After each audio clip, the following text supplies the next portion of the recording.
Hello? Okay, we're going. We're good, we're good. Would not be a stream without technical difficulties. And at least I noticed this one right away. OBS forgot, what microphone I used. So I was definitely just talking when nobody could hear me, for a second. But hello! How is everybody?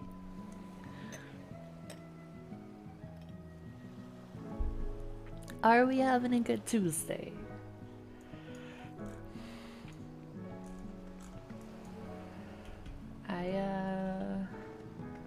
It feels good to be back. I'm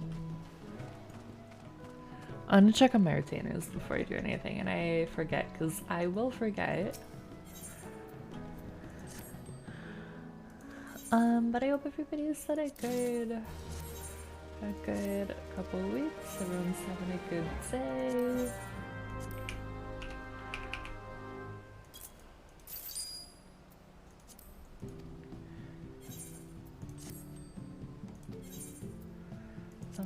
Okay, we get this. Reassign.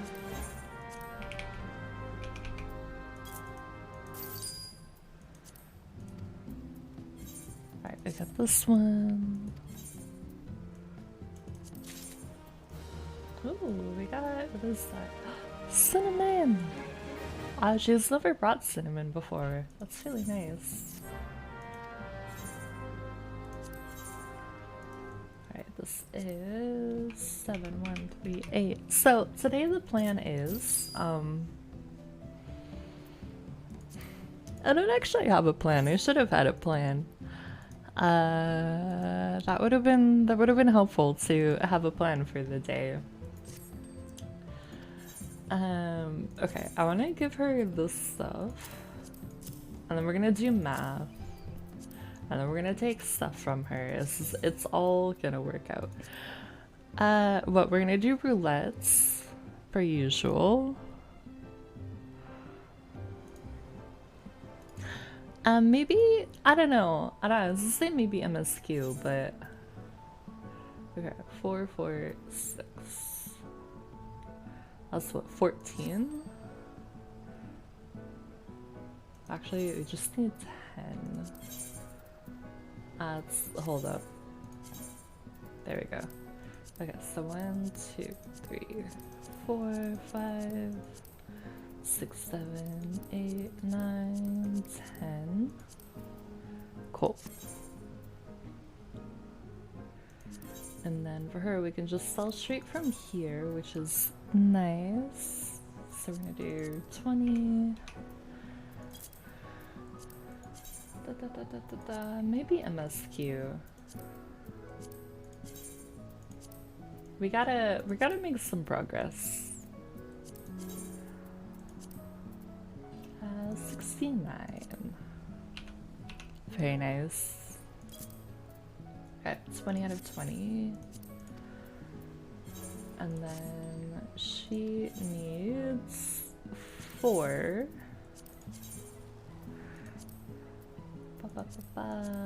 150. 25. 25, 29. Let's wait. Okay, she needs one more. Need 1. And then she needs 6. So we'll do 1.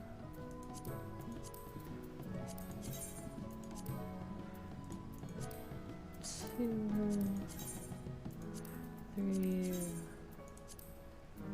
194.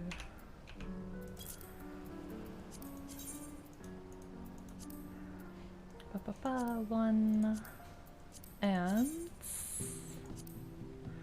485. Okay.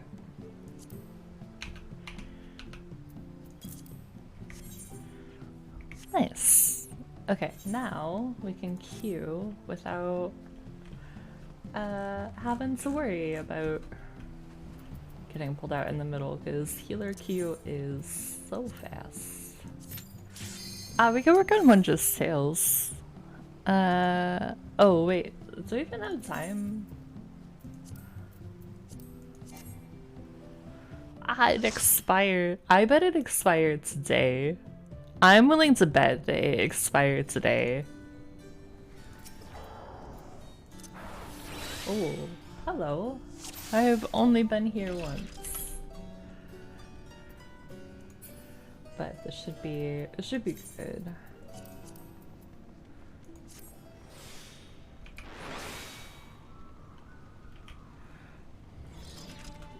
If I remember correctly, this one, it's not too bad.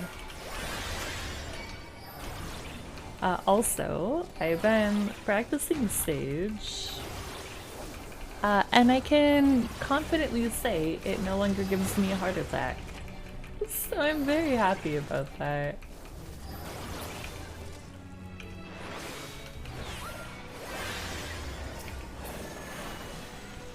Because it was very anxiety inducing. But I feel like I'm getting the hang of it. Which is really nice because I feel like this is a lot more complicated than the other healer classes, which is probably why they don't let you access it until level 70.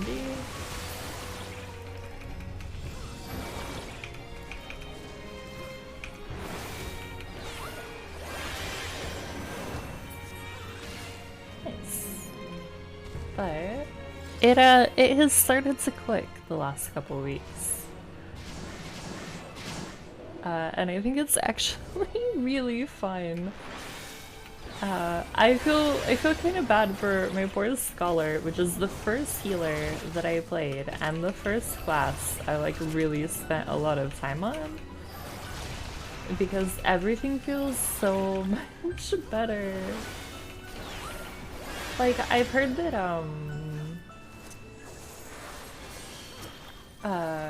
right, like once you get like the higher level spells, like you get Scholar to 90 or whatever, it's like insanely broken, but like I don't know, why would I pick that over this right now, you know?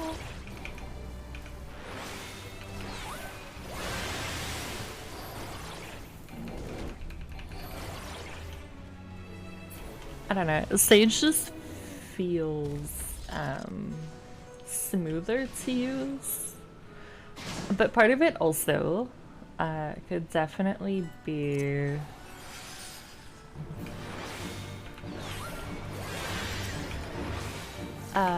just that it's been a really long time since I played Scholar consistently.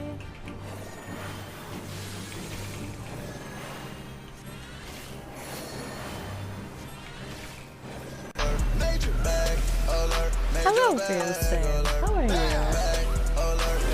Oh god. Oh, that did so much damage.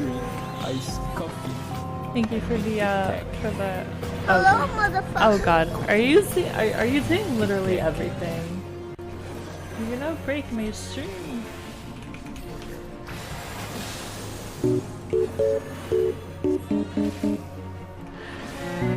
How have you been? No, I'm a frog. Why am I a frog? How did I become a frog? This is bad. No, God! Yeah, I don't really want to be a frog. Please, no! No! I can't help anybody if I'm a frog. No! Alright, be back. We back. Wait, I fucking turned off the HelloFresh chat bot. Why is it still doing that? Why is Hydrate 222 but drinking water is 11,101? Because water is not my first drink of choice. So if you know, you want to make me drink actual water, it's gonna be more expensive. Oh, I forgot how cool this design of this dungeon is.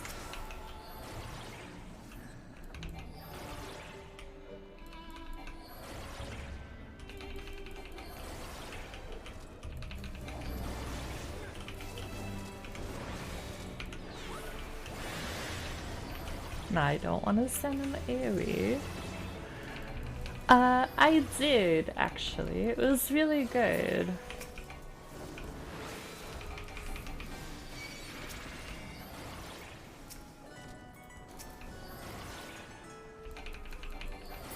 I feel pretty refreshed and excited to stream again, which is something that I had kind of lost.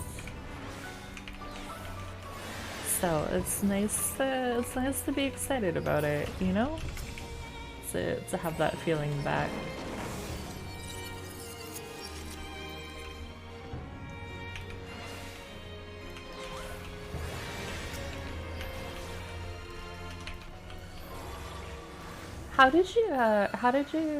Did I ask you before how you like the Ogre Tactics game? I'm completely blanking.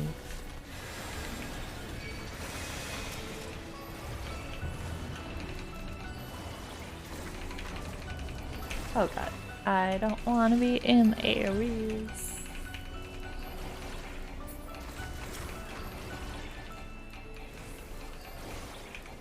Alright, we pop a shield. I think you went on break before. Yeah, I took time off when I surrendered Eiffel because I was a fucking wreck. Which the anniversary of that, the 1-year anniversary, was last week, and that's part of why I took time off, because I knew I was gonna be not in a state to really interact with anybody. I also just need, like, you know, sometimes even if you love something, you gotta like step away so you can just kind of recharge. I like it, but I can only play it in small doses. That's fair. Oh, before you start playing Ogre Tactics. Okay, I misunderstood that. Oh wait, I don't want any of this.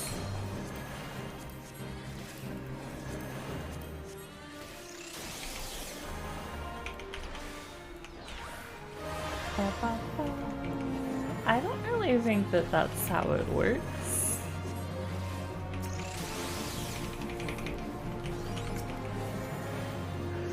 No, I don't agree with that. Wait, where am I supposed to go with the tether? I don't remember anything.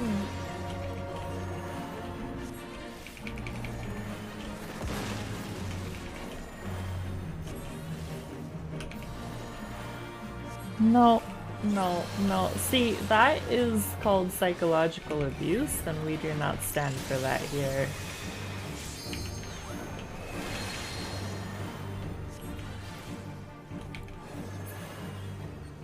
Nice. Pretty sure I fucked up the tether, but it worked out in the end. Alright, don't need any of that.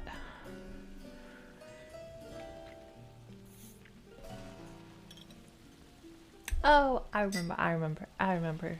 Oh, this is a really cool dungeon. Oh god, I'm so slow. They're going so fast. Okay, yeah, I gotta see why. Maybe I just need to remove stream elements entirely because I turned off that because that has ended, that sponsorship, so it shouldn't really be telling you anything about that anymore.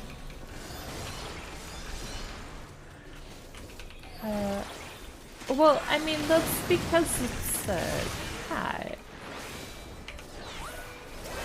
Like, an animal that we've domesticated, I'm not really surprised that it would need somebody to take care of it, you know?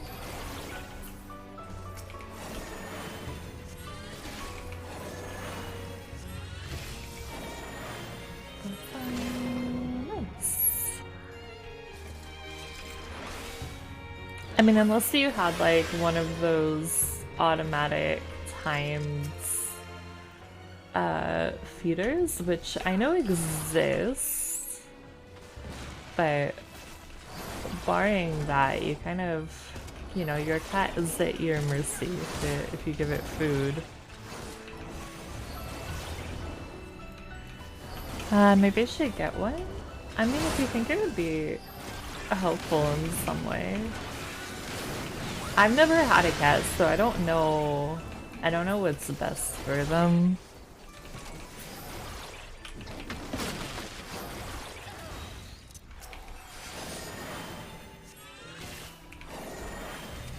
Oh, there's two of them. Okay.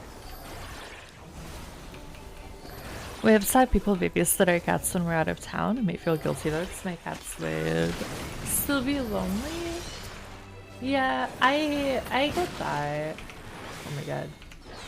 There's so many bad guys. I mean, the fed aspect is one thing. I think also them not being completely alone is another aspect, right? Of having people watch your pets when you go on like trips and stuff.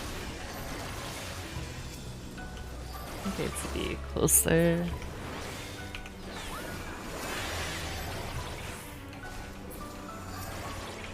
Alright, we get the centaur.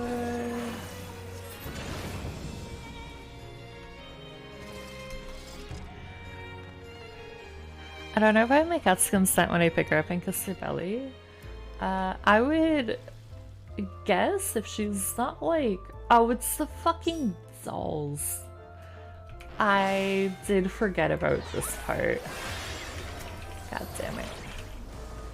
I hate these. I hate these dolls so much.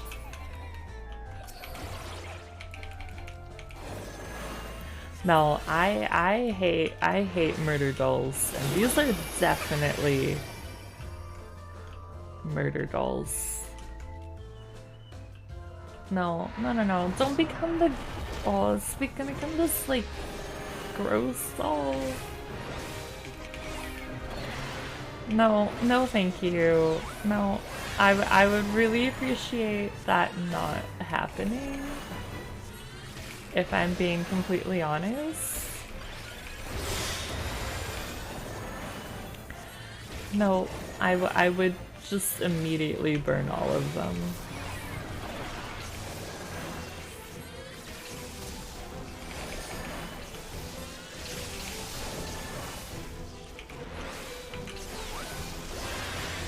But it's I can burn a gift if it's a murder doll. I will burn a gift if it's a murder doll. I am sorry. Wait, where did the other two go? Where? Oh, that's right. They're in the dolls. Fucking fuck, man. I forgot about so much of this.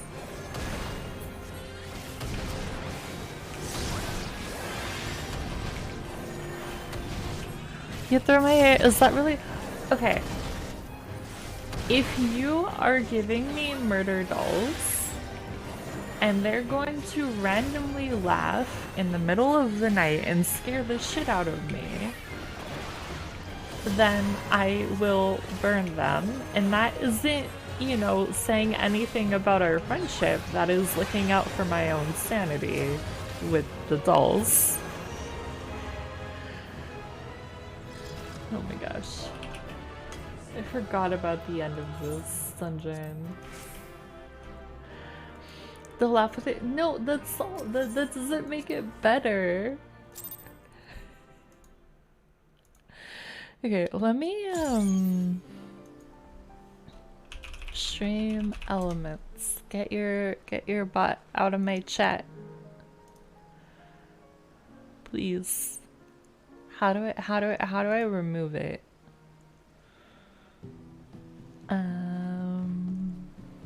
This is a good question. Chatbot. What if I don't want the chatbot?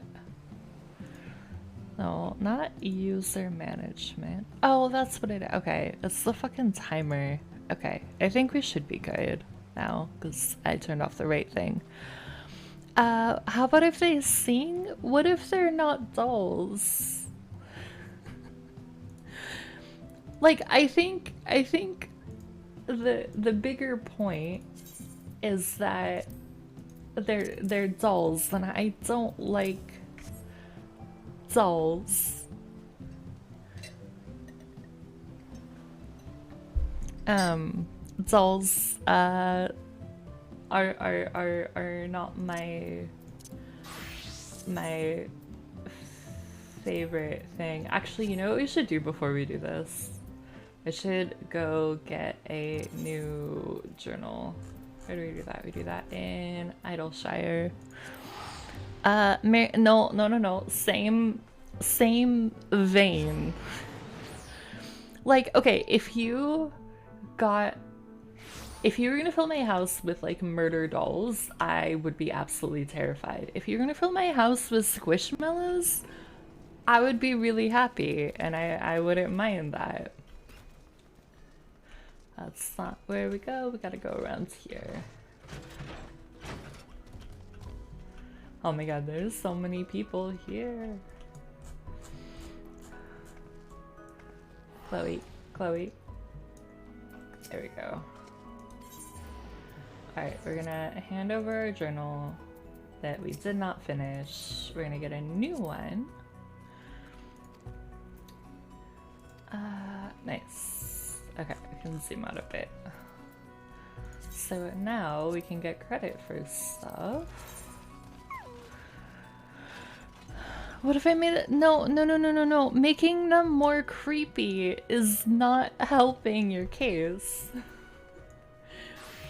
I'm very sorry to inform you that that is not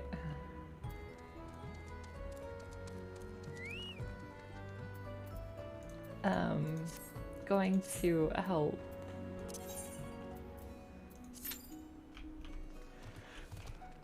Because that would terrify me very badly.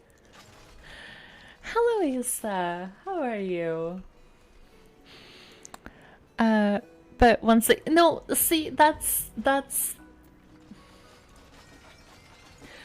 so fucking creepy, and I don't want those dolls in my house. Hey, how are we on tomes? Thank you for the drink water, Issa. How have you been? How are you? How is oh, we should spend tomes. Okay. How is everybody doing?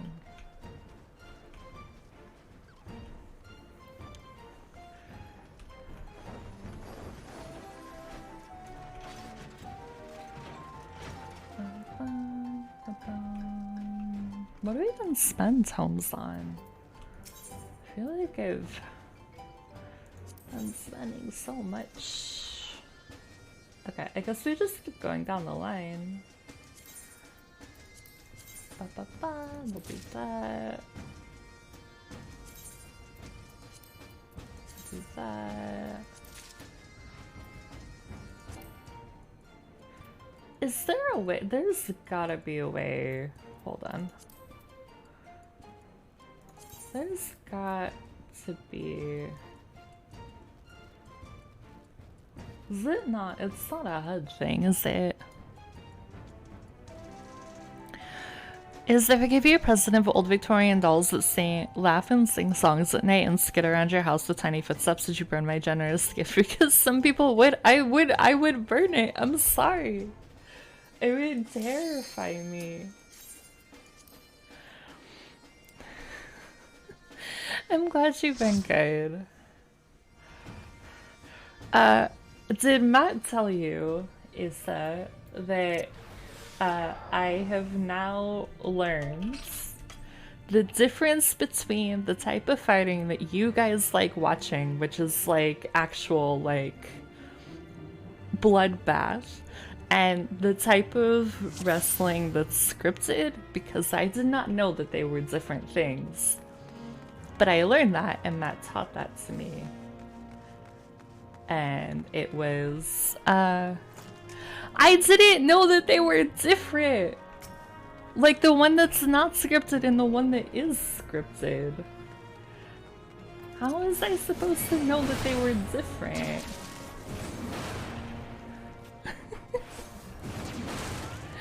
But I learned that while I was away. Are there any more over here? No, I think we got them all.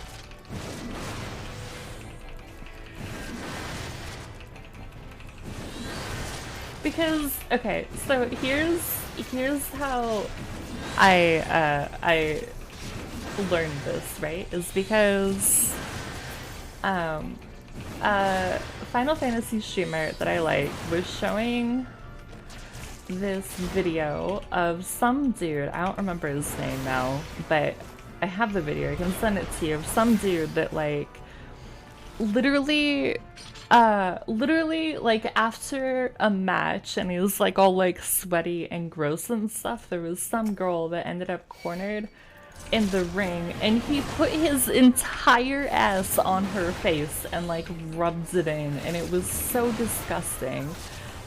And then I was saying something about, I forget what, but somehow it came up that that was a different type of fighting. It was a different thing than what you and Matt like watching, and I thought that they were the same. It was a very humbling moment. If wrestling is fake, explain how a fighter dressed up like an Italian slaps around his opponent while spinning the dough? Wait, like pizza dough? You can't know everything, so I can't fault you for not knowing. Thank you. Matt was, he had quite the reaction. It was very funny. Pizza dough and he's wearing an apron. Interesting.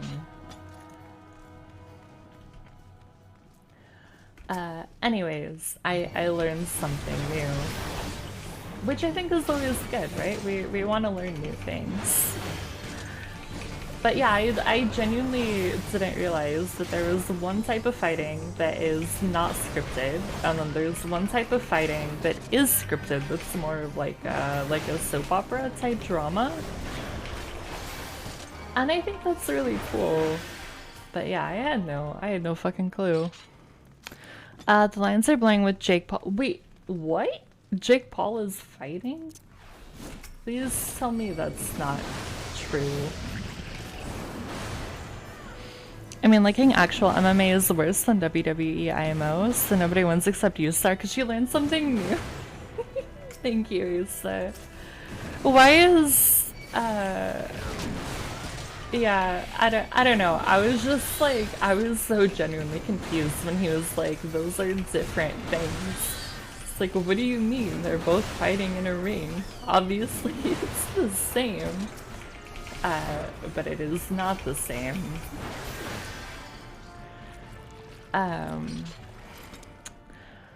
Jake Paul is fighting 50-year-old MMA fighters? Why? Why? Why? Well, okay, actually, to be fair, if I had the opportunity to just beat Jake Paul up for being a terrible human being, I would absolutely take it, so I guess it's fine. Clout, MMA fighter. Yeah, I mean, that makes sense. Yeah, I would absolutely kick his ass if I could. Like, if I was physically capable of doing that,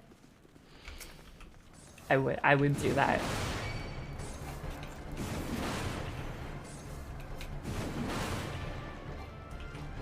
Okay, yeah, they're coming.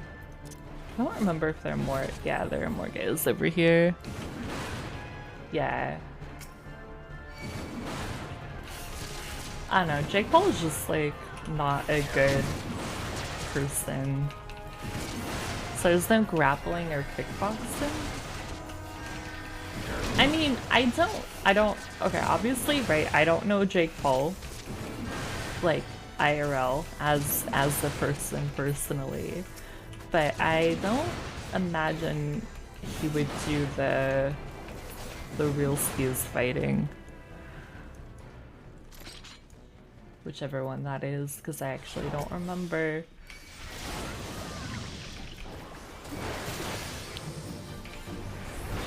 And the MMA and boxing rules all lose for the dilution of their products?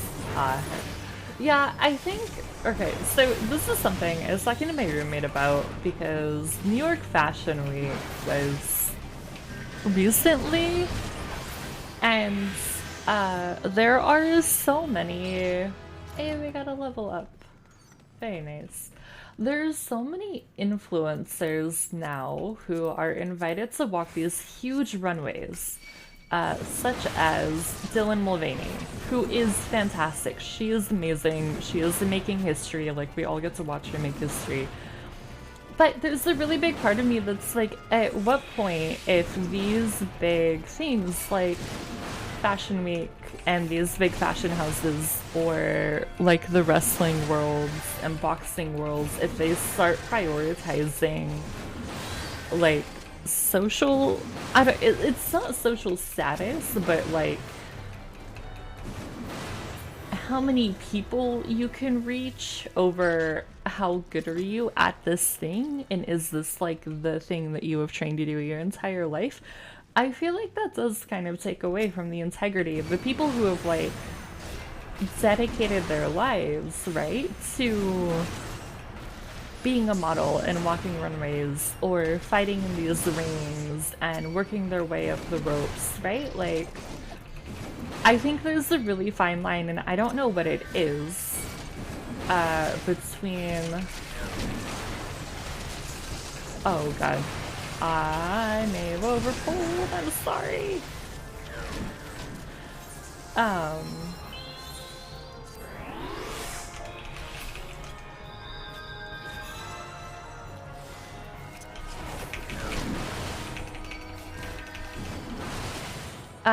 Between like wanting to include these people because, oh god, wait, are they? There's more. Fucking fuck, man. This is way too difficult.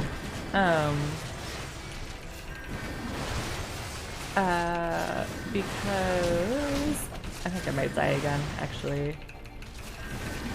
I don't know, this white mage is doing their absolute best to keep me alive. Holy crap. We might actually live this, and then we get our DPS up, and then we go fight the last big bad. Holy crap. Okay. I don't have a res, so we're just gonna wait.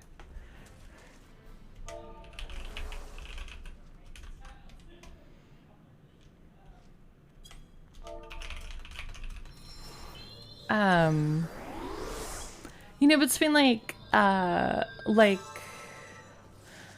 you know, like having people in who are, you know, like, I don't know what the balance is of like, we're inviting, wait, where are we going? I think we go, yeah, we go this way. You know, inviting for like a special event, or, but I think what really, like, what made me more frustrated about like New York Fashion Week, and I think to an extent I can extend this to like the WWE stuff, or the MMA, is that like if at some point it becomes so like regular that you're putting people out of, essentially like out of a job, to have these influencers come and do the thing, I think that's where it starts to be a problem. A lot of these guys are really older, matched unfairly, like in the boxing and stuff.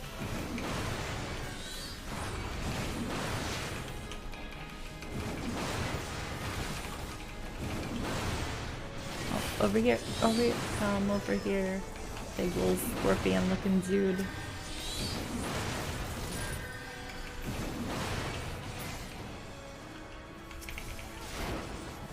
I don't know, it just makes me, I just don't know what the, I don't know if there is a right balance, but, and I know that like,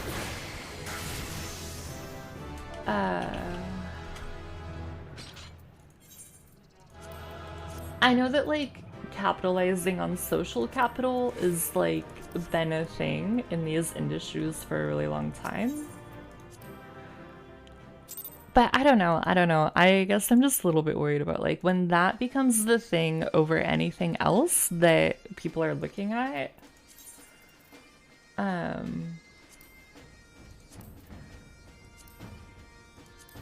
What the consequences are of kind of like what Asa was saying, that like what they're doing becomes diluted, right?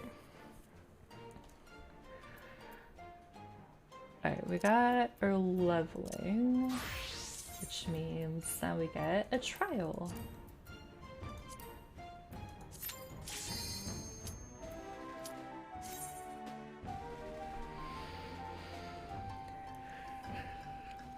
But I don't know, I feel like influencer marketing is like,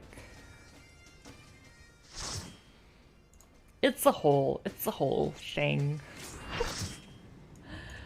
Ooh, I like this one. Oh, I never noticed that like the water is purple below the boat before.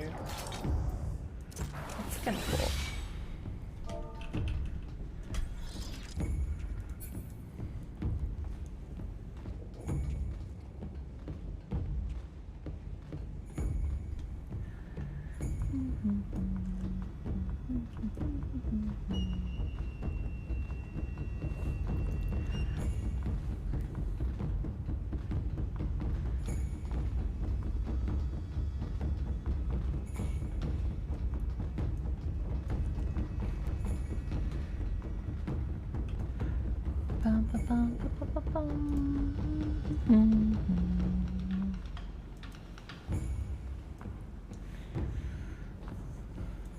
Alright, so we got a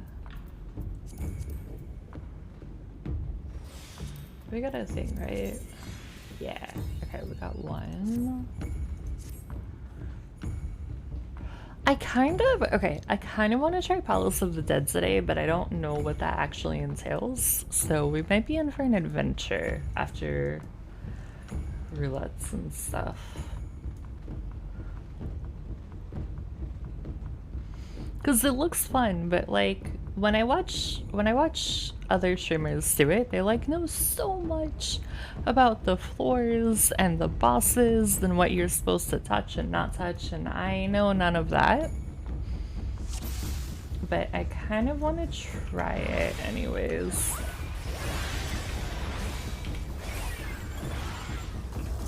So if we do that, it might be an absolute disaster.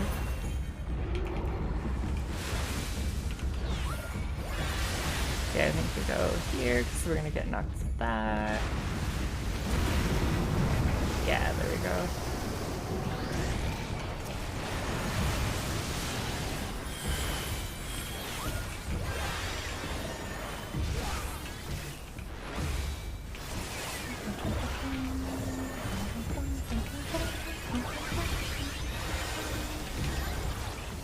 Oh my god.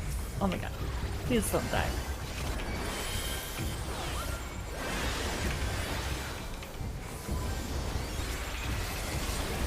Please don't die.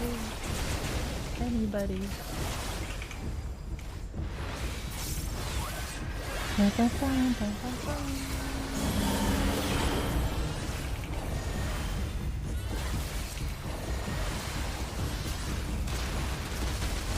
Seems like you're just operating with too little information with influencers. Maybe is supplanting people. I mean, all I have is what I've seen and what I think about it, right? Like, I don't know, like, all there is to know. I just know that over the years there have been more influencers invited to do things like walk these huge runways at New York Fashion Week. And for every influencer that gets invited to do that, they are displacing a trained model who, like, that's their career, right? And so I think it's a really fine balance. And I don't know what that balance is, but I just, all I have is what I see and what I think and what I feel, you know? So it could be that it's not an issue at all. It could be that it's a huge issue. I don't actually know.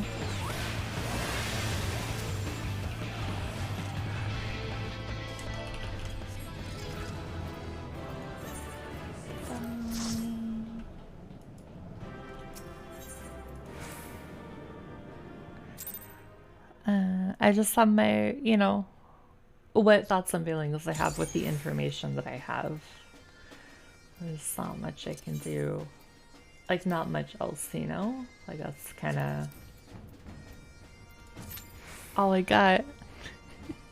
You hate the term influencers, but that is what they are, you know? Well, what do I have to be for this again? 73. Okay, so one level up from where we are right now. I kind of hate the idea. Okay, so I am not against influencers. Like, I have, before it was like called like being an influencer, like I, for over 10 years, have been following people who are like lifestyle bloggers and stuff like that, and that's like the OG influencer in my eyes, right? Before it was like a career path and a really common thing. I do think there's a difference in how, for example, like some people that I would follow at that point who, you know, would like recommend products or share things about their life and things that they were using that you could like also get or whatever. Like I think that there's a difference between how they were operating and how influencers of today operate, for sure. But I don't hate it as an idea.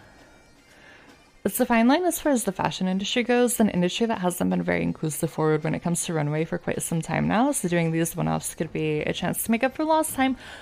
That's true. I think fashion is really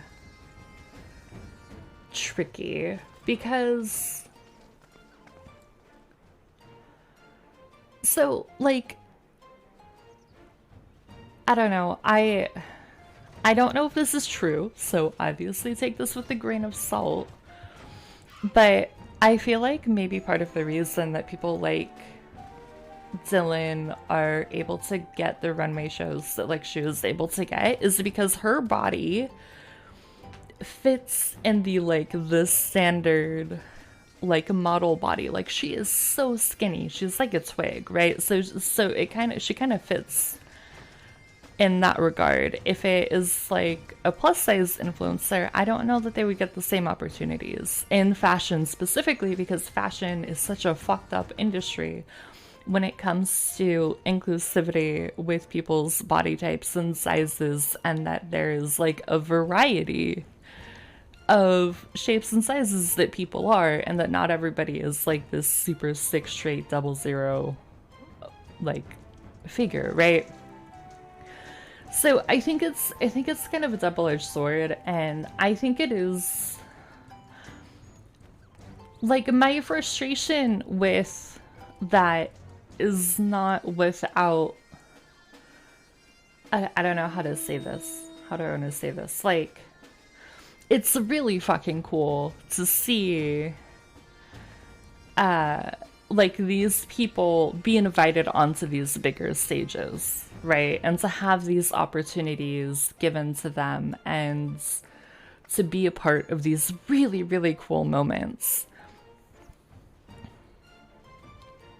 So it's like I see the pros and potentially some cons. I think my worry is when it happened. See, and this is where it's like I feel like it's such a fine line that I don't even know how to define of like when is it considered like too much of like having influencers do things that they normally wouldn't do, you know? The singer from The Gossip made headway in the past few years in the plus size area. That's awesome. And like, I know Lizzo has also been making like really big moves in that area as well, which is really cool to see.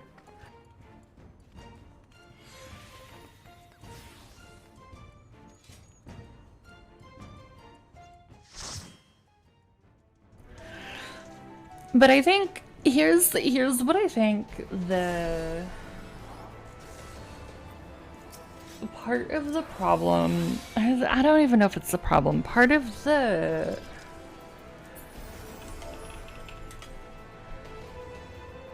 what makes influencer marketing tricky today, I think is because there's so many people who are doing it.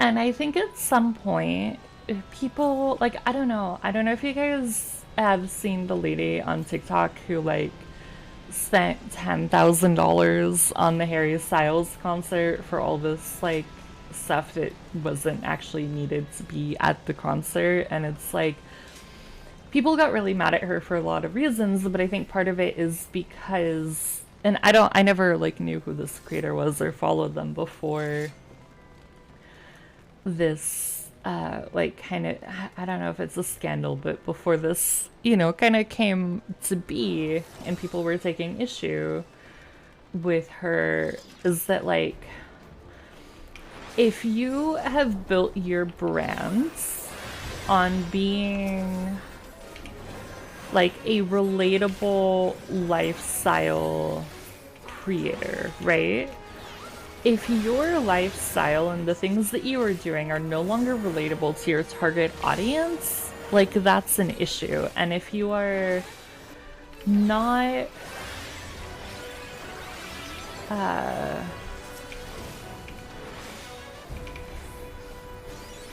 how do you say this? I feel like I forgot how to fucking talk the last couple weeks.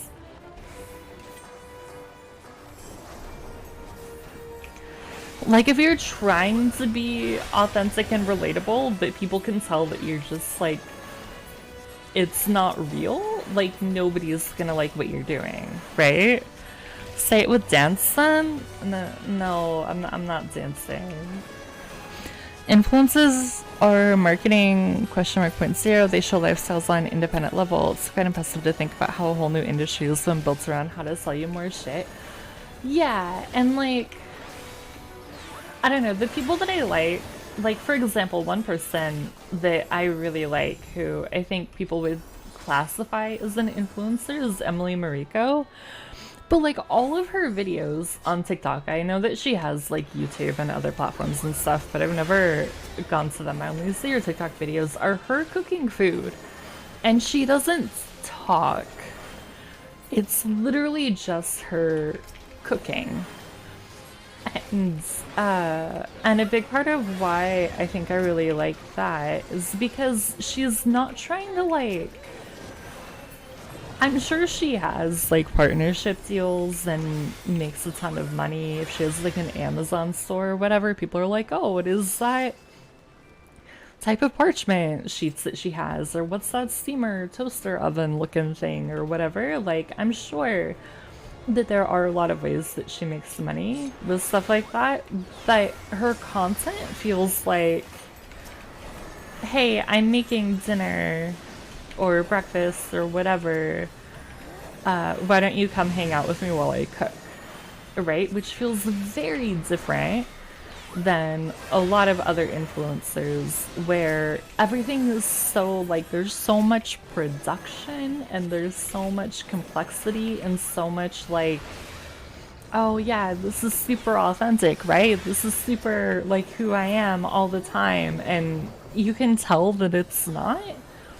And I think that's like my bigger issue is that like when people try to be something that they're not because they think that they can make money off of you versus genuinely inviting you into their worlds.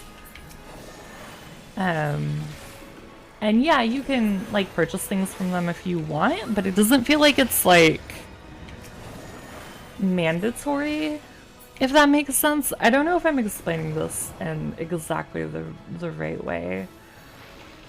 But I think that people can tell, and I think that there's been a bigger rise of the second type because people see influencer, like being an influencer's like easy cash, right?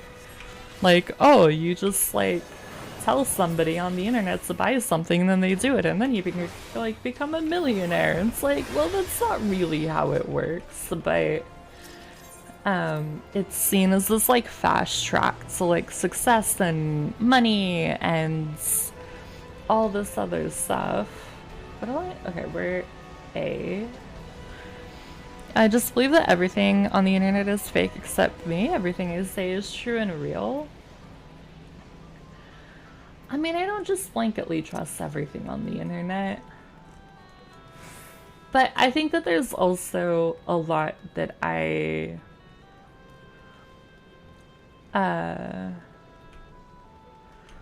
you know, look at optimistically.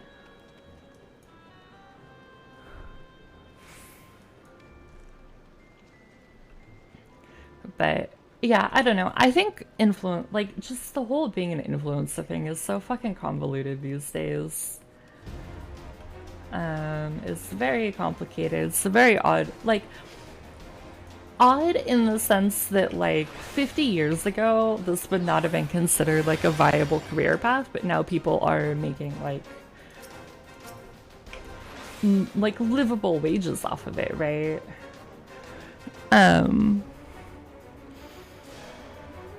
It's I don't know, it's just the whole like it's the whole fucking mess of things.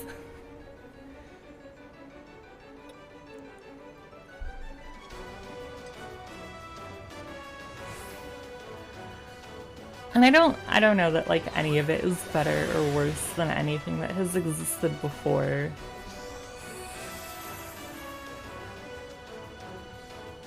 I just think it's all messy and complicated, and like we're all like, as a society, right? Everybody's trying to like figure it all out together, right? Because like influencer marketing is evolving in real time. Stuff like that is like we're seeing it change and evolve and grow. It's not like, oh, you want to be a software developer, so here's your tried and true path from A to B, right? Like that doesn't exist as much for something like influencer marketing. I don't know, this is a very unexpected like rant. Thank you guys for entertaining me while I just ramble on about a lot of incoherent thoughts regarding this.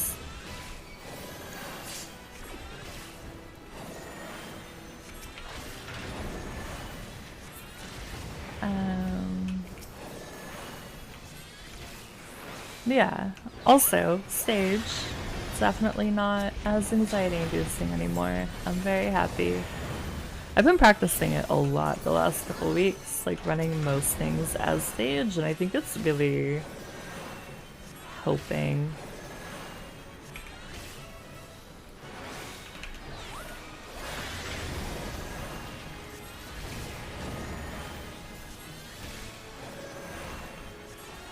Which I knew it would, right? Like, I knew that was gonna be a thing. It just took a little bit longer to get there than I originally anticipated, which is totally fine. Need those.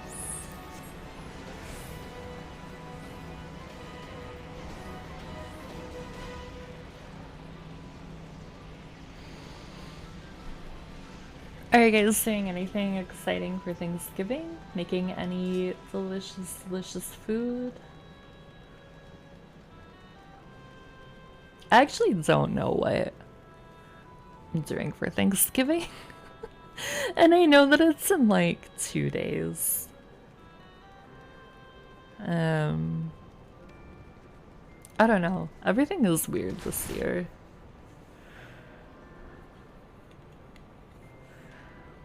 I really just want to make like mac and cheese. Like a really good mac and cheese from scratch because I haven't done that for a very, very long time. Other than that, I don't really think I'm doing much. I don't even know if I'm seeing family. I should figure out if I'm seeing my family in 2 days. That might be helpful. Wait, am I supposed to go to this guy? We're making mac and cheese for our family get together? Hell yeah. And a good, like, I love crafts, but if you get like a really good homemade mac and cheese, it's so good. And this is Bone's specialty. I love it.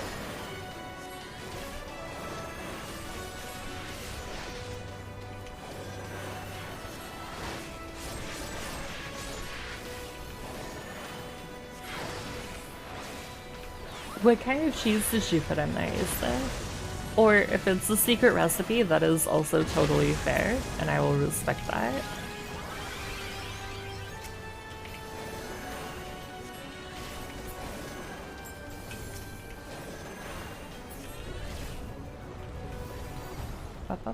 Okay, we got that. Gruyere. Ah, yes. Gruyere is legitimately like one of the best cheeses in the world. Like on this planet, Gruyere is like, oh, it's so yeah, it didn't used to be so expensive. Like when I was in high school, it was so much less expensive, and now it's like more, which makes me sad, but still very, very good. But yeah, Gruyere is like fucking top tier cheese right there. Yeah, that's true. It was always on the higher scale. I think, I don't know. I don't want to like get too, I forgot I have to be behind the thingamajig for this. I don't know. I don't want to get too much into like real world shit. But everything is so much more expensive now at the grocery store, and it makes me very sad.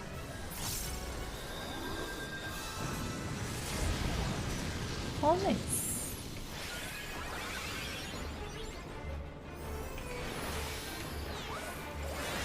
Alright, shortcut. Yeah, like Gruyere was never one that you could just buy like a large amount of without it being a large investment. Oh, but I should say like a large investment in the world of cheese. I feel like I should specify that. It was always a little bit pricier, but very good. And you know what I haven't had for ages is halloumi. That shit is so good.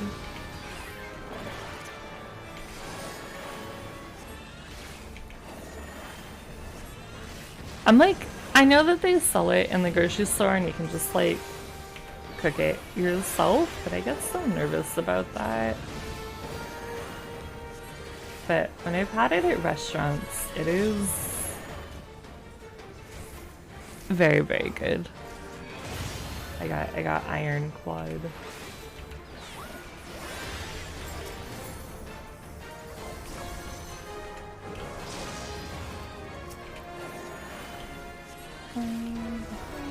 Alright, we gotta go over here.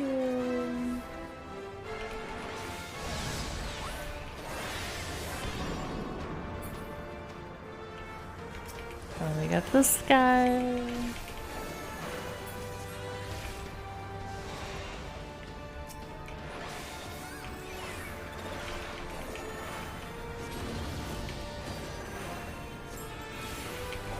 Oh man, all this food talk is actually it's making me really hungry.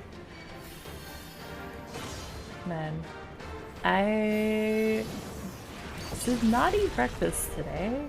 We had a very odd start to the day. That did not include food. And I'm just now realizing that I actually did not have food today.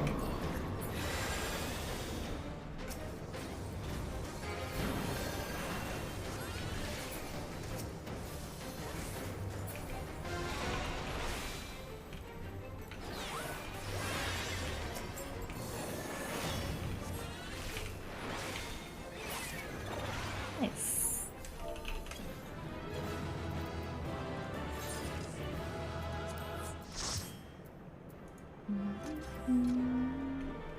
Anything we need? I don't think we need anything from here.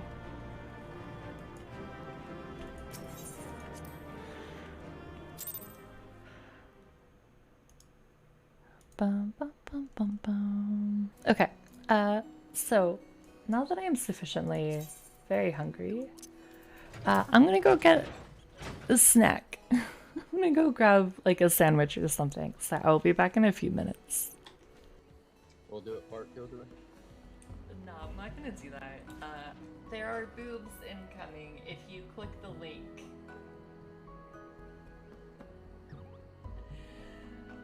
Can you put this on top of that? Is that like a thing? Oh my god, where the fuck did that go? Hello? Toxin screen down. Hello? Where did that go? Poison orb emitting.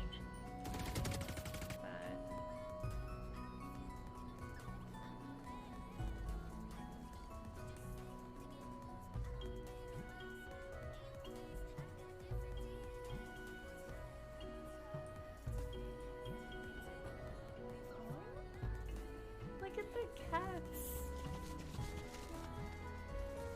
Look at them. Just hanging out and looking at the view. Oh my god, I love that. Do I have it on a high quality? I literally almost walked right by.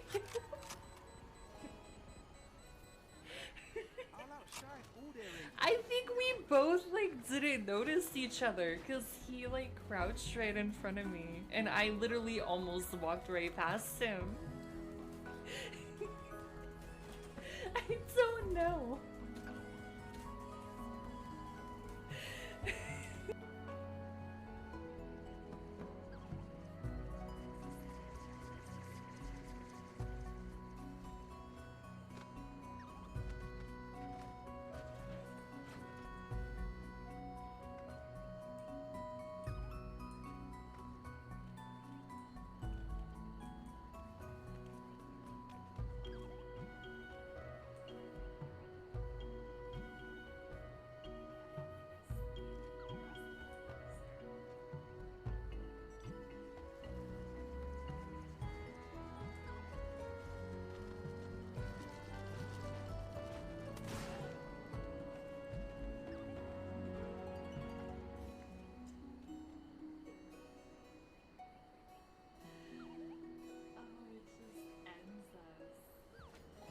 We'll do it part kill, do it?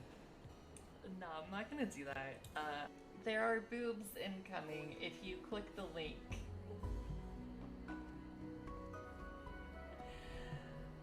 Can you put this on top of that? Is that like a thing?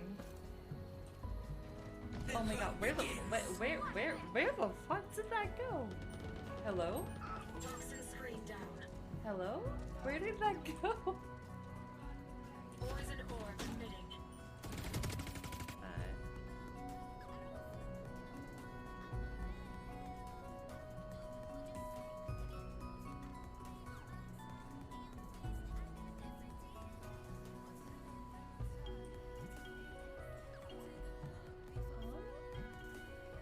the cats. Look at them. Just hanging out and looking at the view. Oh my god, I love that. Do I have it on high quality? I literally almost walked right by him.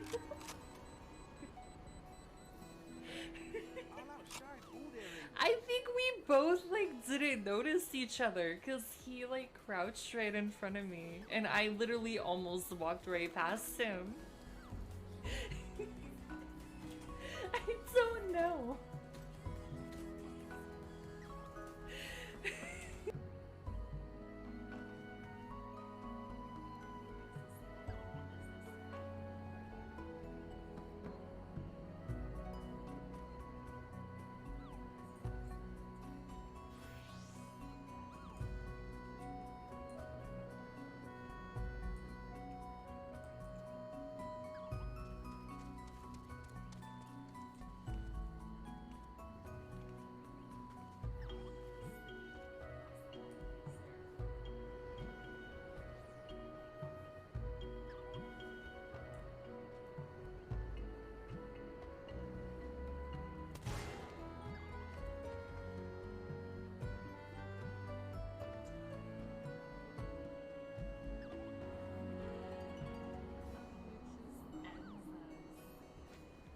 We'll do it part kill, do it. No, I'm not gonna do that. There are boobs incoming if you click the link.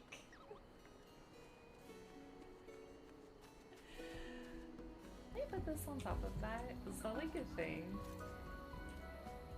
Oh my god, where the fuck did that go? Hello? Toxin screen down. Hello? Where did that go? Poison orb emitting.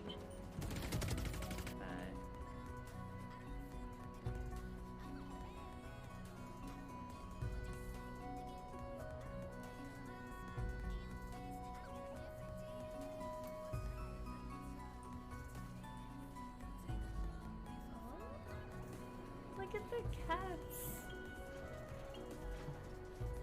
Look at them. Just hanging out and looking at the view. Oh my god, I love that. Do I have it on high quality? I literally almost walked right by him.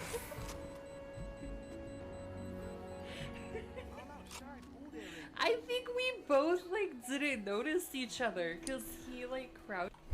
Okay, we are back. So I think we have one more roulette. And then I think we're gonna go to Genshin, actually. I gotta do some stuff. And that's what we're feeling. And part of what I don't know, this feels really weird to like... it's not like really weird. But,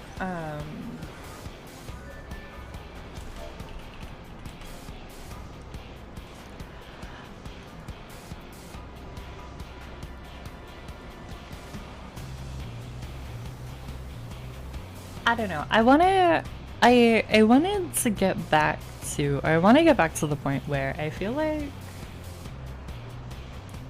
not that I wasn't having fun streaming, but it was definitely, which tank is main tank? Which tank is main tank? Just gonna guess that dude.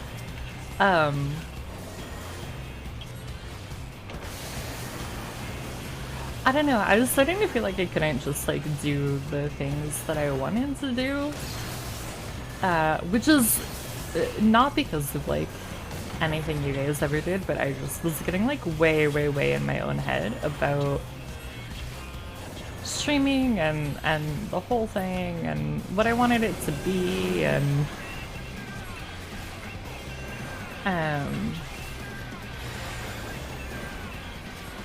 I don't know, I wanted to get back to a point where it was like, I am here to like play games and hang out with people and have fun. Because I was getting like really like insanely focused on like the numbers and what it meant and then like taking it like really personally when it's like that's not how I want it to be, you know?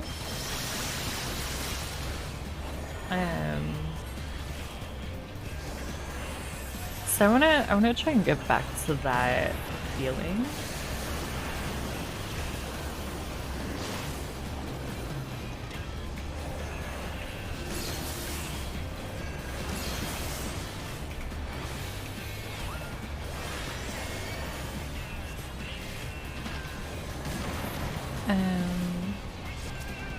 Yeah, I don't know where I was going with that. Just this is kind of where I'm at, and like I don't know, I wanna be like transparent with you guys.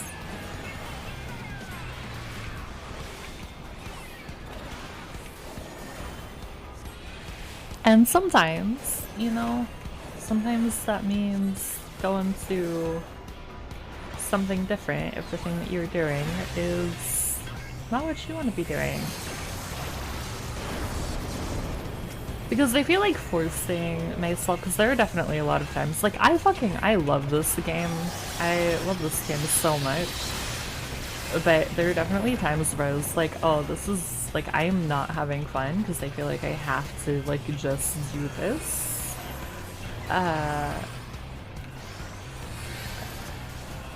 So I want to get back to a balance of, like, I want it to be primarily 14.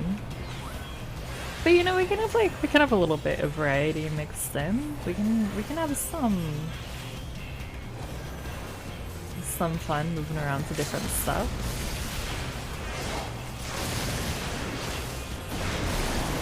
Nice. That was easy.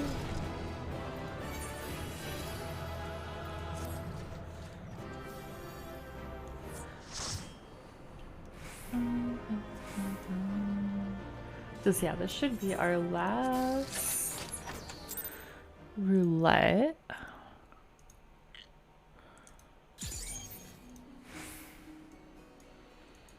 Alright, okay, so that will give to one of our retainers. And then I think that's the only, we only got one for the leveling dungeon, but that's okay.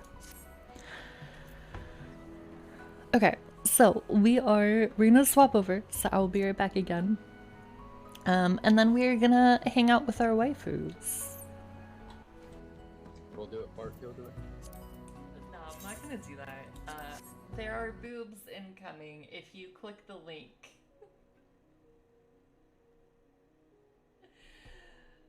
Can I put this on top of that? Is that like a thing?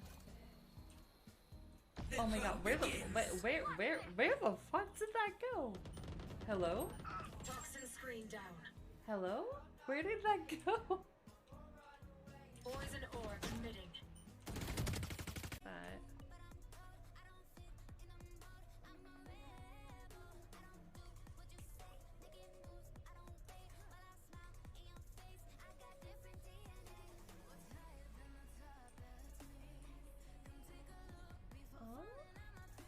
Look at the cats. Look at them. Just hanging out and looking at the view. Oh my god, I love that. Do I have it on a high quality? I literally almost walked right by.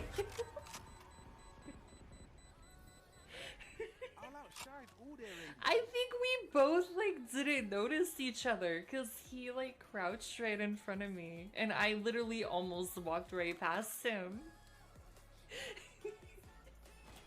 I don't know.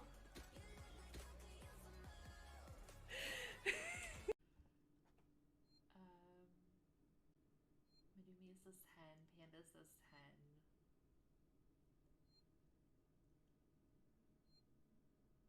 Matt says absolutely a 10.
Right here.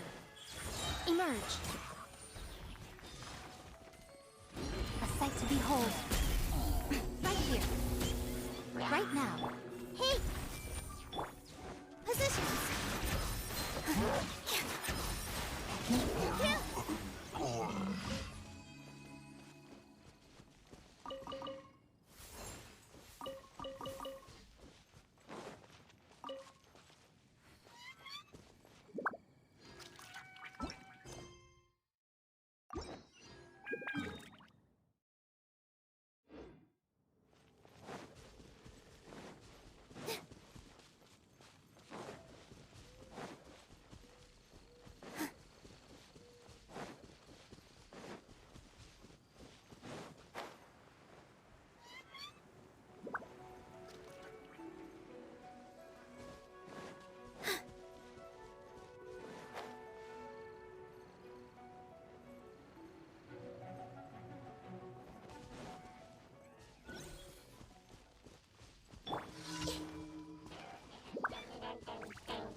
Emerge. Here. Yeah. Yeah. Ha. Yeah. Yeah. Yeah. Yeah. Yeah. Right now, emerge.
Right here.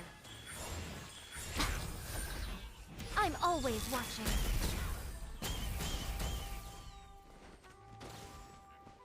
Right now. Huh? Right here.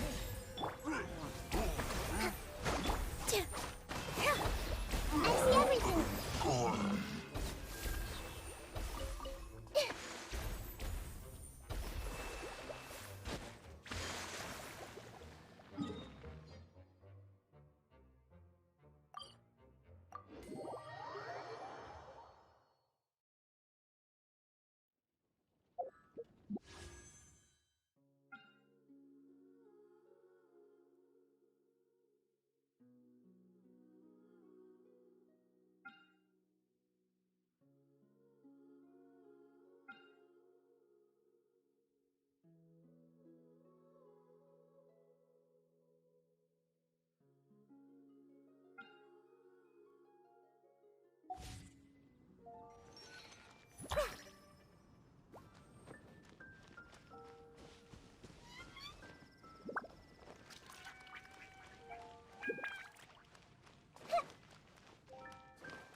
Haven't you heard? There's a strange wanderer near Wolfendom.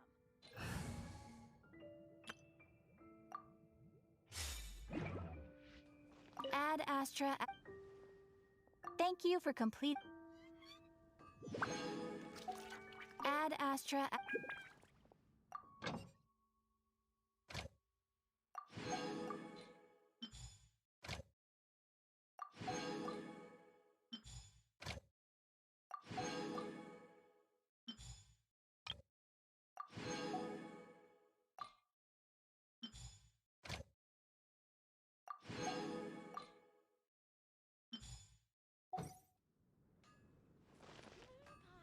Pie, that's what I'll make tonight.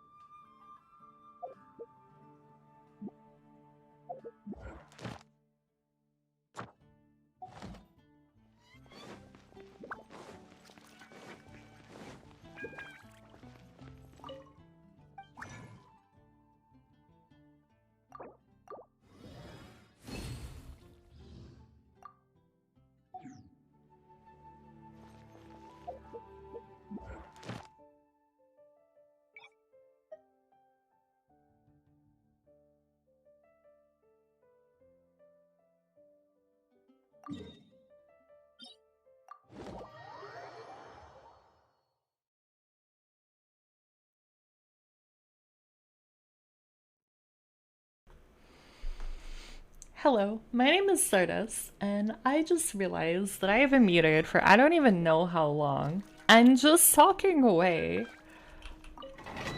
without realizing it. Man, we really are back, aren't we?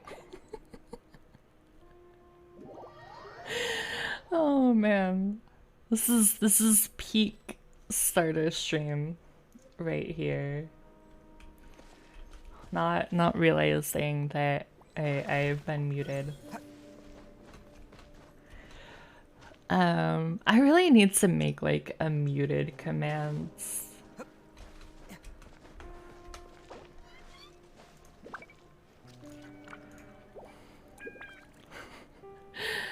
So anyways, hello, we're playing Genshin. How are you guys? I'm pretty sure I've been muted since I since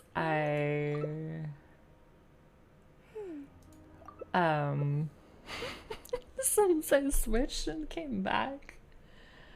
Oh my god. What a way to return, huh? Oh, we got over mushrooms too. Forgot about that. So I don't think anybody has heard anything that I've said for at least like the last 5 minutes, and I am very sorry if that is the case. So we are trying to get Kokomi a circlet, a better circlet, because right now she has I think it's attack percent, which she doesn't really need. I want to get her HP circlet or a healing bonus. Those are the main stats that we are looking for. We've got 3 tries right now.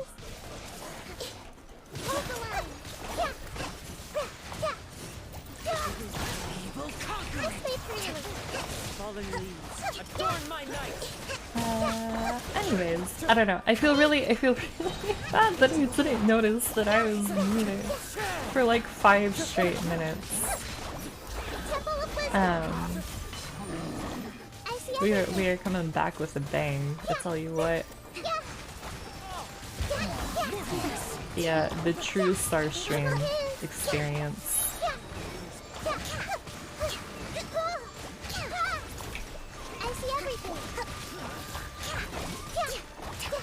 Anyways, hello. How are you? How are you guys doing? How was your day? Have you embarrassed yourself on the internet yet today? Because if not, I highly recommend it.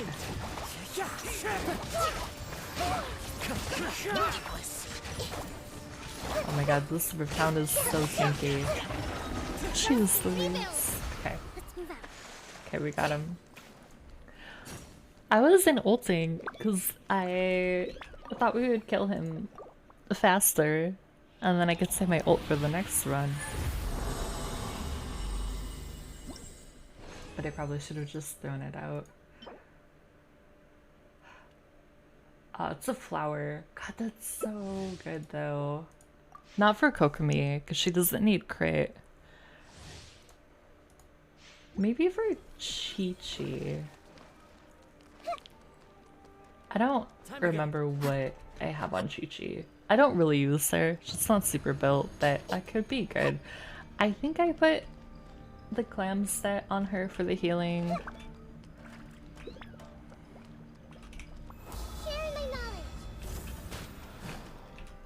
We'll have to look at it. It's a good flower, either way.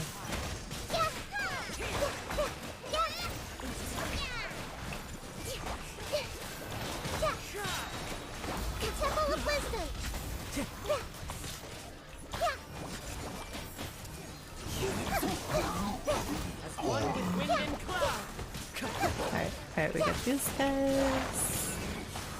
Time to go into the wind. Make yourself move.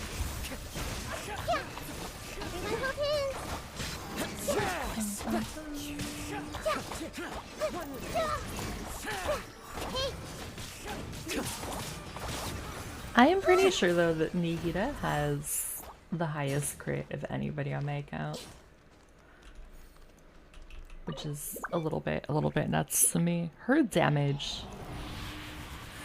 boggles my mind sometimes. Okay, circlet? Okay. Okay, we could maybe work with that. Because it is HP, which is one that we'll take. Healing bonus would be like perfect, but if we get her an HP one and it rolls well, it could work. And then Kokomi could be complete.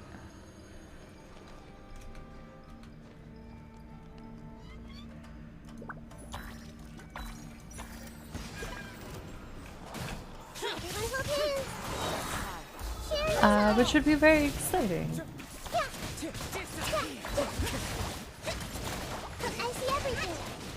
Oh my god, look at all those numbers! They're so big.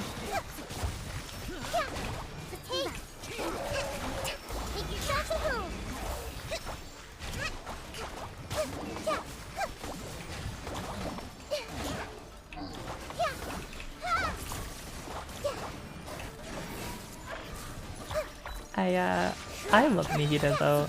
She's so strong. And cute. Very tiny, cute, powerful cabbage god.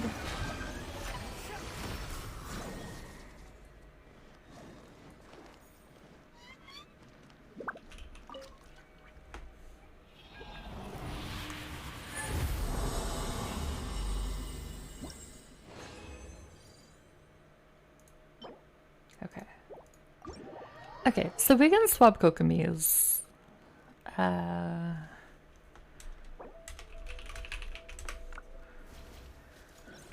least get her on the HP circlet.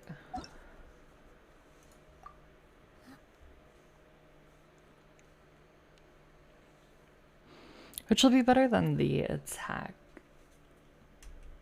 And then see if the flower would be good for Chi-Chi. Because, yeah, she doesn't need attack percent. So we're gonna lock this one for now. See if we get lucky with rolls. I mean, I would say, like, she was stunned myself to, like, get her talents up. Okay, well, rolled attack. If it goes flat HP, no, why is it going crit rate? She doesn't need crit.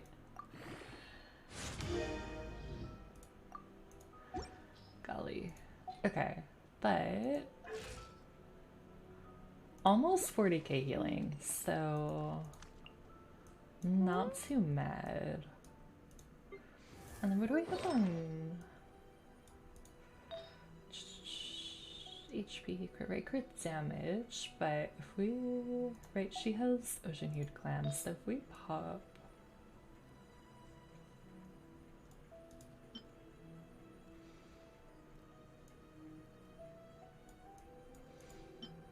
this one, I wonder if we can get her a 4-piece ocean. This one, but let's attack percent. Oh, you know what? We could give her, for now, we could give her Kokomis. Okay, we'll take it. And that's what, that's all our resin, right? Yeah, pretty much. Pretty much everything. Alright, I'm gonna try this. I don't think it's gonna go well on floor 12, but we're gonna give it our best shot. Let's take it easy.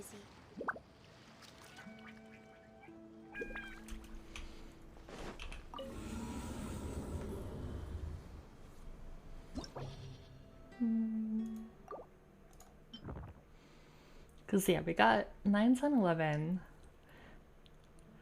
If I clear this, by the way, this will be the first time ever that I've cleared the entire abyss, which I've never done.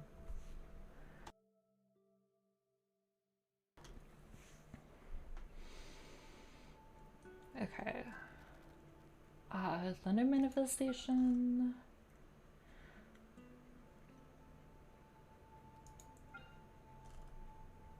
And Light Drake isn't gonna be too bad.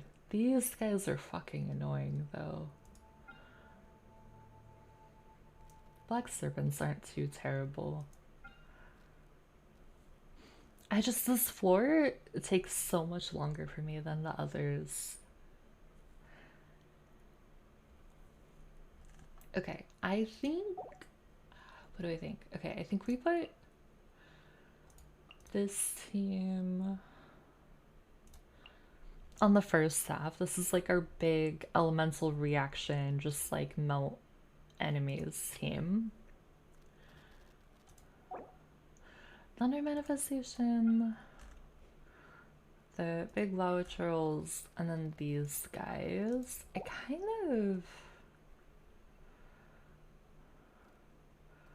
I don't think the team that I was using will work.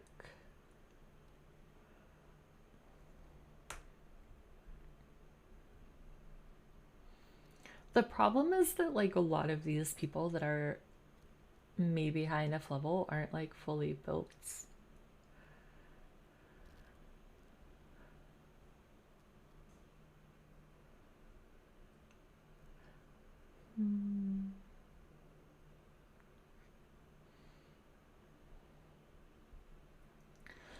Okay, we're gonna try something maybe a little bit unconventional.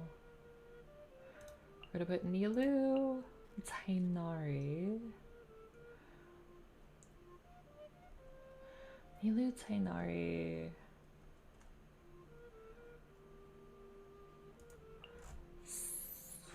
Do I want Sucrose? I don't think I want Sucrose. Nilu, Tainari. Actually, you know what? We're gonna try this team. We'll see how it does. I feel like this is gonna be a disaster, but we're gonna give it our best shot. Character damage within 8 seconds of HP plus. That's such a weird one. Character HP is less than 50% defense plus 80. Character elemental burst. I guess we'll go with that one. Let the show begin. Share my knowledge. Right now. Alright, we got Sight these to behold. guys. Right here. Go Bishop down. So this is just big damage for this team. Hey.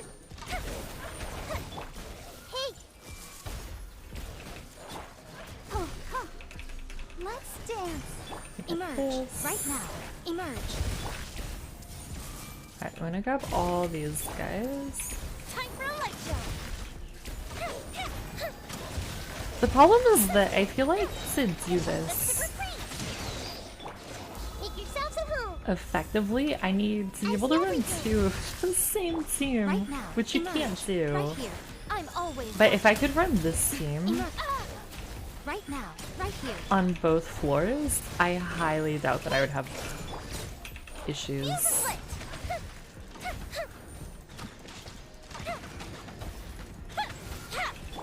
I see everything.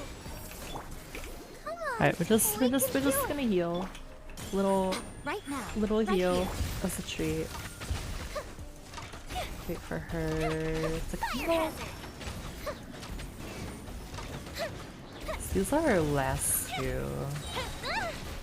Go Bishop down. I'll protect us. The Temple of Wisdom. Everyone hold hands. Right now. Right here. Right now. Ow. Oh, this will help.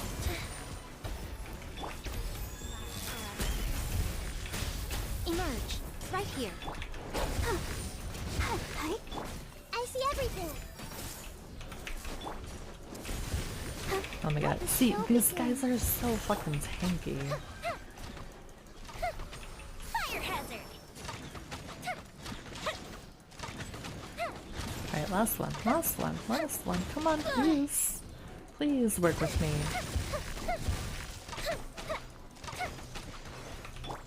This may hurt a little. Okay. Now, question is, we don't have a lot of time left. Allow me. And I fucking hate this. Unleash! Do your master's bidding. This guy. For Rex Lapis. Access denied. Submit. Blood repays blood.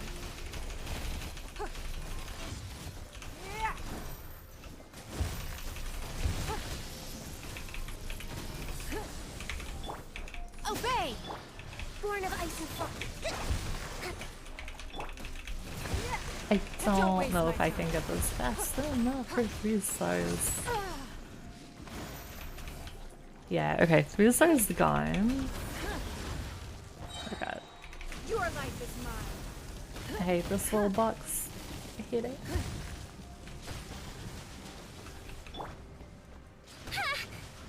Hold the line. Access denied. All hail. I don't know, if we get 1 star, it'll be kind of a miracle, but I'll be happy.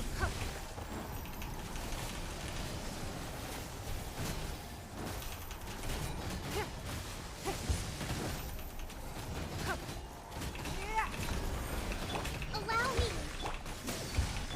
No touching. Give up. Don't waste my time. Okay. I don't think Ningguang was the right choice. Unleash by ordinance divine. Access denied.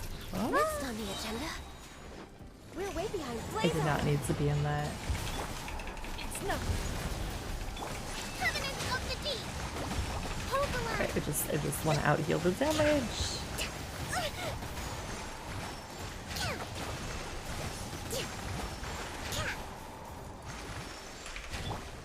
Obey. No The touching. problem too is that I don't remember. Of James Ren. Okay, that's bad. I don't. This is not working. I don't remember who I used when I fought it, like in the overworld, the last time, and it went fairly easy.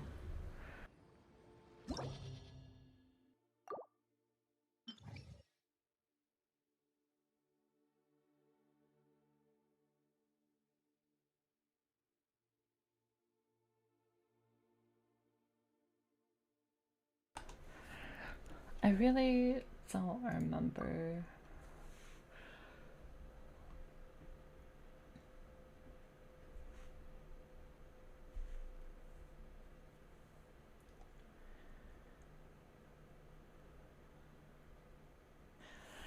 Okay, we're gonna maybe try something a little bit unconventional. We'll see how it goes. Alright, we're gonna put Fischl, we're gonna put Slara, we're gonna put Tainari, and we're gonna put Kokomi first, and then we're gonna put our very elemental reaction team second. I don't know if this is gonna work, but we're gonna give it a shot. Allow me. Enshroud! Let's nip that in the bud. No turning back. By royal decree. Midnight Phantasmagoria. Kind of hoping all the we can still get reactions and then the official damage. One with the forest.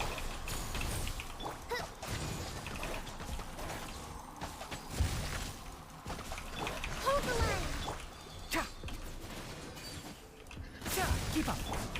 Strike. Can't see. Oz, reveal thyself.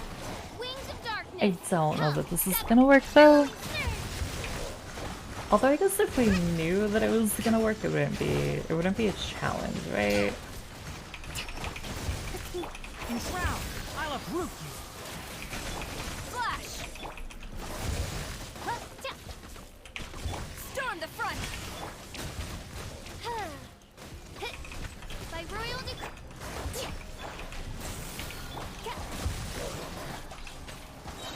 Midnight Phantasmagoria. I feel like they're dying so slowly though. Can't see? Let's nip that in the butt. Strike!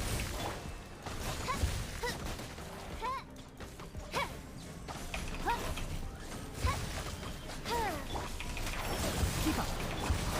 Allow me! Flash! No turning back! Alright, we got that. Shadow Raven! Let night fall! One with the farce. I'll uproot you. Covenants of the Deep! Alright, we'll see. I'm like very cautiously optimistic right now.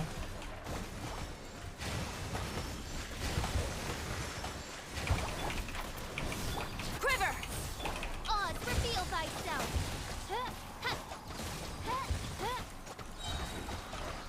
Wings of darkness! Come, sever night from... Let's nip that in the butt. Alright, we do that. Can't see? Rest, rebuild! Strike! Glory to the Shogun! No rest for the wicked. Nah, we're not gonna get this. This is not the right team, but I don't know what the right team is.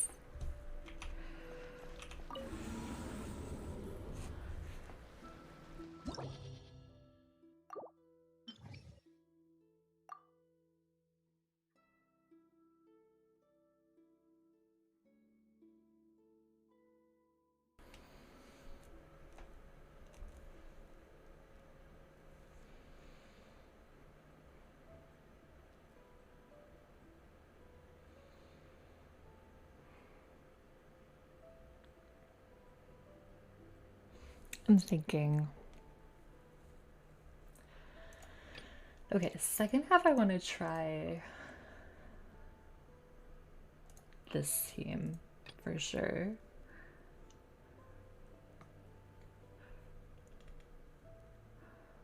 First half. Okay, maybe let's try.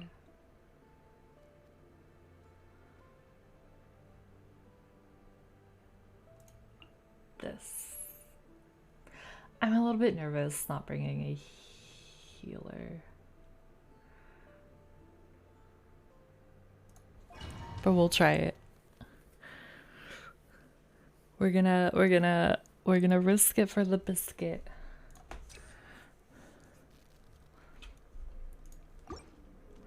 Also haven't used Kaching in fucking forever. Do your master's bidding! Unleash! For Rex Lapis! Access denied! With sword comes shadow! I'll uproot Right, you. got 10. I use only 4, which is not where he normally is.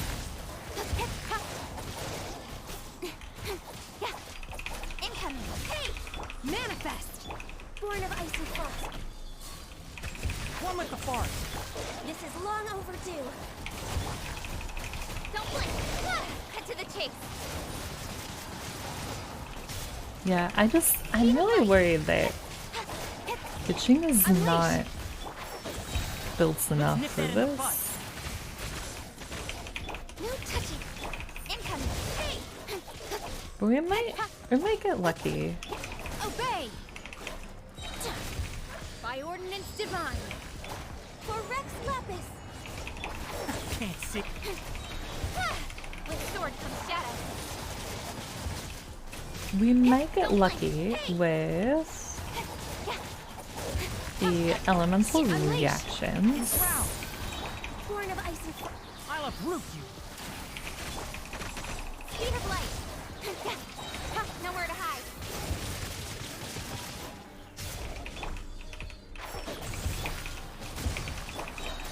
Alright, we did All that. hail!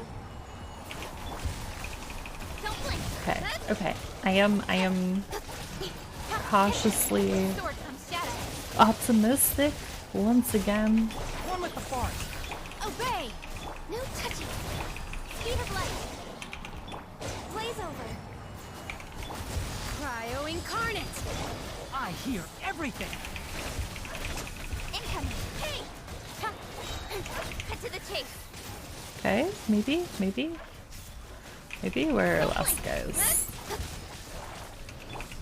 Keep up. Thanks. Unleash! Born of ice. Jenna's health is an issue. Nowhere to hide. Oh, Gani's too. Holy crap. One with the forest. Manifest! No touching! This is long overdue. I'll uproot you. Alright, we'll do that. Speed of light! Hey! Incoming! Oh my god. Enshroud. Cut to the chase! This is very stressful. Unleash! Access denied. Don't blink! For Rex Lapis! One with the forest. Do your master's bidding! Speed of light!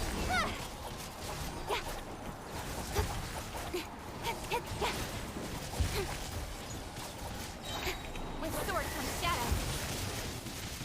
I don't know if we get it. Can't see. Obey! Born of ice and frost. Incoming! Let's nip that in the bud. Manifest! No touching! Cut to the chase! Speed of light! This is taking like way too long. My curse! Yeah. To there. Okay, maybe we're not meant to do this right now. That is totally fine. Alright, let's do Nihita.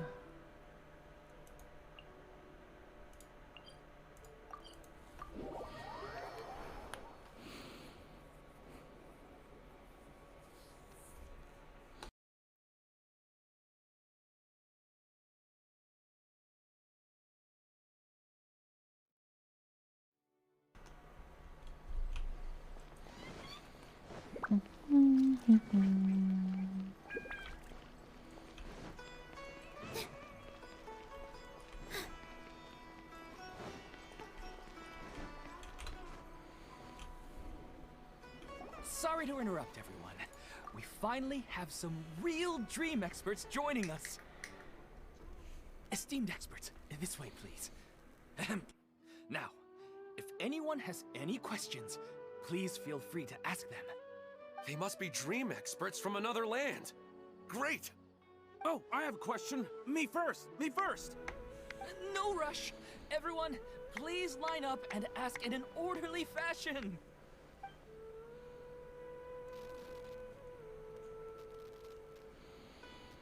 Whoa. Paimon didn't expect them to be so enthusiastic. My question is simple. My everyday life is very difficult, so I would like to become a slime in my dreams. How can I do that? What? I don't know how to do that. I'm sorry, sir. Paimon knows. Paimon's had this kind of dream before, so she knows a thing or two. The first time, Paimon became an animal slime.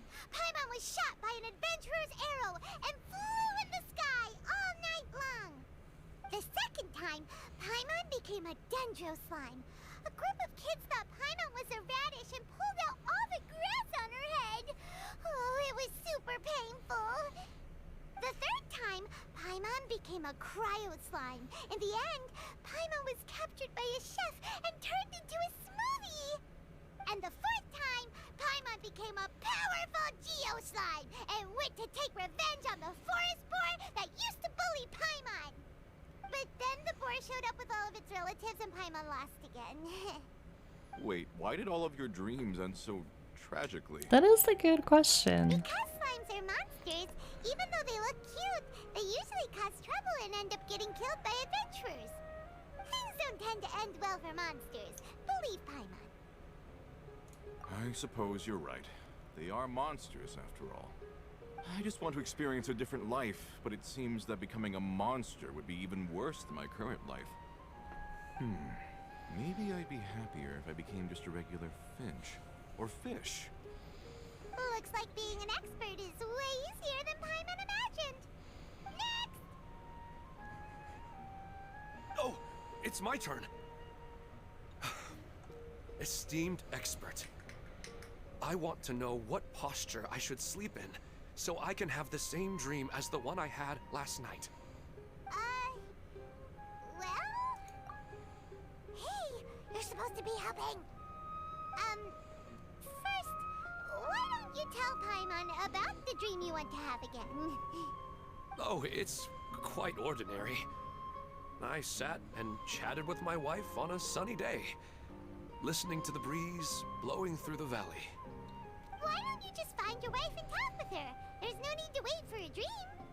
Well, unfortunately, she passed away.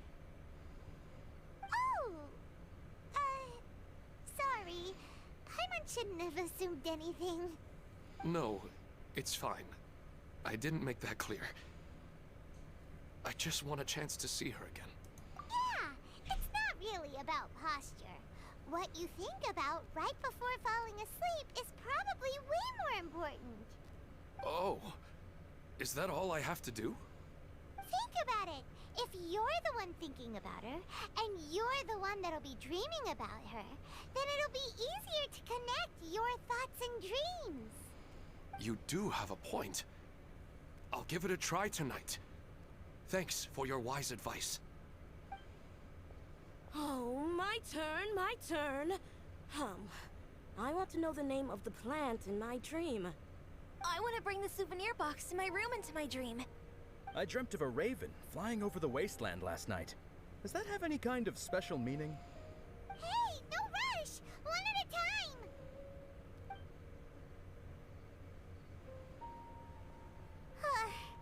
Their questions were way too difficult.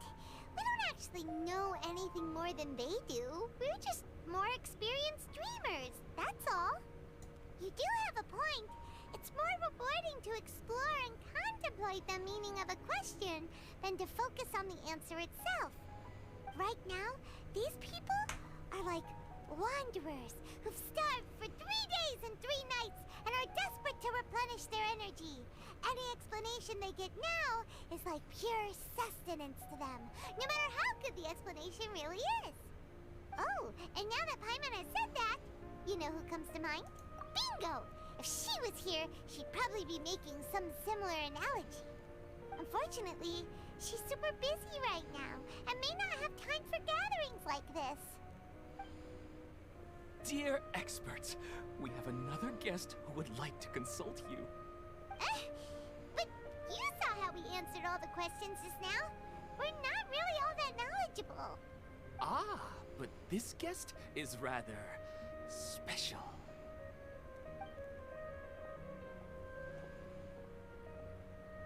My question is, why didn't you immediately tell me about such an interesting place? Huh? Nahida? How did you get here?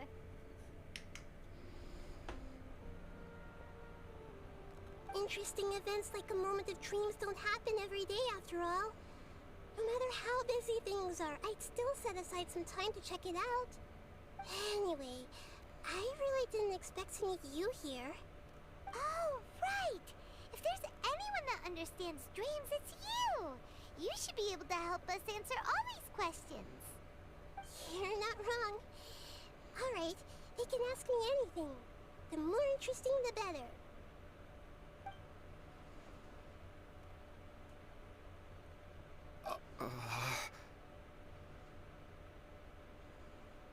Huh? What's wrong? You were all so excited a minute ago. Why the sudden hesitation? Even so, it's not like I look super intimidating or anything, right? And in terms of reputation and renown, you've also done many great things in Sumeru. Yet they didn't even flinch at you. Alas. The interesting questions have all vanished in an instant. It appears I'm the one spoiling the fun here. I'll see myself out. Oh, that's not true, Nahida. I don't want to get in the way of the original purpose of a Moment of Dreams, which is to let people gather here and freely share their marvelous dreams. Now the atmosphere here is like water poured into a container. The water is more secure and settled, but it has lost its free-flowing nature from the river. I just want it to be another drop in the water, not the cold and restrictive container. She's sulking. Hey! It's alright, everyone! No need to be shy. The Dendro Archon is really nice, so please just go ahead and ask. Otherwise, she'll leave. Alright. I'll give it a try. Oh, it's the slime guy. Hey, drop the nicknames, would you? Besides, I don't want to become a slime anymore. Maybe a finch or fish is more suitable for me. I see. So you want to become a small animal in your dreams, right? Why do you think that sounds good to you? I guess I just want to experience something different. My everyday life is nothing but the same. The sky is right above me and the ocean just over the horizon, yet I remain caged in a life of monotony. So you want to experience something new in your dreams? Sorry. I'm getting a little confused. Why don't you seek out some new experiences in real life? Because if I don't work, I won't have any mora.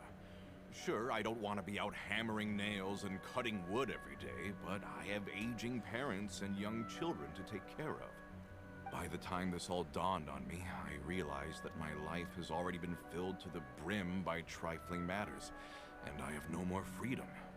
But if that's the case, then even if you became a flying bird or swimming fish, you will still be hammering nails and cutting wood in your dreams. The reason is you've already been caged. It doesn't matter what your physical body turns into. Your mind will still be stuck in the same predicament. Really? That sounds pretty terrible. Then what should I do? I don't know everything that you're going through, but how about replacing your hammer? Huh? Replacing my hammer? That's right.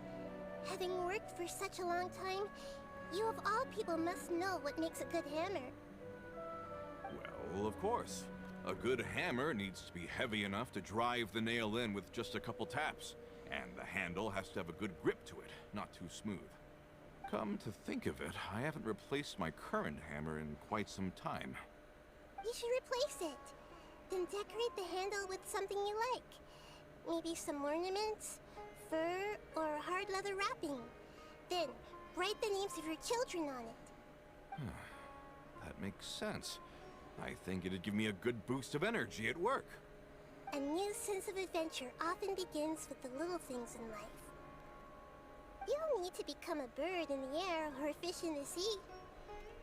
You only need to do your best in life, and all those things you cherish will become your source of happiness. Yes. Yes, I get it now. This is a real eye-opener for me. I'll go and pick out a new hammer right away. No, I should make one of my own. Thank you, Great Dendro Archon. That's our Nahida! Only you would know how to get right to the heart of the problem. Actually, I didn't really understand the problem. Huh? I gave him that advice because I once saw a worker doing the same thing. Whenever he became tired, he would look at some names on the handle of his tool. After a moment, he'd start to smile. It really surprised me at the time. My guess is that the names on the handle were of important people to him. After observation, I know this kind of behavior motivates people. But why is that? Is it because of excitement, anticipation, or helplessness? I really don't know. And even if I could know what's going through his mind, it's still difficult to fully grasp his feelings. Oh, Paimon gets what you mean. Huh. Paimon had no idea it takes you so much effort to understand these kinds of things. That's why I was a bit nervous just now. But luckily, seeing his happy face in the end reassured me that I didn't say anything wrong. Don't mind me though. This is just my way of learning. She is so cute. I love her so much. Hey, don't forget about Paimon. Everyone knows that Paimon's also super skilled at reading people's feelings. Thanks, you two. That makes me feel a lot better. Let's move on to the next question, shall we? I already asked the experts my question earlier, but I wanted to hear the Dendro Archon's response too.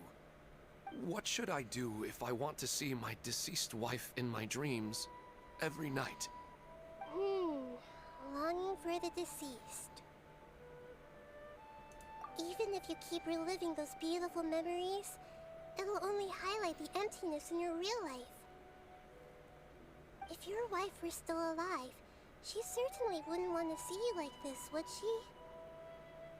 No, I suppose not. But our time together in my dreams is not just reliving our past together. I don't know. Maybe it's because I miss her too much. But it's really as if she had come back to life in my dreams. She even remembers each and every dream. After I wake up and then continue dreaming again later, we can pick up our conversation right where we last left off. That's really amazing. Statistically speaking, continuous dreams are extremely rare. It's almost as if my wife has obtained a second life in my dreams. But the more vivid she appears, the emptier I feel, and the more painful it is when I wake up. I don't know whether to call it a blessing or a curse. Maybe all of this is rooted in your deep longing for her. Were there any unresolved matters or regrets between the two of you? I don't know. I suppose my biggest regret is that I couldn't spend the rest of my life with her. I really felt like I was ready to move on. I wouldn't be so hesitant now if it weren't for these hyper-realistic dreams I've been having. Huh. You know, they say that whatever's on your mind is what goes into your dreams. But dreams are, and will forever be, just dreams. We are people living in the real world. It's not good to be overly obsessed with dreams. All it'll do is fill up your mind and eat away at your thoughts. Yes, I know. That's why I'm also a little disappointed in myself. I still need to take care of our child. And it's probably not good to let her see me in such a state. Anyway, thanks for your advice, Great Dendro Archon.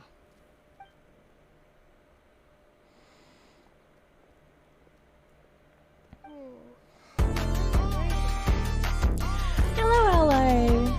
How are you? Oh my god, 18 months! I appreciate it so much. And thank you for the hydrate.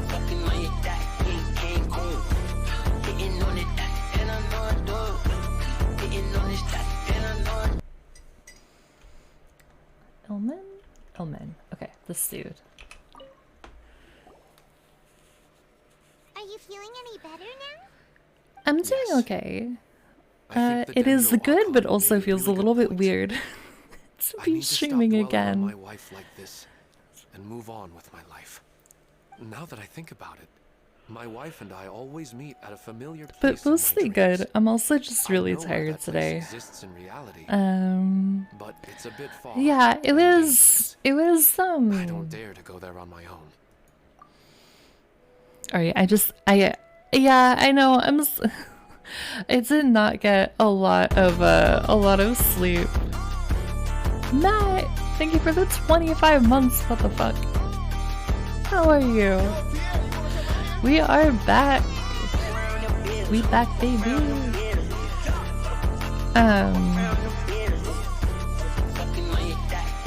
So yeah, not a lot of sleep. So my godfather came. He was doing a bike trip over the weekend, and he came on Saturday and dropped his dog off for my roommate and I to watch over the weekends. While he was gone, which was really it was good. It was nice having him around. He's been here before, the doggo. He's very sweet, very big, very cuddly, very big snugglebug. But last night I could not fall asleep, and then this morning my roommate left to go pick up my godfather from where he was at his biking trip, and then bring him back home. Or not home, but bring him here. He could get all of his stuff. They stop for breakfast and all that. But the dog, so my roommate left, and the dog woke me up at 9 in the morning. I think I fell asleep at 5.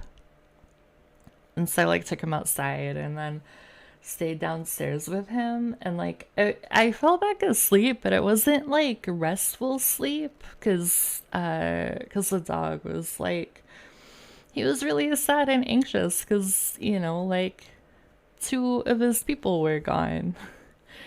So he would spend a lot of time whining at the door. Yeah, not great sleep, so I am very tired. But excited to be back. It is good to be back. I just, it's one of those days where I got a really big coffee. Oh, plus there's the whole other thing that happened once I woke up, which is just I don't even know what's going on. Thank you. So where I live, it's the neighbors here all know each other really well. I don't know them as well, but my roommate knows them better. And one of our direct next door neighbors is this lady who's in her 90s, apparently can't really hear anything, can't see anything, has probably lived in this house for decades and decades and decades. And apparently her son, who is the only person that ever comes to take care of her, got in a car accident and was taken to the hospital from the car accident and was in surgery. And one of his son's friends was trying to explain what was going on to his mom, who's our neighbor, but she doesn't understand. And so my roommate's trying to help figure things out. It was just this whole drama. So I woke up to that, and I was just oh god, this is gonna be a day. Thank you, Ale. I'm sure I will. Yeah, it was a lot, and day of days. I also, we had technical difficulties at the very beginning of stream. I switched to Genshin after doing the Final Fantasy XIV dailies, and then apparently forgot to unmute myself for 5 straight minutes. So, we're doing great. We are back in full swing. I know, right? That's what I said. It wouldn't be a star stream without technical difficulties. This means that we are officially back in business. Oh man, Aussie! Thank you for the 15 months. Oh my gosh. How are you? Real streamers have technical difficulties? True. So true.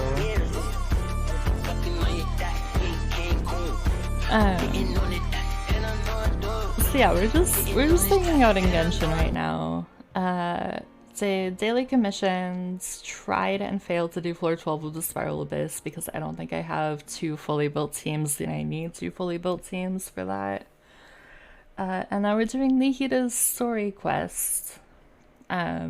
So basically, TLDR so far is that like in Sumeru, the region that we are currently in, once you became an adult, you stopped dreaming because this terminal that everybody wore would like take their dreams. It's a very long story, but that Akasha terminal is no more, and so now suddenly everybody is dreaming again, and they're like, oh my god, what's going on?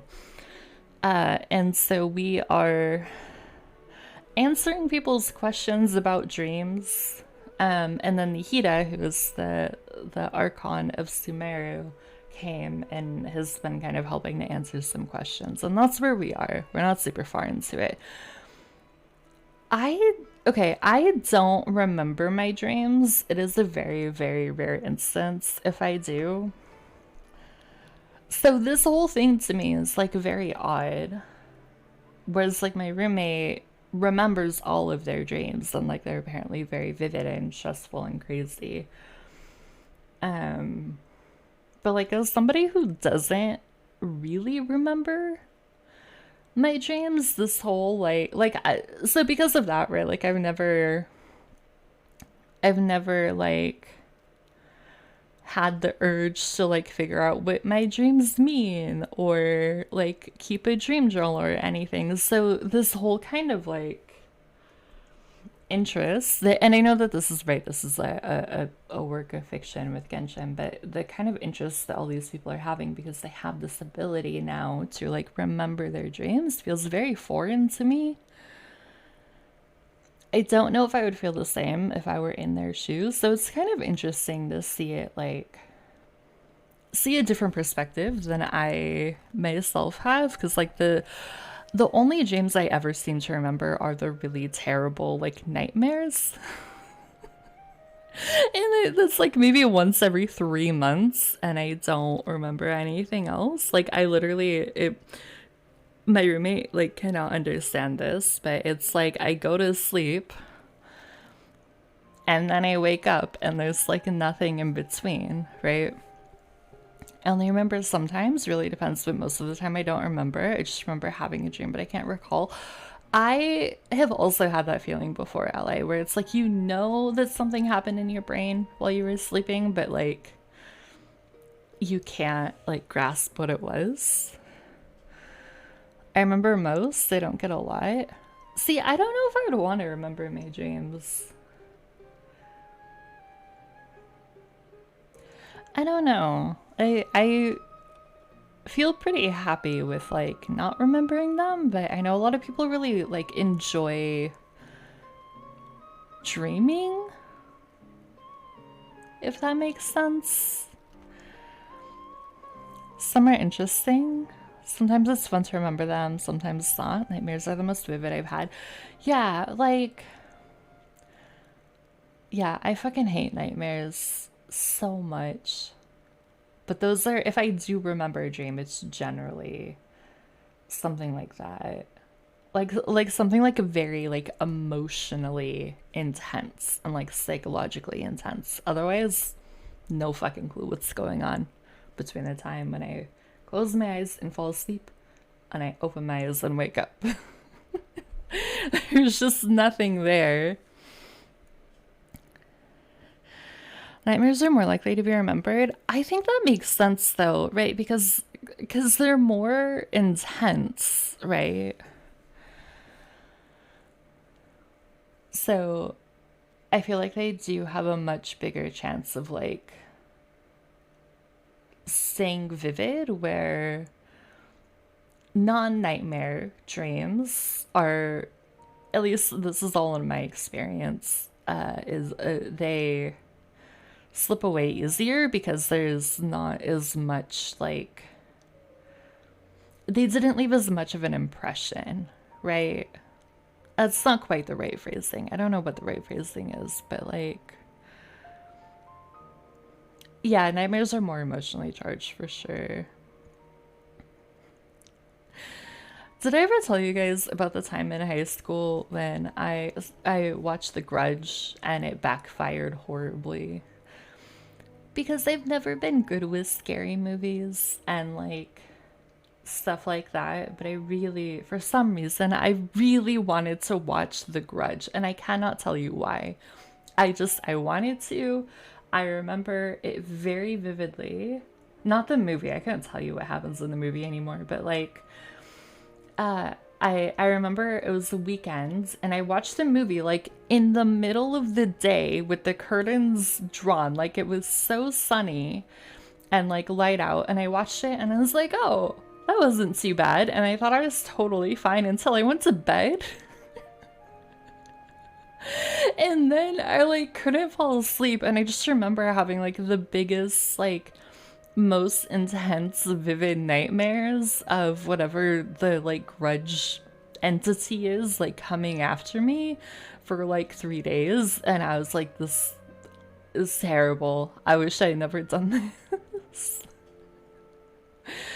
I used to have nightmares of werewolves hunting me after watching Harry Potter. Those werewolves though are not like the cuddly kind of werewolves. Like, they look like they're gonna fuck you up, so I can understand that.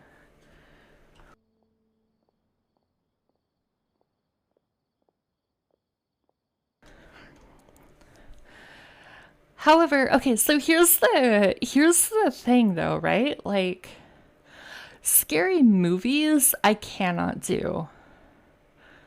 But if I read a book or like a manga, like I read the Ring manga and was totally fine. I fucking would read like Clive Barker's Books of Blood for fun and be totally fine. It's something about seeing it on a screen that like I cannot handle. And I don't know what the distinction is in my brain between like reading about something very scary and terrifying and would definitely give me nightmares if it was like in a movie, and being like completely fine, like no issues whatsoever, and then watching a movie of something that is not even as scary as the things that I would read in books, but that would fuck me up so bad. It's very odd. Like nightmares for a considerable amount of time? Oh no. It's the reverse for me. So you're good with movies, but not with like reading scary stuff. My dad took me to see Blade when I was like 8 years old, and I had nightmares about vampires. Oh no.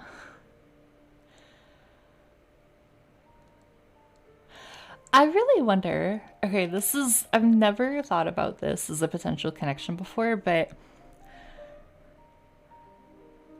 so what Aussie just said reminded me of, I'm sure most of you know this, I'm sure I've told most of you at some point, but like when I was like 11, one of my friends, and this is when I was living in the Pacific Northwest, one of my friends' families had a cabin up on a mountain, and so it was like me, her, we're both like 10, 11-ish, and then her like a 19, 20-year-old cousin, I think. We were the only ones that went up there for like a weekend or whatever. And her, so my friend's parents never really had any sort of like limitation, 'cause she had an older sister. So I guess that means that they were just like, oh, whatever your sister can watch, you can watch. So she never really had any like limitations on what she could watch or not. And my parents were a lot more strict. But it was like it felt like the middle of the night. I don't remember what time it was, but it was definitely dark. And my friend's cousin put on the original Blade Runner. And I could not tell you anything about that movie because I've blocked it out, and I cannot tell you what freaked me out so badly, but I was fucked up from that movie. Like, I could not sleep. I was genuinely terrified. I will never watch that movie. There was something about it that, like, obviously, like, like freaked me the fuck out. Like, yeah, but also consider this, Aussie. I was like a 10 or 11-year-old kid who I think the most like intense things I had ever watched at that point were like the OG Star Trek right? Like stuff like that, where like it's sci-fi, but it's like fun and philosophical. Um, I know you know, Matt, because I know I've told you, but like I really wonder. So here's the point. I really wonder if, even though Blade Runner is not a scary movie, but if that experience has anything to do with why I can't handle scary movies. I don't know, and I'm really wondering, and I don't know if I'll ever know the answer to this, but I'm really wondering if in my brain there is some sort of connection between the genuine like terror I felt at that movie and anything else that is like scary, even though I know that Blade Runner isn't a scary movie. Like, I know that now, and I'm sure if I had watched it like 5 years later, I would have loved it, and it would have been amazing, and it would have been fine. Cabin in the Woods, I thought you were gonna say they put on like Evil Dead or something. No, it was Blade Runner, and I remember my friend and her cousin being so genuinely confused, and I think we like left the cabin early, if I remember correctly. Like I was like not okay. And I don't know why, because they blocked out the entire movie. So I don't even know what, like, I have no idea what freaked me out so badly. The main character does get hunted. Can confirm that's terrifying. Oh no. But like there's stuff like I think Altered Carbon, which is really good. I am pretty sure that that's in the same vein of like sci-fi that Blade Runner is, and I love that show. Like that show is so good, and I have no problems watching it. But for whatever reason, so I really wonder. But I don't know how to know the answer to it. But I really wonder if there's some connection between that being a terrifying experience and why I cannot handle scary movies. Or there could be no connection there. That's also a very possible thing. D4F, I do not want to become famous. Although I feel kind of honored that we got a follow bot on our first stream back. Does this mean that we've made it? I think this means that we made it. I'll take it. Thank you, Matt.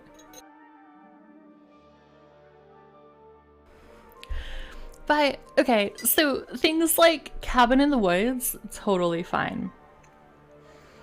What other scary things have I seen? I think, okay, so here's where I feel like my,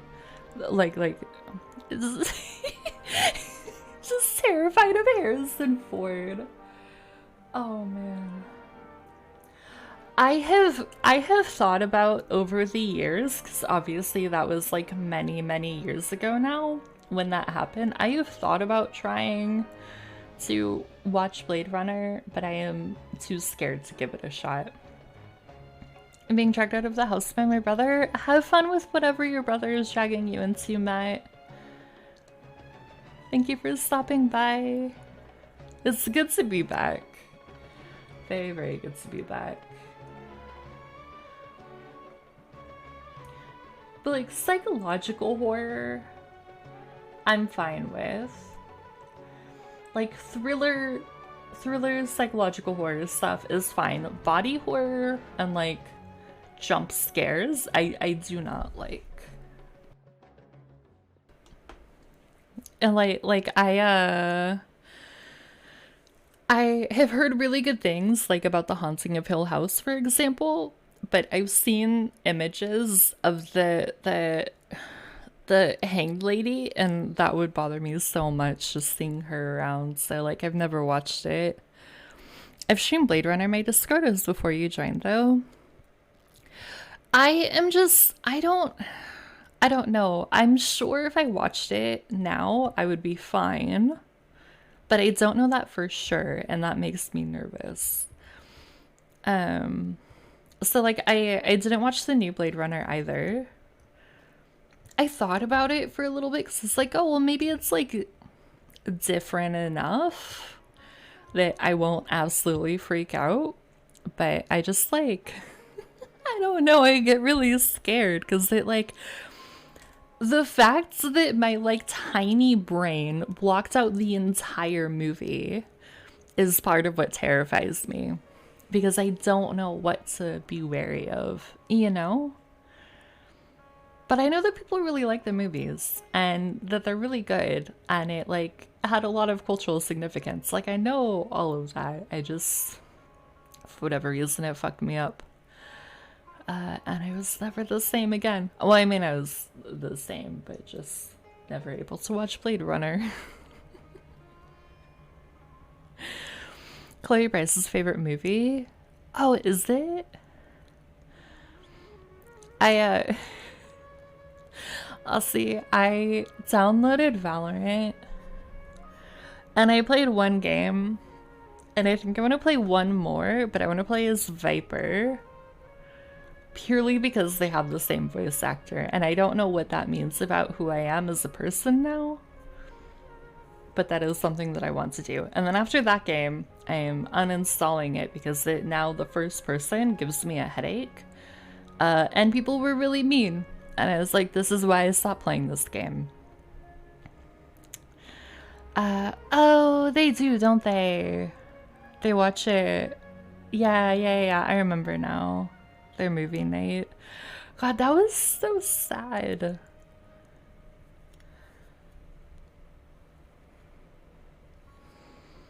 I really hope at some point in their lives they get like, I don't know, someone to help them through all the fucking trauma of all of that. Although I should send it to you, but I have started to get TikToks of the Life is Strange games. I'm skipping past most of them though because they're of true colors and I don't want to see anything because I don't know from looking at anything if it's like gonna spoil it or not, but there's one really cool one with Max. Oh yeah, I forgot. I forgot about that. No, you're totally fine. They're mostly really good. I just like, I don't know, like obviously we haven't gone through enough of True Colors for me to like know like, okay, if this scene is happening, it's like after like what choice tree it's like from or anything like that, but like most of the ones that come up are from True Colors and I'm like, I love the games, but I'm just gonna scroll by because I don't want to accidentally spoil anything that's gonna happen. But yeah, it's been really kind of fun to see them slowly like creep into the regular rotation of videos that show up on TikTok.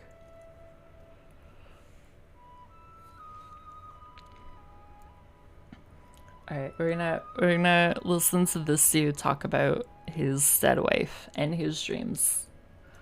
But at the same time, I feel as if I should go and have a look anyway.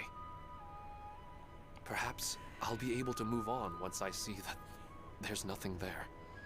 Otherwise, I'll keep on feeling like everything is covered in a haze.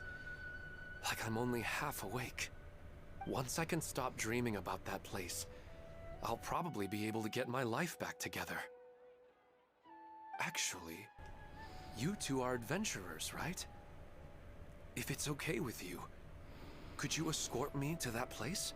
I'm excited for this weekend streams. The next chapter is one of my favorite sequences in a video game ever. That is very, very high praise. I'm excited to see. Yeah,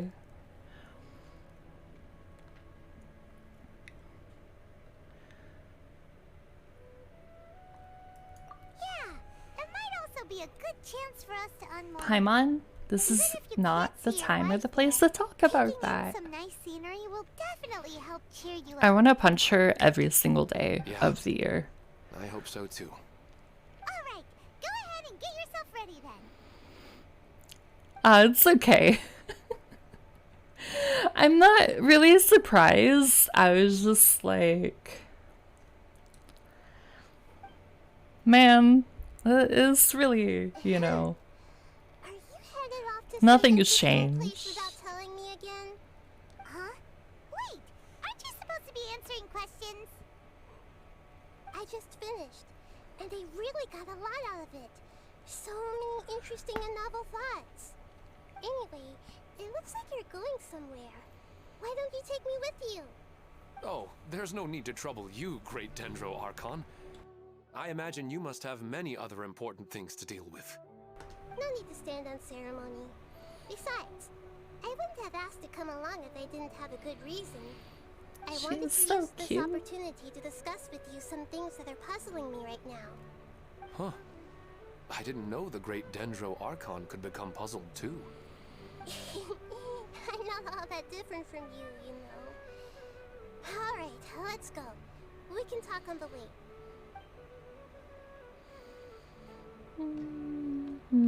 I don't know that we should tell her, Lumine. So, for context, for everyone watching who does not know what has happened in the Archon quest, which was before this,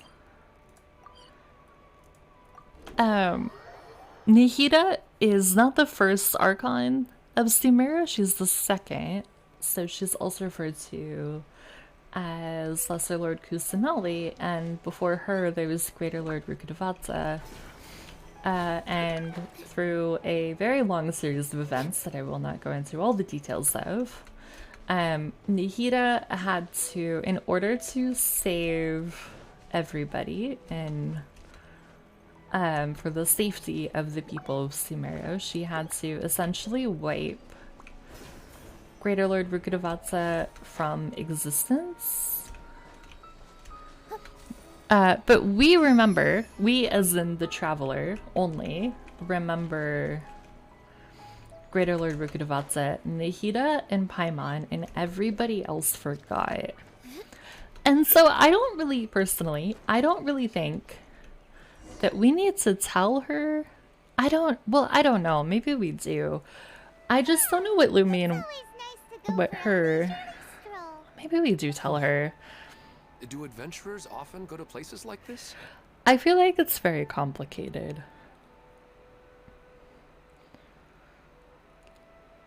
Maybe it's not as complicated as I think it is. Huh. I guess so. So, this is where you always meet your wife in your dreams? Yes, for the most part. Our place is on the summit, just up ahead. When I saw her in my dreams, we didn't do anything but talk about ordinary, mundane topics. I'd tell her about our daughter, Haidar, and she always listened intently. She would also reminisce about the past with me, telling me interesting stories and cracking jokes.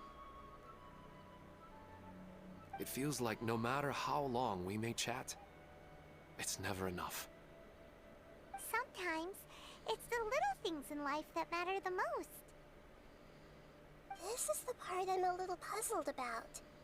I'm very familiar with dreams, and normally, they lack logic and continuity. But you said she could remember what you had told her before, right? That's right. She always listened to me carefully in real life, and now, she's doing the same in my dreams. She always surprises me with some details from our lives in the real world. The fact that she can remember such things makes me feel like she's alive. This is very suspect, That's also. weird. Well, things are kind of weird to begin with. Little and you don't matter at all. The problem is that his dreams have too much structure and continuity. Most dreams are far more. I'm really looking forward to the day when we find out who Paimon really is. For better or for worse. Like if she's a true ally or the endgame enemy. I don't like not knowing. If you're thirsty in the real world, then you might find yourself trudging through a desert in your dream. But the appearance of your wife seems unusually stable and unaffected by any outside interference. Statistically, this should be extremely rare. The final boss, you have to don't smash her understand it with ice water. But I have no reason to Just give her suspect or a reject these a good dreams. old smack. They're too beautiful. There's a fan made video from a long time ago now. Of Paimon as the unknown god, as the final boss, and it's really well done. We know so little. We know so little about Paimon. I mean, Paimon doesn't know that much about herself either. Like, I mean, like, she knows, right? She likes food and treasure and helping people and all this kind of stuff. But if we're talking about like the deep stuff of knowing, like, where did she come from? How did she get stuck in the lake that we fished her out of? Why have we never ever seen anybody else like her? You know, a lot of that kind of stuff. Like, I know at some point in the very, very, very long trajectory that Hoyo has for this game, we're gonna find out, but like, I would like to know sooner rather than later. Oh no. No, not the Cotton Eye Joe. But like, there's so many unanswered questions about Paimon. And I don't necessarily agree with the theory that a lot of people have that she is the unknown god from like the very, very opening scene that God, I'm not used to talking this much anymore. That separated us from Aether and put him in the Kanye disaster 500 years ago, and then us in this present day. Like, that's what a lot of people think, and I don't think that that's true. I think it's more likely that she's from Celestia, more so than being the unknown god. But the fact that she doesn't remember, she doesn't know the answer to the questions herself, is very alarming, I think.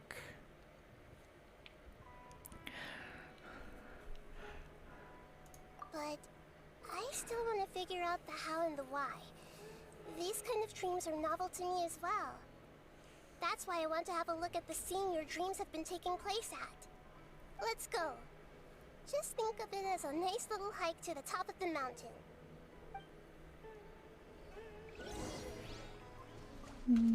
Alright, we gotta go up.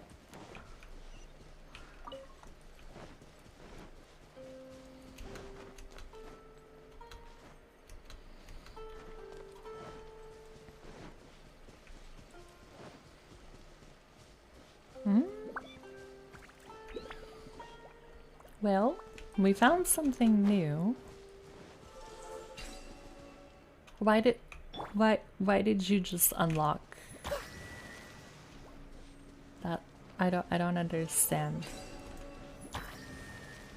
Oh god, is this a fucking puzzle? I'm not dealing with that right now. No puzzles today, please.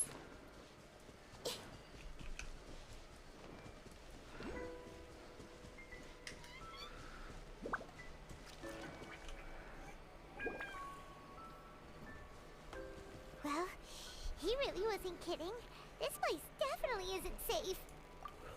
Warzone was something I didn't want to play ever again because the other players were so bad the time I did try it, but I've been really enjoying the DMC mode and a little worse than I've done with crab meats. I'm glad.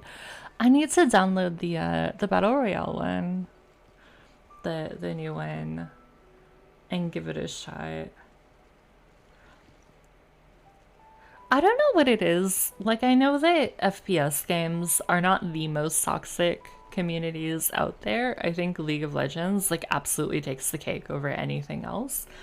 But I don't know what it is about FPS communities like Warzone and Halo and Apex is starting to get more toxic, and like Overwatch and stuff like that, where people are just like in Valorant, where people just are like okay being really, really mean.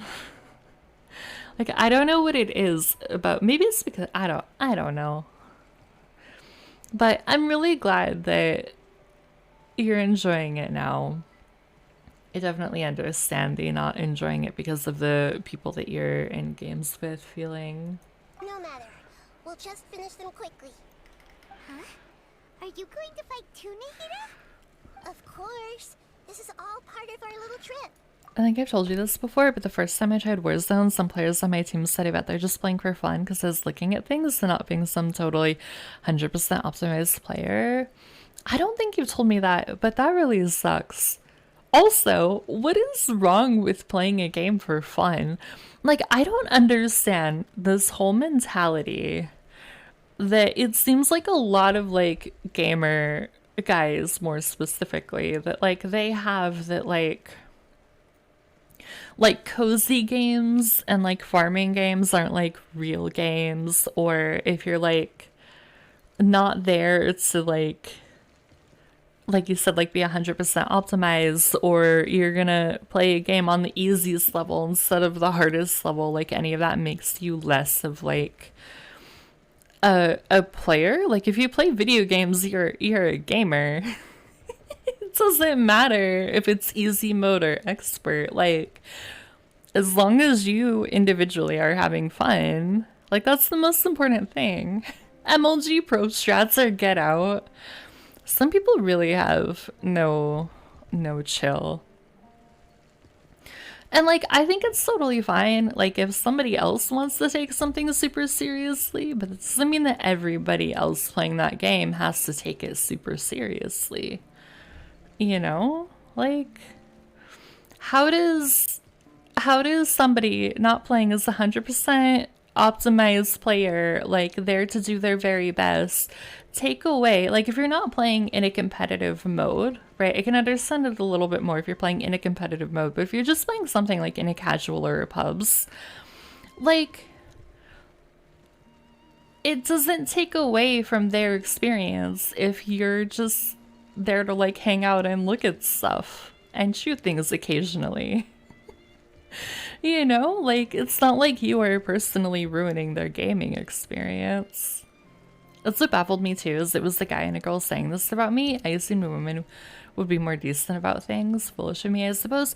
I don't think it's foolish. I think, unfortunately, there are a lot of really weird dynamics between, like, women and men playing video games, and I think that there are a very large amount of women who would be more like you or me and who would look out for other women in the gaming community and like stand up for them if people were being rude to them. And then I think that there are a portion of other women in the community who want to be like the like cool girl, for lack of a better term.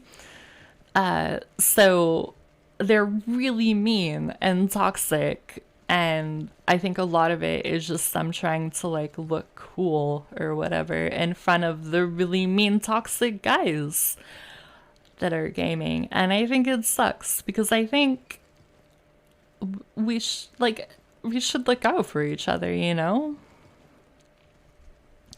I think if you're playing a matchmaking mode with random people, you can't get too upset when you get partnered with goofballs and whatnot who are messing around on you.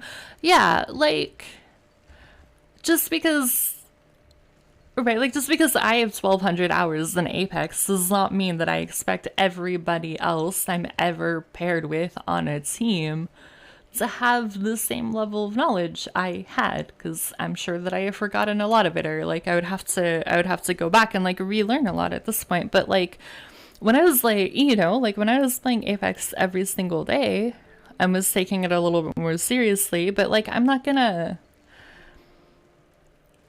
like I have no place judging somebody for not knowing what I know because of my experience, but they might not know because they might not have that experience, you know? Like, I think it's really harmful that a lot of people seem to expect like everybody to either take everything as seriously as they do or be at the same level of whatever, like be it skill or game knowledge or game sense or anything like that any other person is, because we're all different people playing games for different reasons and wanting to have fun. And fun to one person is min-maxing the shit out of every single thing that they have, right? And trying to be like insanely optimized and perform at the highest level. And fun to somebody else is just getting in and doing dumb shit with their friends, you know, like, and neither one is right or wrong, but I think a lot of people treat it as if there is one way that's better. And I think that that's really harmful as a whole, like for the community as a whole. I also think, this is the last thing I'll say on this tangent, and then we'll fight with Nihita. But I think it's really fucking stupid that a lot of the guys who are like, man, why can't I ever just get a gamer girlfriends, are the ones who are so fucking mean to the girls in their lobbies. How do you expect to get a gamer girlfriends, if you're mean to the girls in your games? I don't understand it. It makes no sense to me, and yet it's a consistent thing. Anyways. Yeah, TLDR, just punch anybody who is an asshole. I think that's what I've learned. Dudes will be like, get good, bitch, and then 5 minutes later be like, oh god, why am I so alone? Exactly, like...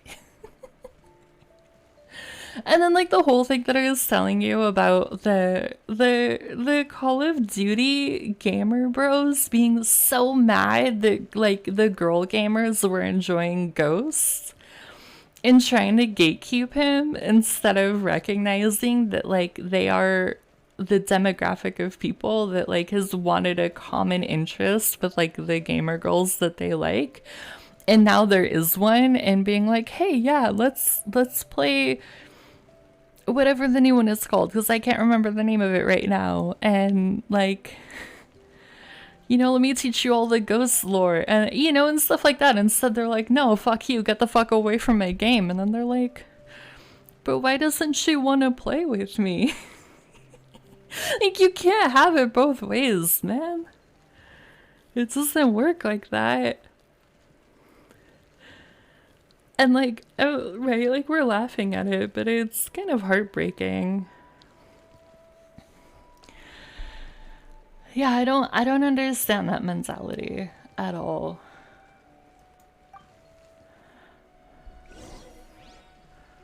Wait, okay, so this is the trial, Nihita. This is not mine here. Her EM is so... I'm sorry. Hoyo, what the fuck is this?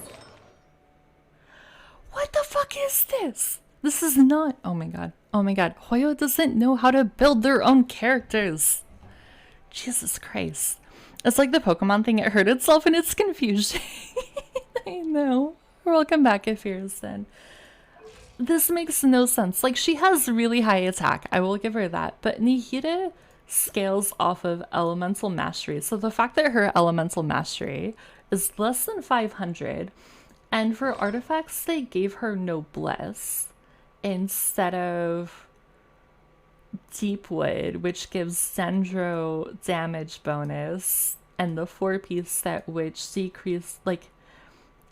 makes enemies more susceptible to Dendro damage. Like, what the fuck, Hoyo?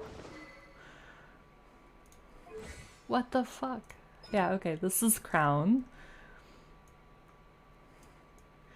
But it's... oh my god, this is... Can I have my Nihita? Can I have my Nihita, not the trial Nihita, please? Everyone hold hands. Hold the line. Right now. Right here. Right now. This dance is for you. Position. What's wrong with her builds? Is that what you're asking, Ferguson? Her trial build is very bad. Are you still playing 7 different MMOs simultaneously? Kind of. Final Fantasy for sure. I've gotten back into Lost Ark. I had kind of stopped playing it. But with the new class coming out, I've gotten back into it. I do still play Tower of Fantasy. I really like that game. Yeah, Reaper is the class that just got added to Lost Ark. They are very fun. It's very technically, like mechanically challenging, but it's a really good challenge. I don't think she is garbage. She requires more mechanical skill and positional awareness, I think. She's also really squishy, but I don't think she's bad. I think she's just not like Giga Chad Zerker who can just like run headfirst into anything. What if I had a concussion? What do you mean, what if I had a concussion? And the only thing you remembered were MMO raid mechanics? That'd be fine. MMO raid mechanics are really fun to figure out. I like them. But yeah, Tower of Fantasy is going well. They're adding a bunch of stuff. Lynn's banner came out this morning, which is very exciting. She can't speak English, but she can one-shot clown. Honestly, the dream. The day that I can run the full clown raid, I will be very happy. And like know the mechs and know how to do it. I gotta learn Vicus first, though. I still haven't learned that fight. Vaults, I just need more practice, but I've got it down. Or at least I did have it down pretty much. But yeah, that's about it for MMOs. Genshin's still definitely a thing. That's about it.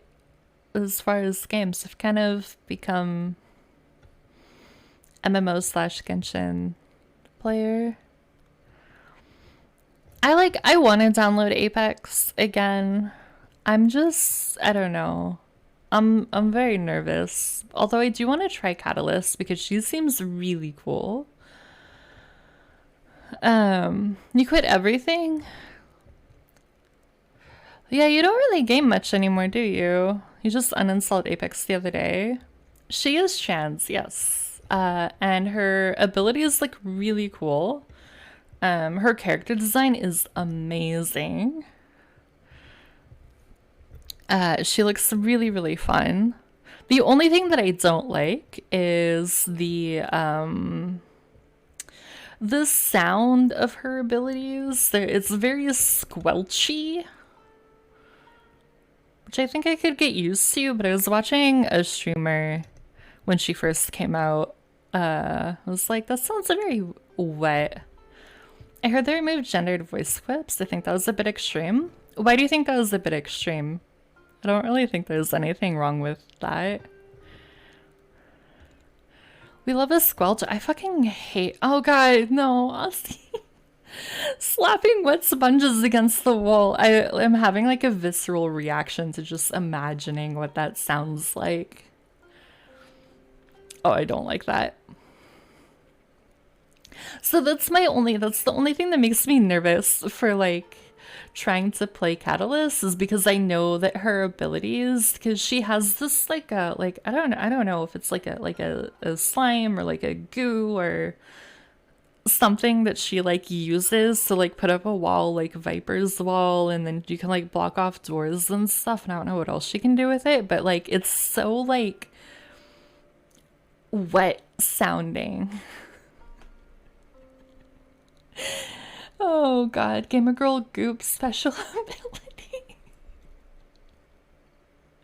She is so fucking majestic though. Honestly, one of her emotes is she like makes this like throne out of her gooey stuff. That sounds very wrong. I did.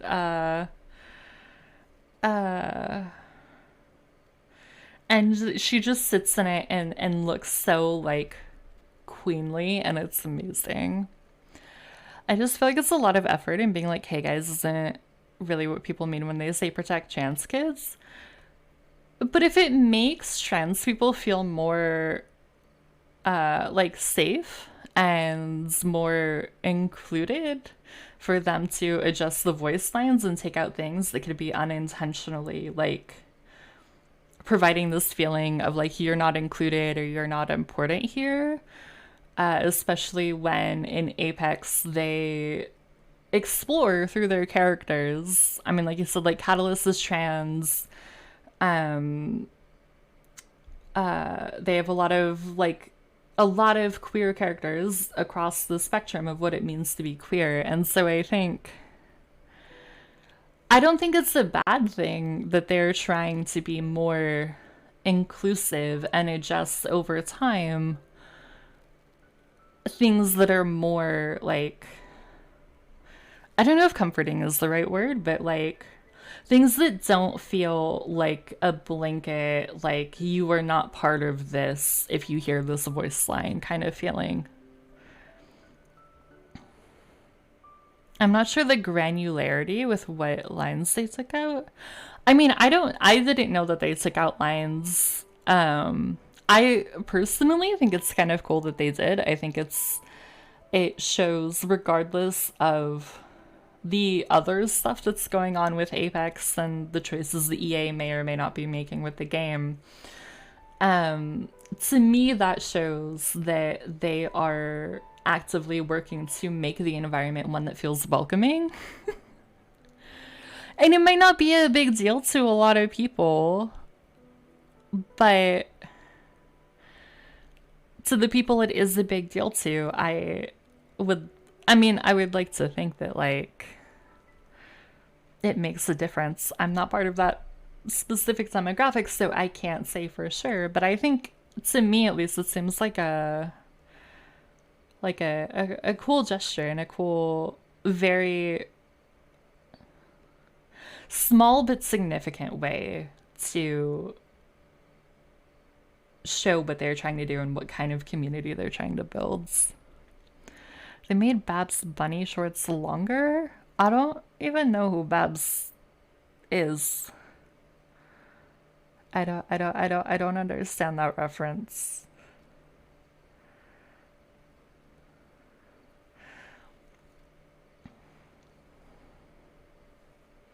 Paimon wouldn't mind spending some time here every day either.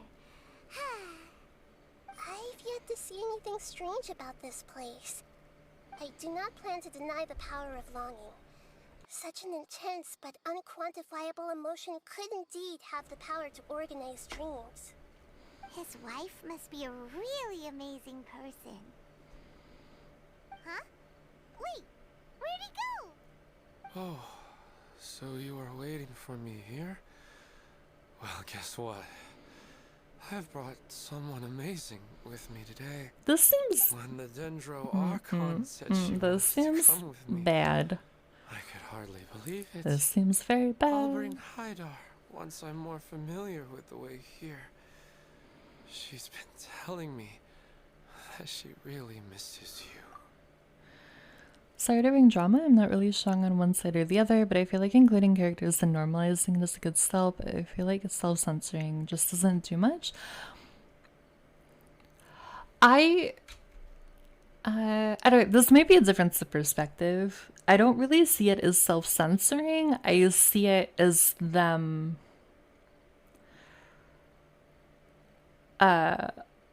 learning and growing.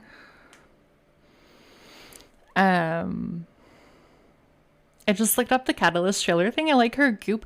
It looks so cool. I can't stand the sound of it.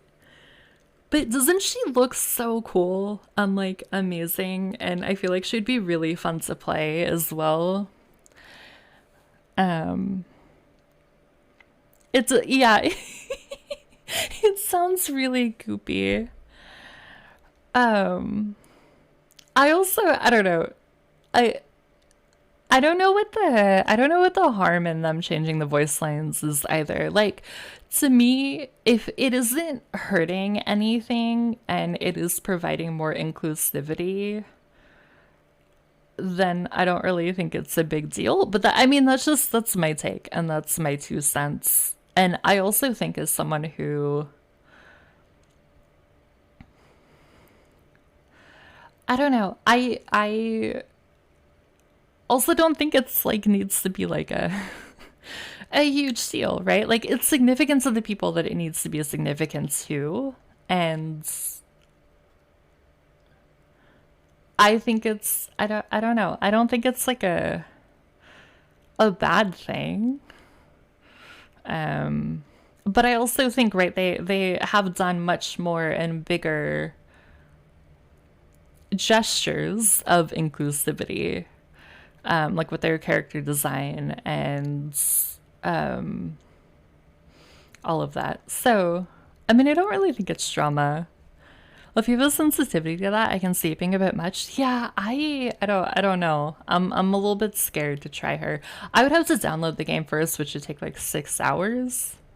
4, 5, 6 hours, which is like, honestly, that is the biggest thing that has put me off re-downloading it and trying it, is because I'm like, oh my god, either I won't be able to do anything on my computer for that period of time, or I leave it running overnight, but that makes me nervous because my computer's fan is not always working properly, like in the PC case. And so I just get like really, really nervous about not like shutting it down and giving it time to like rest and cool off, because I can't figure out what's wrong with the fan. And then there's part of me that's like, but what if I just play it for like 5 minutes and then uninstall it again? Like, was all that 6 hours for nothing? Time to try this new character. 10 hours Nickelodeon slime spatter sound base boosted. Oh god. Oh god, that would be terrible. I'd hate that. I don't understand. So like the sound of Catalyst abilities kind of freaks me out. But like those like ASMR slime videos on like Instagram or TikTok, but I guess that's more like crunchy sounding. Like I like those a lot, but they don't sound like it's none of the slimes there are like squelchy, right? It's a lot crisper of a sound, where Catalyst abilities are definitely of the squelch variety. Like her goop is more like wet or whatever. I don't know how to describe it. I really don't know. But yeah, I want to try her. I genuinely think either I would get used to the sounds, or I would just go back to one of the other characters that I played and not play her. But I don't know. Please try your wets a little.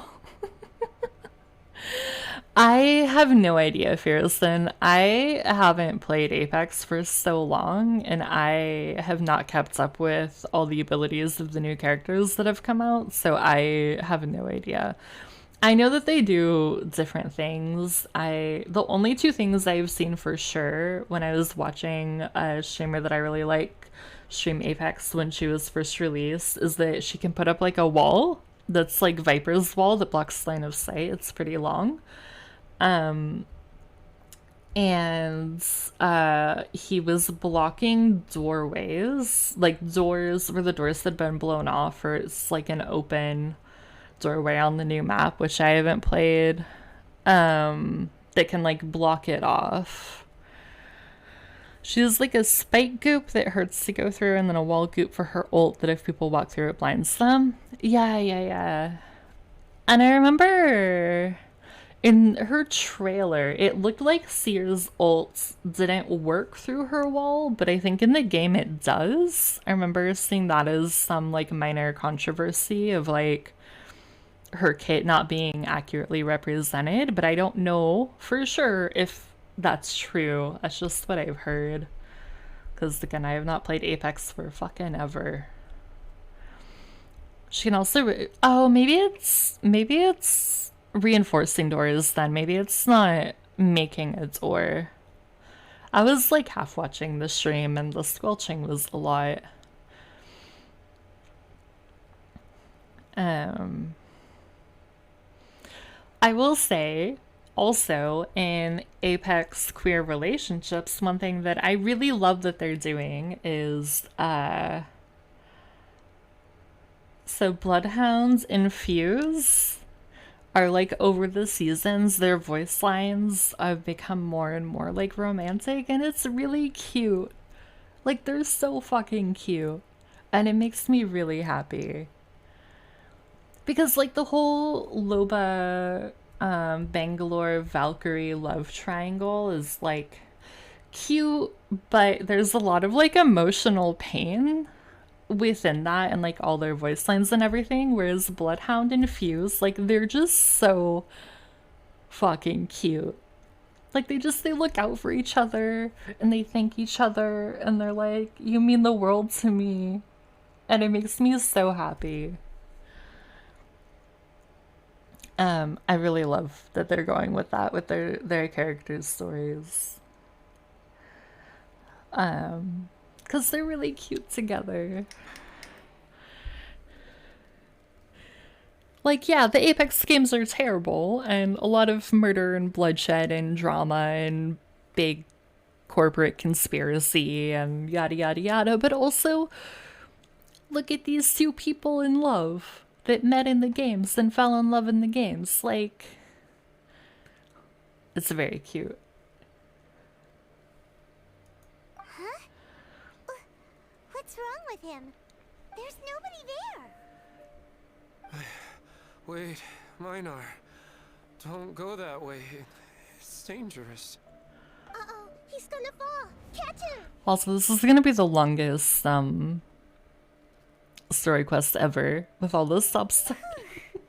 Luckily he didn't fall. I don't mind, but I just realized this is gonna take a long time because we're not super far into it, I don't He's think. in the dream now. What he said just now matches almost perfectly with the dreams he's described to us earlier.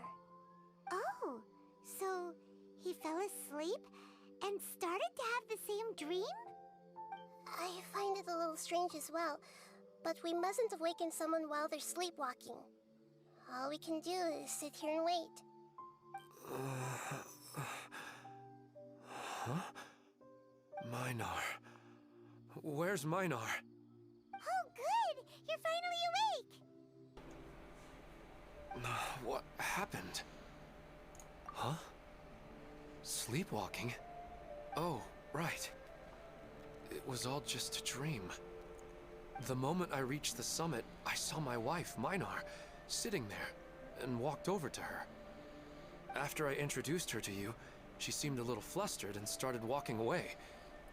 I told her to stop because of the cliff, and then she seemed to suddenly disappear. A strong wind started to blow around me and the sky grew dark. When I realized something wasn't right, I woke up. I think it's fine to drop voice lines from stuff to make them more inclusive. A lot of speech is needlessly gendered, and making it less fit for the game shouldn't be seen as censorship. I think everybody's just saying, hey, we weren't thinking about everybody when we put the stuff in the game and we're trying to fix that.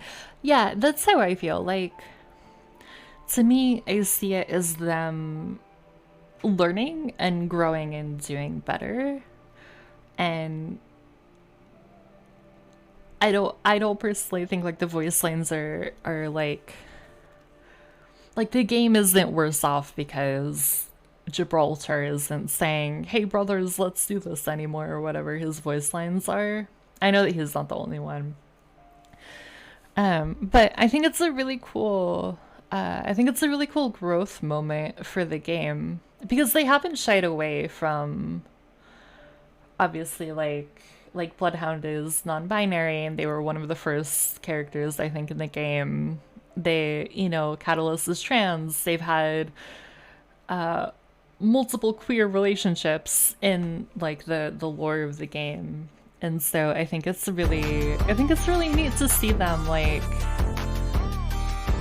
be like, oh hey, this is an area that we didn't really think about this in, and now we're fixing it and making it more inclusive. Also, Omega 24 months, thank you. It's 2 whole years. Oh my god.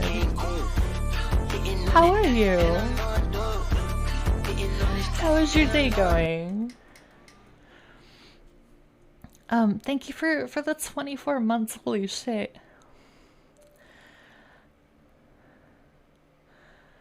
Also, I love those emotes. Oh my god. They're very good. But yeah, I think it's oh my god. Oh my god, Pancakes, hello! You've been awake for 30 minutes, so I'd say all is good. Well, good morning, Omega. Pancakes, how are you? How was your stream? What were you streaming today? Hello, for anybody coming in from Pancakes Raid, my name is Stardust. This is my first stream back in like 2 weeks, so my throat is really sore because I'm not used to like talking this much anymore, but we mostly play MMOs, but also some Genshin and Fortnite and other stuff kind of mixed in. We are wholesome and chaotic and love murder and coffee, so if you like any of those things, you're gonna fit right in here. Final Fantasy 1, doing a time run of FF again, and you got stream raiders now. Nice. How is that going? Is this another timed run with Asa, or you're just doing one on your own? We're currently I'm doing the Hida story quests in Genshin, and this is gonna maybe take like 2 or 3 streams at this rate because I keep pausing to have conversations about other things. But it's totally fine. I'm totally good with it because I miss talking with you guys so much. And I'm just really happy to be able to like hang out with you again. I'm doing one on my own, but if Asa starts, then yeah, but he doesn't have to. Okay. That's kind of cool though. Are you trying to do like a speed run, like break a record, or just see how fast you can get through it? You're about to make dinner. Oh, what's for dinner? Obviously you don't have to like, I would love to have you stay and talk, but if you gotta make dinner, go grab water, go to the bathroom, go take the dog out, like whatever you need to do. Do not feel obligated to stay here. I appreciate you bringing your community here. It means a lot. Just improve my time from last year. That totally makes sense. Pasta. Oh, that sounds so good. I'm gonna get hungry again. The more we talk about food on stream, the more hungry I'm gonna get, but it's okay. Food is very good. I got some... What makes the occasion Alfredo sauce? Is it just like specific spices that are put in it? I've never heard of that before.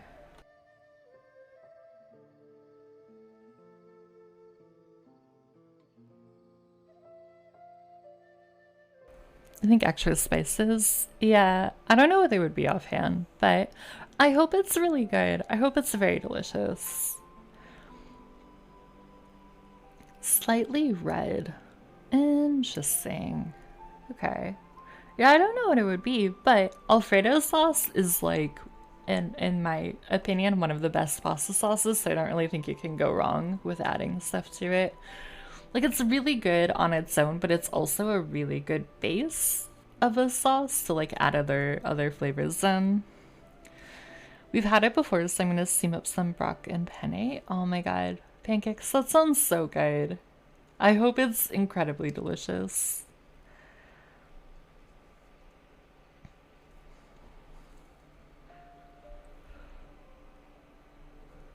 Hello, Simon. How are you? How have you been? How is your Valorant going in this act?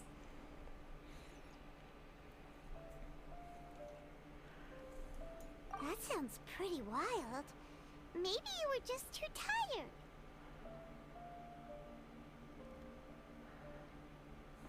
Oh wait, did I take it off? I don't auto think again? so. I slept a lot yesterday, and I don't feel very sleepy now. Maybe we've affected the way his subconscious constructs streams by following him here. Anyway, all that matters is that you woke up safe and sound. Haven't been pushing their rank up? Does that mean you're just playing more casually, or just don't have the desire to go for higher ranks right now? Both are totally fine. Also, like, ranking up is totally fine. I played my first game of Valorant the other day in like at least like 3 or 4 months. I think I'm good. People were very mean.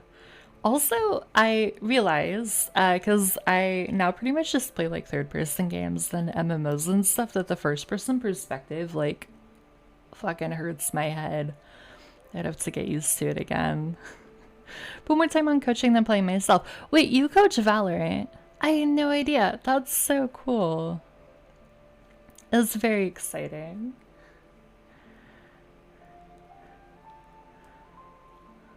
I think I know what happened now.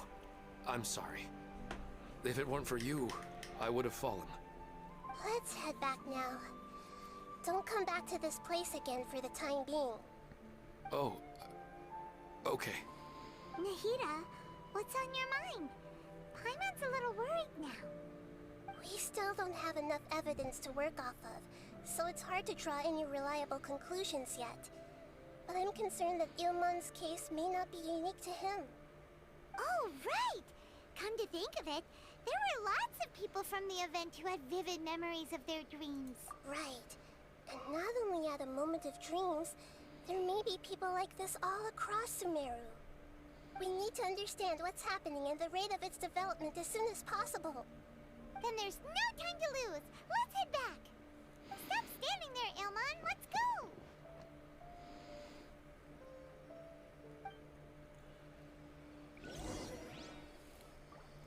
I coach CS first.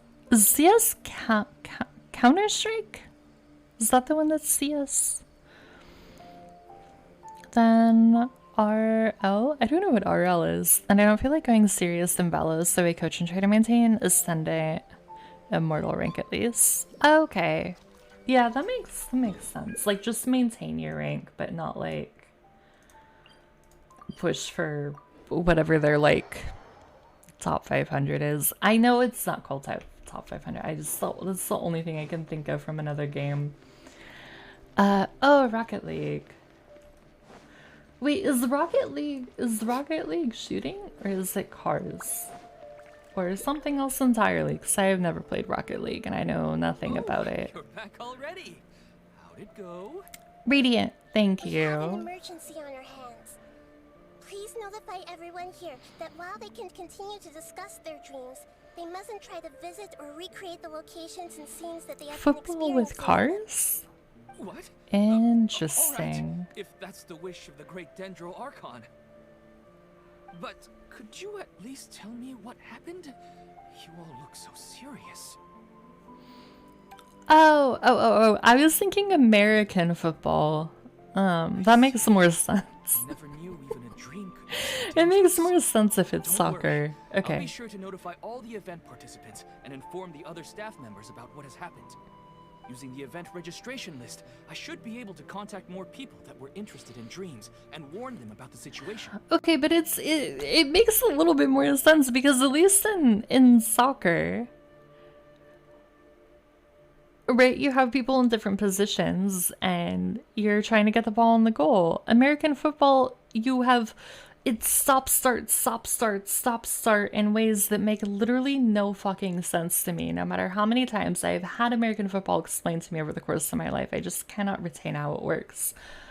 And I feel like that would be a lot harder to do with cars. But soccer, like, no, it doesn't make the most sense with cars, but it makes like a little bit more sense with cars than American football. At least in my brain. I don't know. It sounds kind of like it would be like Lucio Ball, the summer Overwatch event, but with cars instead of Lucio's. I don't know if that's what it would be like at all. Thank you. That would be very helpful. Let me confirm if all of today's participants are still here. Atta has already left. It seemed that he was on his way to make a hammer, so that shouldn't be a problem. Rocket League is an Olympic game? Wait a second. I Where's genuinely Katya? have no idea. Has anyone seen Katya?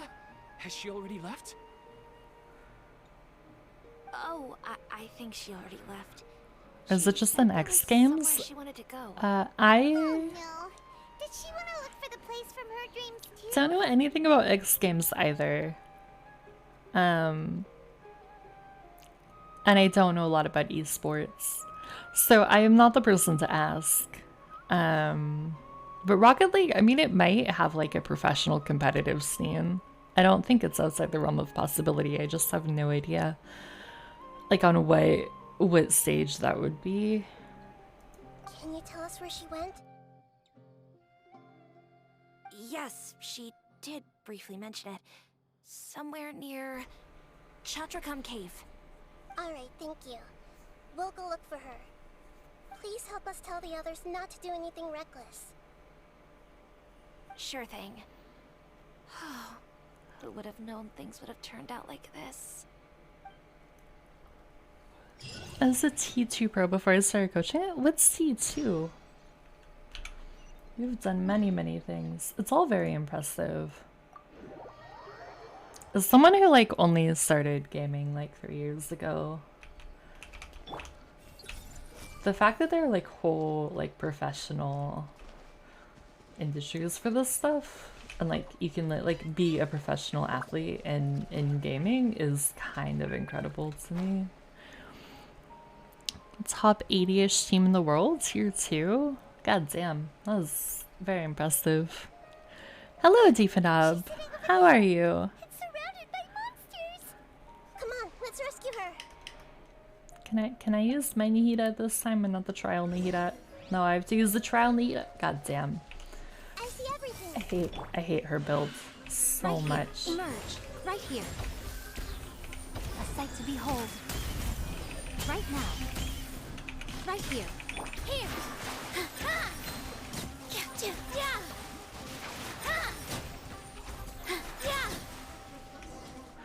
It's like low tier pro, top 20 streams are tier 1. Okay. Yes, but luckily she hasn't been injured or jolted awake yet. Let's carefully move her somewhere safer. See you tomorrow, Professor Aisha. Huh? Why am I back here again? Dreaming? But what about Professor Aisha? Oh, I see. It was all just a dream. Well, that makes sense. After all, it hasn't changed a single bit. I'm here but lurking. I appreciate the lurk, Adifanab. I hope you're having a good day. 20 years and it still hasn't bloomed.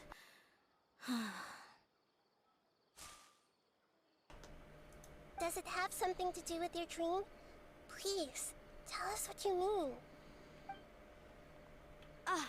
Sorry. I'm still feeling a little groggy. Please give me a moment here. Alright.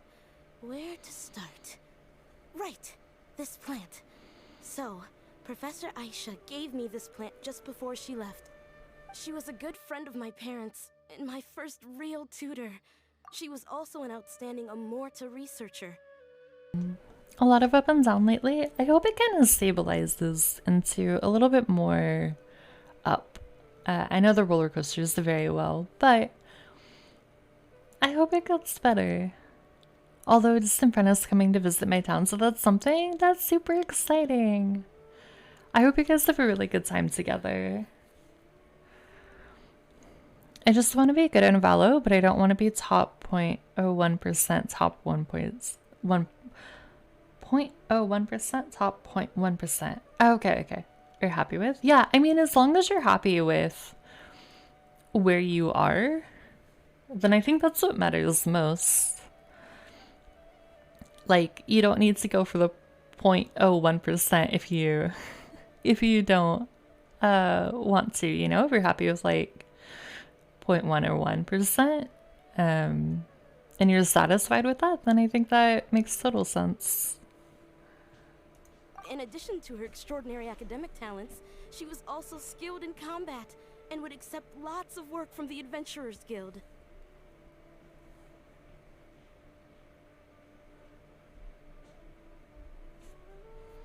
Oh, so you mean she's left on an adventure? Yes. When I was about 10 years old, she told me that she must go look for the secrets of the Abyss, and that she would be gone for a long time. Wait. I grabbed hold of her and wait a wouldn't minute. let go. Wait a minute. I didn't know what the Abyss was. I just knew that she was like family to me. She hugged me, and we cried for some time until I fell asleep. When I woke up, I was already back home. She still decided to leave. but had left behind a letter for me saying that I was the person she cared for most in this world. She claimed that investigating the Abyss could help more ordinary people protect the people and things they care about. She had obtained some important evidence during her past adventures. If she didn't set off right away, she might miss the perfect opportunity. Guess Ad Astra Abyssosque isn't just a slogan. What the fuck does the Abyss have to do with the dreams? Because I feel like they're connected, and the Abyss is bad news. Very bad news. Bad guy, bad news. Wanting to end the world, bad news. So the fact that her professor, who she's talking to in her dreams, went to go investigate the Abyss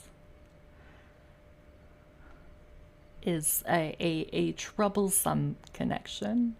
But I don't know what it means. I hope we find out. But that is very anxiety-inducing. She left a seed in the letter, telling me that if it sprouted and bloomed, then she'd come back no matter As bad as Paimon is annoying. she was in. Oh no, Paimon is very annoying. But strangely, but they're very watering it, bad. feeding it, everything I could think of. But I've never been able to get it to bloom. I even went to ask the Immorta researchers, and they couldn't explain it either. May I have a look at the plant? Of course. I was hoping the great Dendro Archon could help me solve this problem. Let me see.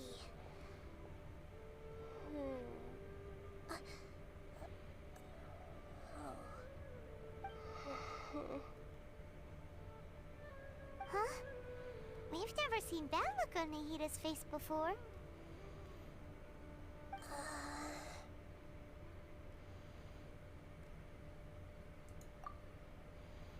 She looks a little unwell. Hold on, we'll be right back.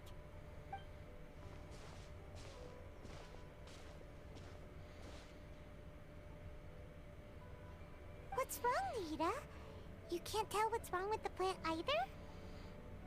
No, I immediately understood what's happening with that plant. I'm just not sure if I should say it. This plant is not known to the academic world. It's a new species that our teacher managed to cultivate by some special means.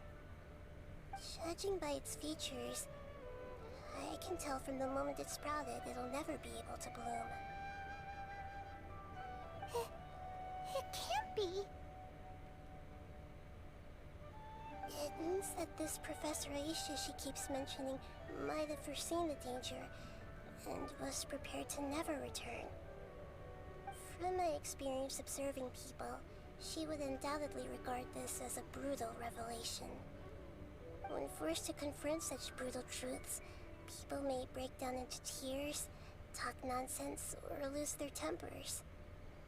I know she has to face the truth, but at the same time, I don't want to hurt her. Tell me, what should I do? Yeah, that's a tricky one. Seems like you've already got a good idea of the feelings she might experience. Oh, 169, very nice. No. Regular hydrate is 222. 222, but to specifically make me drink water is a lot more expensive because normally I'm drinking coffee or tea whenever I do a hydrate, and Ally really wanted a drink water only redeem, which is why we have that one. Yeah, it was an Ally thing. Thank you, Asti. I will drink some water.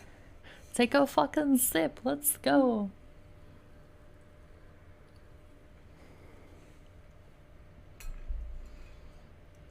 But wouldn't that mean I'm just pushing it all on you? What if she just gets angry at you instead? It's alright.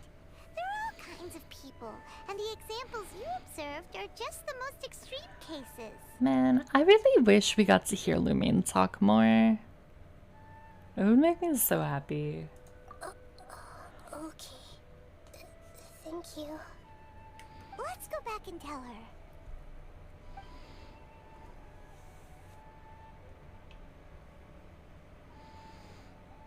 Huh? It'll never bloom? What? How is that possible? If a plant is unable to bloom, doesn't that mean it can't reproduce either? All that's left for it to do is slowly wither away. Are you saying she never intended to return?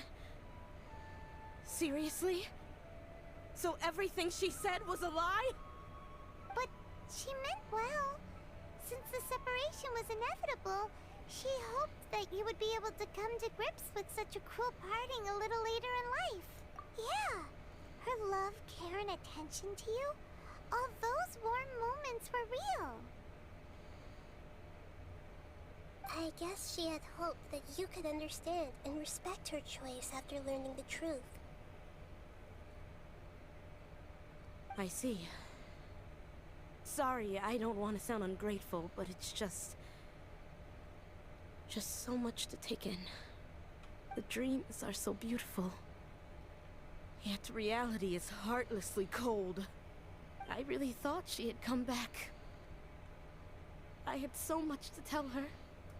These dreams may not be as pure and beautiful as they seem. Some kind of power may be exploiting your feelings.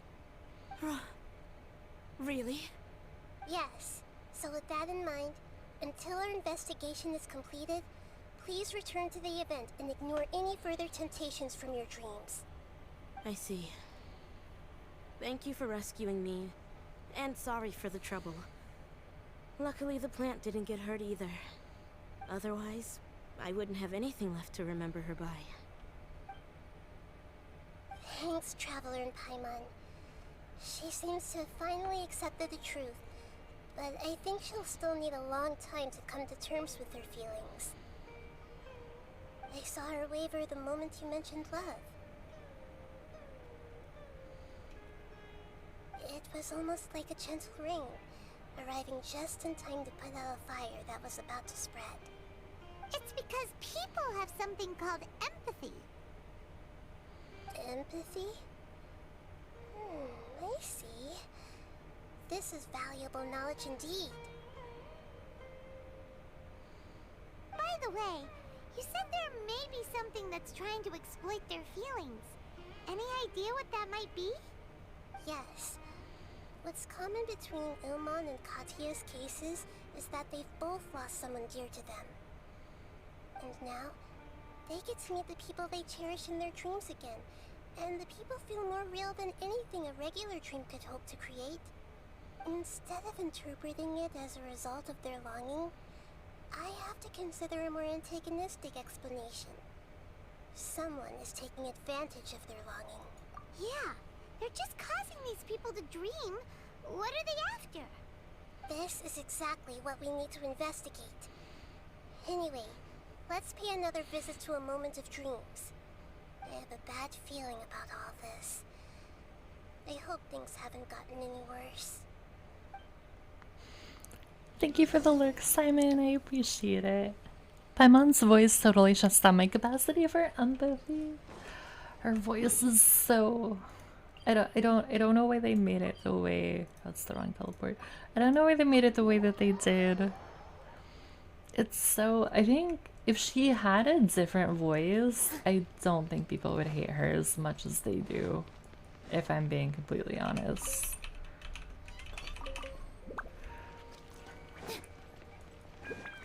I think she'd be a little bit more beloved in the community instead of, I want to throw her off a fucking cliff, you know? We're back. How's everything here? I am so sorry, Great Dendro Archon. We're still trying to figure out how to explain the whole thing to everyone. Because of your warning, we've brought dreamers here even if they were completely unaware of the danger. But some of them have already fallen asleep, and they haven't woken up for a long time. I fear there's nothing we can do about it. A moment of dreams is just a small interest group. We don't have enough staff members to handle this. Just as I expected. It seems my guess was correct. It's the Dendro Archon. She's back. What happened? Why have we been gathered here? Many of you here have been experiencing some beautiful dreams.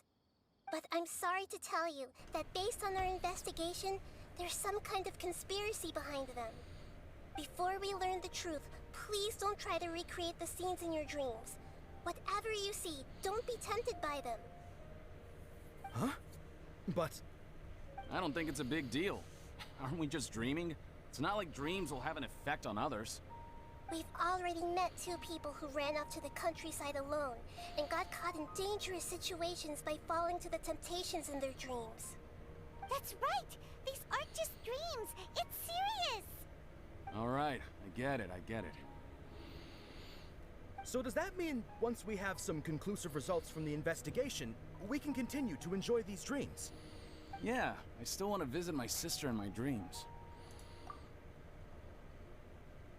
I'm sorry if what I'm about to say sounds a little offensive, Great Dendro Archon, but we had a discussion with the folks who just arrived here. In all of our dreams, we were able to reunite with people who were very close to us. They all seemed as if they were alive again, which makes us reluctant to wake up. Yes, that's also what we've observed in our investigation. So if the results of this investigation would mean an end to those dreams, that'd be quite cruel to us. All of us understand the danger, but perhaps you can't quite understand just how much those people mean to us. I don't think everyone will be on board with the plan to abandon these dreams for good. Before the conclusion of the investigation, they'll at least want to meet the people in their dreams one last time and say goodbye. We've never had such a difficult situation before. It appears that not many people are willing to cooperate. So they still want to return to their dreams despite knowing the danger? That's right. Compared with these sweet and beautiful dreams, our warnings of danger are dull and emotionless. It looks like the situation will inevitably spiral out of control. The more time we waste, the more people will ignore our warnings and return to their alluring dreams. So, what should we do? Seems we have to go into a dream and find out the truth for ourselves. Pedrush, is there anyone here who's experiencing a marvelous dream right now? Let me think. Yes, this way. Good. Please take us there. This lady refused to heed our warnings and fell asleep here a little earlier.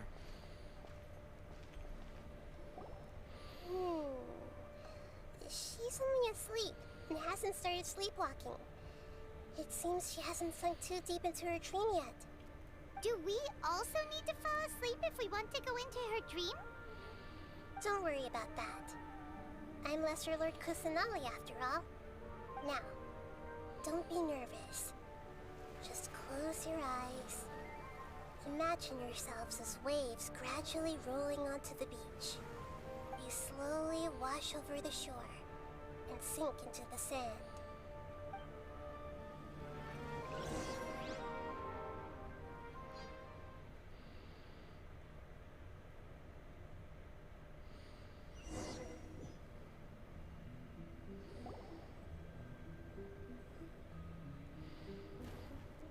What's wrong, Traveler?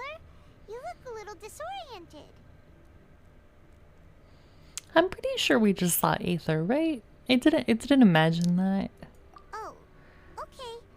Just remember that Paimon is always here for you. Anyway, seems like we've made it into the dream. I thought we would arrive at some familiar scene, but we seem to have landed in a completely unfamiliar place. Whoa! So many giant plants! Even in the sky! Amazing. Theoretically, we should have gone straight into Debbie's dream. Things do seem to have gone a bit sideways here. Anyway, let's see if we can find any leads.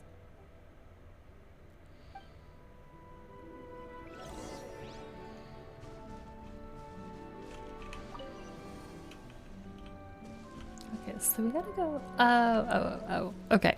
You fly up. I see you now. Everyone hold hands. Let's move out. Right now. Right here. Position. Ah! All eyes on me.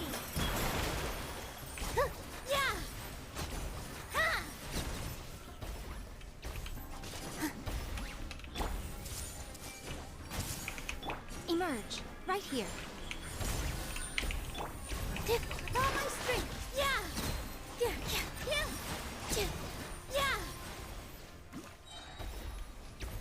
Okay, now we grab this one.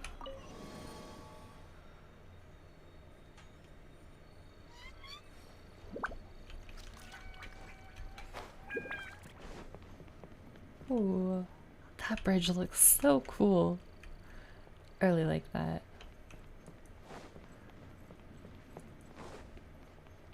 Huh? A door? Wonder where it could lead. Well, it's not like we have any other way to go now. Let's go in and have a look. Well, it's gonna be one of these. This will be interesting. Hey, this place looks familiar. Isn't it Puspa Cafe? Oh, Paimon sees Debbie. She's right over there. Looks like we've come to the right place. These alluring dreams often portray a scene from real life, which concurs with our previous findings. Really? But what about that space we were in just now? You can't mean this is another collective dream? Yes.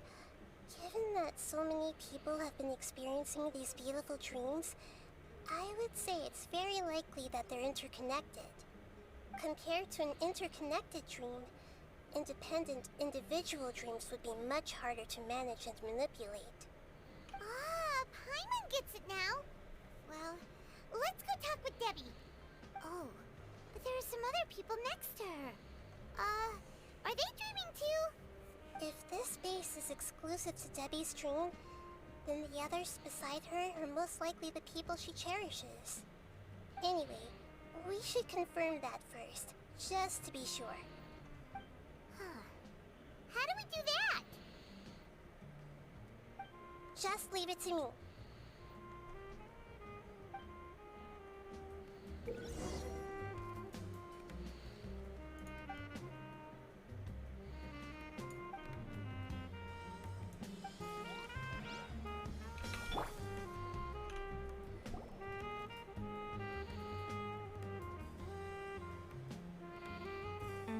The coffee here still tastes the same as ever.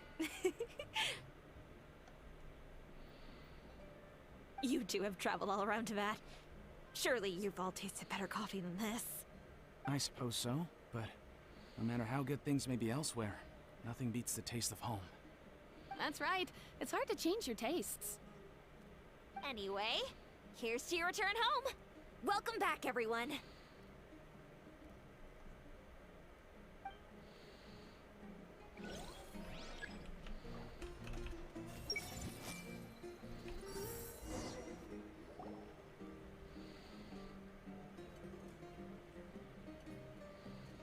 How could they be? Well, I guess it doesn't matter. Huh? She sounds a little hesitant. I've confirmed that this dream belongs only to Debbie, because I'm unable to hear the thoughts of the other two people with her. So, this is the power of the Dendro Archon? Paimon had better watch her thoughts from now on. Don't worry. I don't often use my powers like this. It's rather impolite. Alright. I need to get myself ready. It won't be easy to break it to her, but there's no avoiding it now. The Great Dendro Archon! What brings you here? I'm sorry to interrupt your celebration, but have you noticed that what's happening here doesn't quite match up with your memories? I don't quite understand. Great Dendro Archon. What do you mean? I get it! The Dendro Archon is trying to say that it's a once-in-a-lifetime opportunity that we're able to gather here. Hey, how about a cup of coffee for all of you? My treat. We just returned from a fruitful adventure. Memories. Oh, once-in-a-lifetime opportunity? Think carefully. You of all people should know what really happened to them. Are you sure that meeting here and chatting the day away like this isn't just a product of your own wishful thinking? Yes.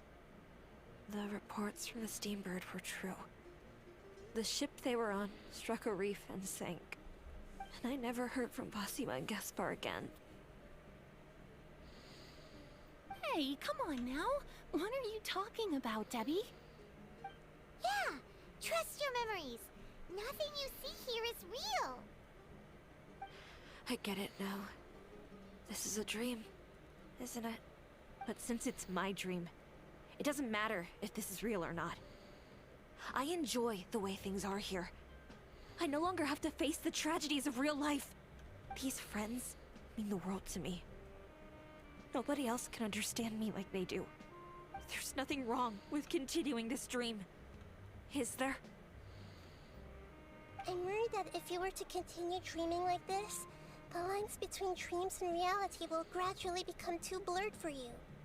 These dreams will always give you what you want, while reality remains full of pain and difficult situations.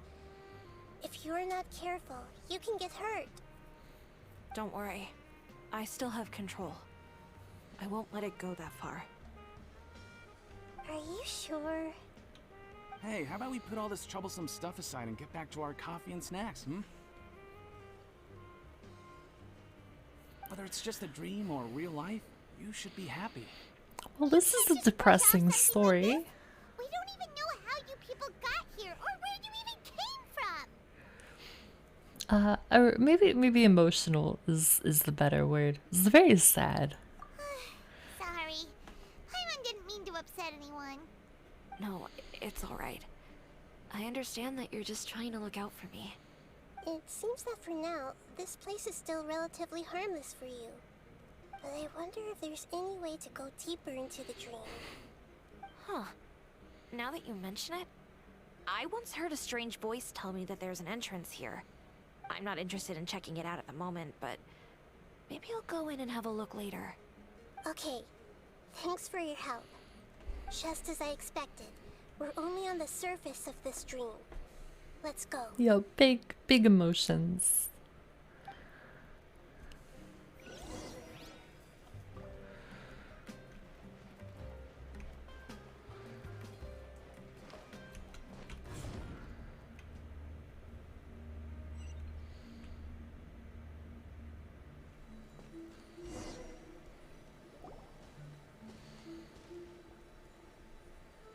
Huh?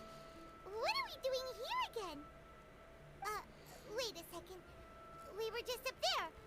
No, down there? Did we go up or down? Don't panic. This is how dreams work. We've left Debbie's dream, but the dream is still continuing onward. I'm not sure where it'll lead us. This dream has the ability to create imaginary people, which is why people are so unwilling to wake up. If it weren't for what we just saw, Paimon might still find that a bit hard to believe. I have a guess. If these dreams are connected, then there should be some sort of order to them. The fact that Debbie was able to realize that she was dreaming means that she is not very deep in the dream yet. But the space we're in has been turned upside down. Do you remember the characteristics of dreams that I mentioned earlier? Oh, right! Dreams are chaotic. That's right. It's possible that we're heading deeper into this dream now, and the deeper we go, the closer we'll get to the essence of the dream. Right! So the answers might be waiting for us deeper in the dream! Yes, and we should get ready for whatever we may encounter.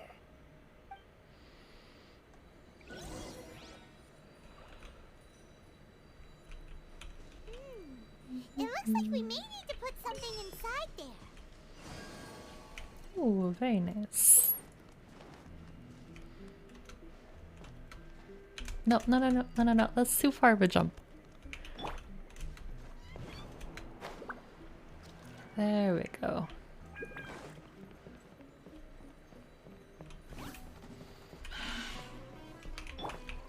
Hey! Emerge. I'm always watching. Right now. Right here. Right now. Here! Here! Ha! I kind of hate that even though Nahita's build on the trial version is so bad, she still does so much damage.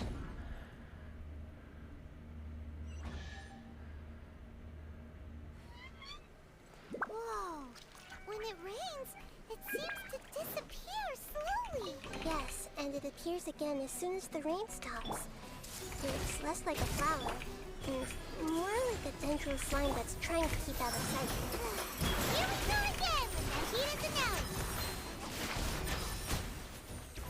announcement. Nice. Alright, we go through the door. Huh? Are we back up here again? Wait. Paimon's confused. Are we up here or down there? Good thing we didn't fall. Yes, we did. We just fell upwards. That's not helping, Regina! Paimon has no clue what's going on anymore. Angry Paimon's kind of cute though. I'm not gonna lie.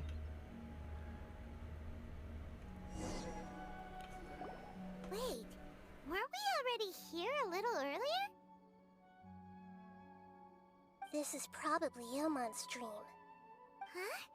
Why would he start dreaming again? Yes, but it seems that the danger isn't enough to stop him from longing for his wife. Based on what we've learned so far, he must be sleeping more deeply for his dreams to appear here. But fortunately, he already knows this from before, so hopefully we'll be able to wake him up. Let's go get him.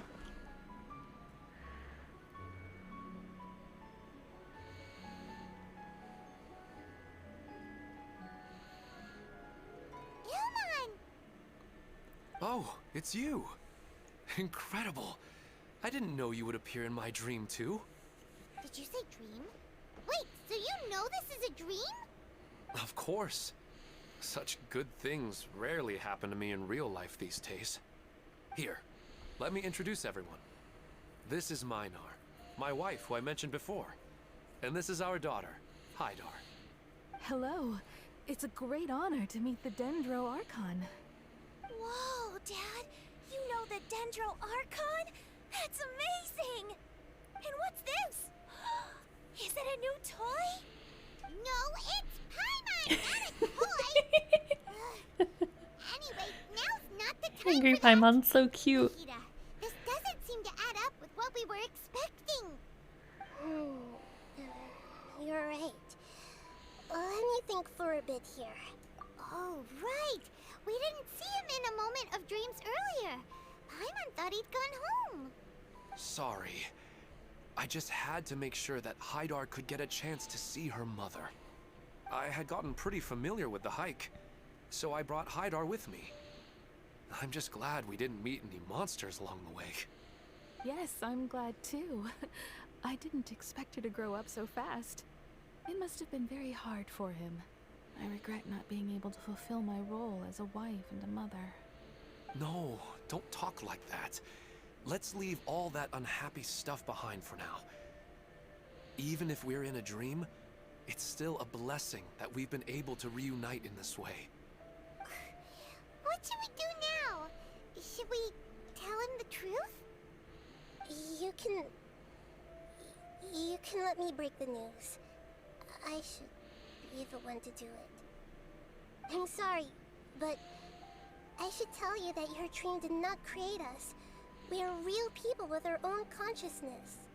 Like the last time we met, we are still investigating this dream, and we've already learned some things about it. So you mean there's something nefarious with this dream as well? Ilmon, what's going on? It seems the reunion of our family is destined to only be temporary. Huh? Is Mom leaving? Maybe. But in all likelihood, that is indeed how things will end. Oh. No, Mom, you can't leave! I'm afraid I don't quite understand what's going on. Don't worry, Hydar. Mom's not going anywhere. Please, don't cry. Minar doesn't understand any of this. I'm fully aware that this is a dream, so that's why I've never told her the truth, but never mind. It's not like I would know what to say. I mean, I don't get any of the complicated stuff. But regardless of whether this dream is good or bad, you're here to resolve it, right? Yes.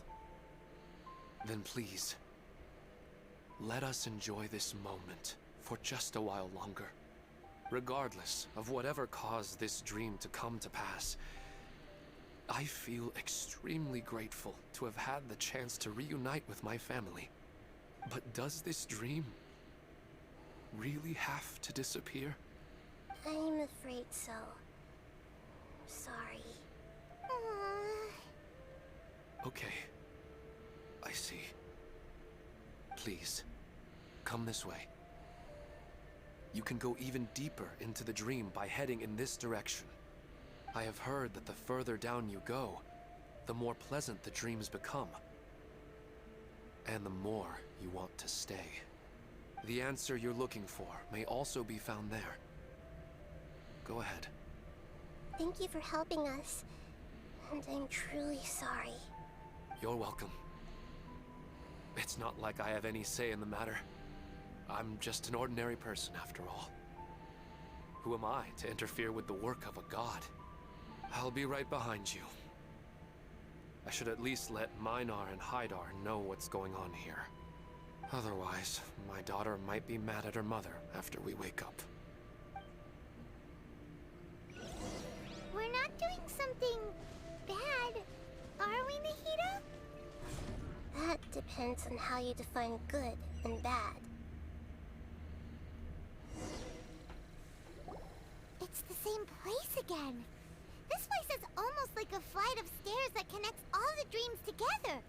But they appear to be getting more and more aggressive. Regular stairs wouldn't try to attack us. Right.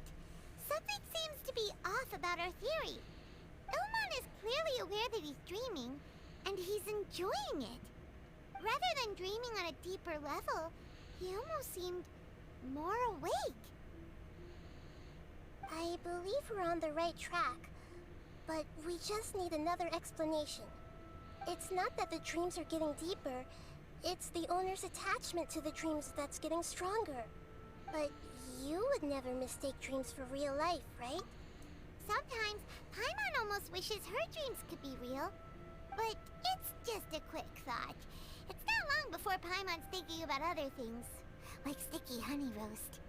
Listen, we're real beings living in the real world, and that's where our focus should be. This also explains the insubstantiality of our dreams. No matter what they may become, we don't really care. But if we decide to abandon reality and embrace our dreams, then our dreams will become far more substantial. Oh, wait! Paimon's starting to get it now! Your mind will begin to build the dream far more attentively, which in turn will make it feel more real. Do you remember how the Akasha can turn dreams into jnana energy? Constructing a realistic dream consumes a similar energy. Does that mean there's a host of these dreams here like Milu during the Subzerus festival?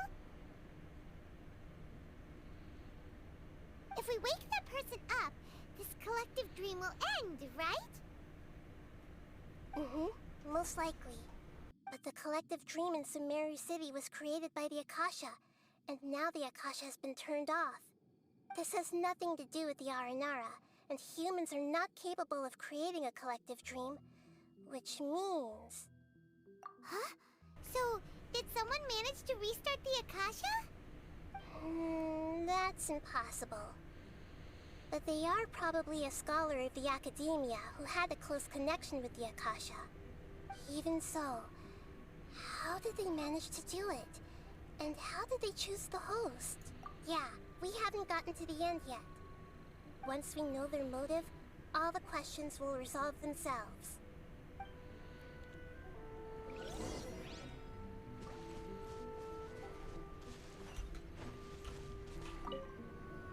Ooh, very fancy elevator.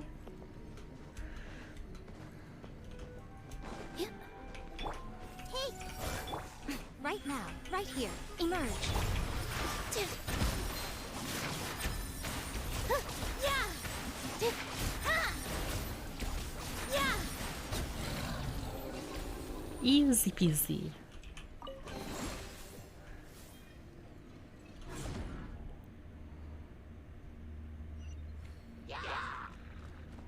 Ah!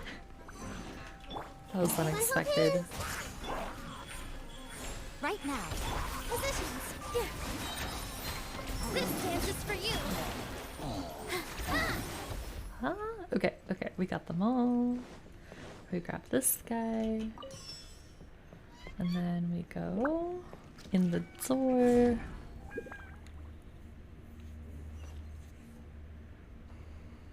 All the water that used to be here has turned into rain. Then let's get through here before the water level rises. Alright, we grab these. And then we need... Oh yeah, I think we just go through the door, right?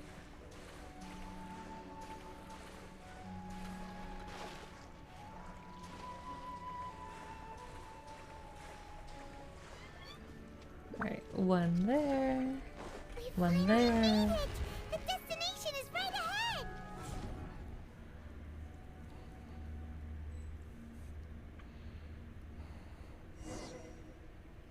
Wow, a new place.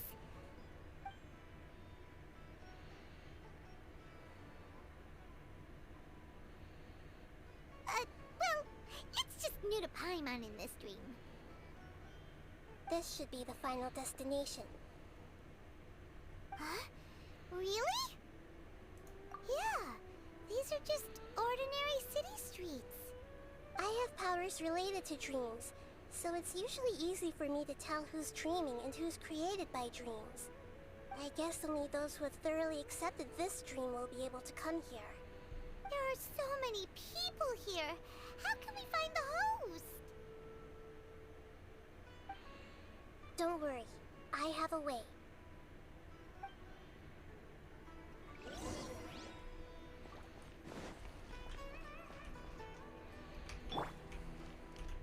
Hey! Lisa's always so calm. I wish I were the same. It's a bit noisy today, isn't it? Huh? You think so? I don't feel anything out of the ordinary. Oh, maybe you're right. It's always been quite peaceful here.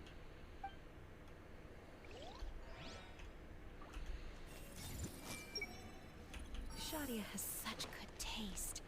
I can never go wrong with her opinion. What should I buy? Hey, tell me what you think, Shadia. Ooh, how about this? I think it would really suit you. Let me have a look. Oh, it looks great! I see everything.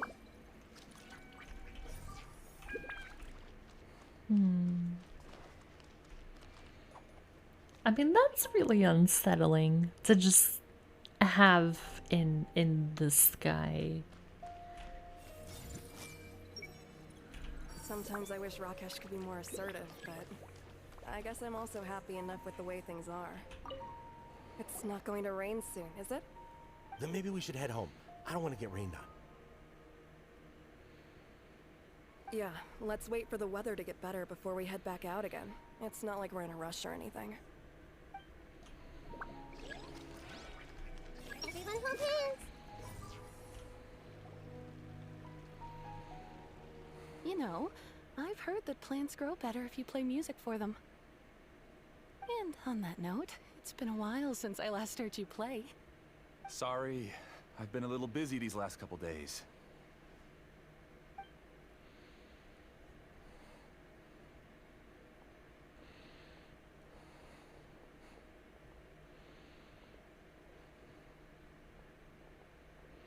Oh, the Dendro Archon. What a pleasant surprise. Hmm? Oh, welcome, Great Dendro Archon. And your companions, too. Welcome. I'm Amira. I run the flower shop here. And this is my husband, Moses. Yes, how may we help you? You already know all about me. There's no need for all the pleasantries. Perhaps I should call you the dream's owner? As expected of the Dendro Archon. I'm sorry, Amira. It seems my research has attracted the Dendro Archon's attention. Why don't you go back to the flower shop? I'll come help you a little later. Okay, of course, dear. I'll see you later.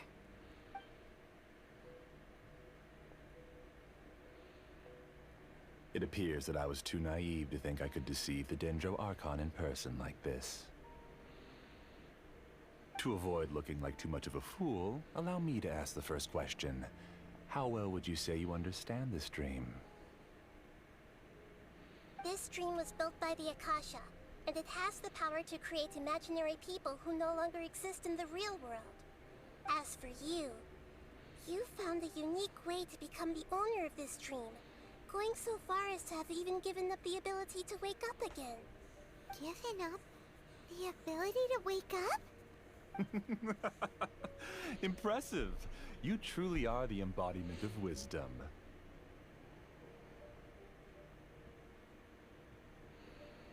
Please, tell me how you were able to arrive at such a conclusion. In return, I'll answer the question you're most curious about. It's simple. Apart from you, this space only consists of real people who are dreaming and imaginary people who are created here. Although you are here and appear no different from the others, I can't sense your dream. How can I wake up a person who's already awake? Fascinating. Since you're the fully awake owner of this dream, it can never collapse from you waking up. Theoretically, this should also give you absolute control over this place. I have to admit, it really doesn't get much better than that. But even knowing all of that, one question remains. How did you do it? Isn't the answer right in front of you, great Dendro Archon? It's because I've dedicated my entire reality to this dream. I uploaded my entire consciousness into the Akasha when it was still running. Actually, this all started because of an accident. My original goal was not about the Akasha or a collective dream.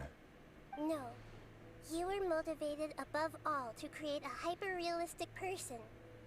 The desire to reconnect with a real loved one is the one shared sentiment between all our dreamers. That's right. However, human models are too complicated. Only the Akasha has a jnana energy supply powerful enough for me to generate and sustain my models. The Akasha is truly magnificent. If I siphoned a minuscule amount of its energy, nobody would even notice. And even this minuscule amount of energy was already more than enough for my purposes. Even using just crude methods, I was still able to train a fairly realistic person. I named my first work Amira. Huh? You mean the girl we just saw? She and I entered the academia on the same day. Starting with admission procedures, we bumped into each other 6 times on just that first day. And because of that one day, we eventually went on to fall in love. We studied, conducted research, and made breakthroughs together. Our rhythm was always in step. I felt like we were 2 separate bodies that shared the same heart. However, Elazar later took her from me. Yes, I need more training samples to perfect Amira's personality.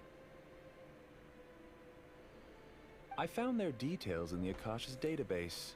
Using the pretext of testing for mental health disorders, I implanted signaling devices in their bodies. This way I could connect them to a network, and Amira could feel their yearning. Little by little, they helped her to grow and develop a warm, human personality. To improve my efficiency and allow myself to focus on nothing but my research, I uploaded my consciousness as well, and became a part of the network. So, technically speaking, it's not that you won't wake up, it's that you can't wake up. Yes, because the Akasha was suddenly turned off, I lost all of my jnana energy. I became imprisoned in the very network I had constructed. At first, I panicked. But after coming to grips with the situation, I realized that I could restart this world as long as I could find a replacement source of Jnana energy. That means everyone in the network is providing you with Jnana energy! That's all there really is to it. I don't think I'm doing anything wrong. I'm just saving them as well as myself. I provide a beautiful dream, and in return, I harvest their Jnana energy as fuel for the dream. They can wake up anytime they wish. People need to sleep anyway, so why not have some beautiful dreams while they rest? I agree. This is the home we spent a great deal of effort on to build for ourselves. Yeah, she's right. We're staying here of our own free will. I don't understand this at all, but I just want to spend some more time with my family. I don't want them to be sad. Thank you, dear. Great Dendro Archon, I hope you can understand. You don't need to gather around here. It's all right. The Great Dendro Archon is nothing if not kind and considerate towards her people. She won't interfere with what we're doing here. Uh-oh, now he's playing dirty. It seems like I won't need you to answer my last question. You're willing to tell me all your secrets because you have nothing to fear. If you use real people as your weapon and turn them against their Archon, then there's nothing the Archon can do. They just want to be with the people they cherish. I don't think there's anything wrong with me providing them with that opportunity. They don't wish to eternally part with their spouses and friends. What's so wrong about that? I think If this you guy has understood lost humans his a little grip a better, little bit. or had also experienced firsthand the absolute devastation of loss, then perhaps you wouldn't be so cold towards us. If you had used your talents and determination for a just cause, you could have become a sage of the new generation. Unfortunately, you've committed one of the 6 cardinal sins of the Academia by attempting the forbidden and fearing none. You equated people's feelings with cold Jnana energy and deprived them of the pain that they have to face. You lured them into these dreams, and even now, remain completely unaware of how evil all of this truly is. Pain? Luring?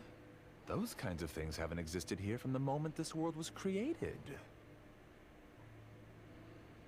She's right here. This is Ilmon's child, Haidar. Huh? My daughter? What's wrong with her? This dream relies on a set network, which means that only those with devices planted in their bodies can enter this world. Carefully think back and retrace your steps. I secretly went back to the mountainside with Haidar. Minar was already there waiting for me, and Haidar was able to see her mother. You mean she isn't actually the real Haidar? No, because unlike you, she can't enter this dream. The moment you came into this dream, it created a Haidar to realize your wish of reuniting with your family. So, tell me, where's the real Haidar? She's still out there on the mountainside. That's right. And she must have been terrified to see her father not in his right mind. Not to mention the monsters in that area. The situation is very dangerous. If Haidar's still out there, then... What are you talking about, Dad? I don't understand. I must wake up right now. I can't leave her there alone. Oh. It seems the others have also remembered something. People try to avoid pain and stay in their perceived bubbles of safety out of an instinct to protect themselves. This is human nature, but it is also one of their weaknesses. However, why are there still so many people striving to move forward even when they know the path ahead is dangerous and painful? It's because people don't only live for themselves. They have families, loved ones, friends, and communities. They have dreams that they are still trying to achieve. But in this dream, you showed them only the most comfortable and soothing things. This entire world has been built on the foundation of buried and unseen pain. It's all just a well-devised scam. It seems like I've stayed in the dream for too long. I still have so many things I haven't done. I thought gods didn't understand humans. That would have explained why they created such a flawed world where countless tragedies took place. I didn't expect you to arrive at the answer through sheer power of observation. But unfortunately, it means nothing now. If you wanted to spend a little time in the waking world, go right ahead. In any case, I wanted to spend some time alone with Amira. As long as this dream continues to exist, you'll come back. Humans aren't as strong as you think. And even if you're a god, they won't always listen to you. It's time to purge all the extraneous data and noise. I really don't like this guy. Monsters, be careful! All of you, please get out of here and find somewhere safe. I am the master of this dream. I can create endless waves of monsters with the snap of a finger. Don't worry, they'll wake up before they get hurt. Amira doesn't like to see others in pain. If you know what's good for you, leave now!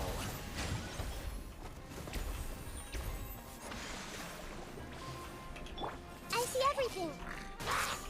Right now, emerge. Here! Dance with the waves!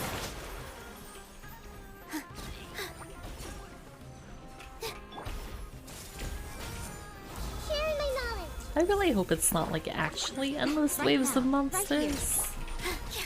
Because that would be a lot.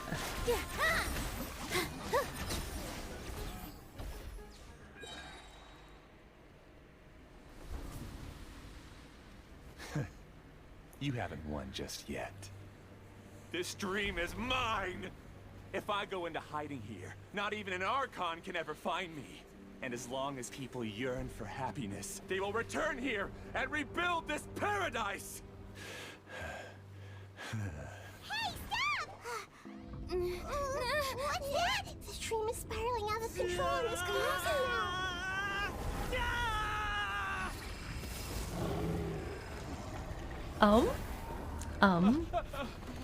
This is bad. All of this is very, very, very bad. Oh no. Amira. Amira. Amira!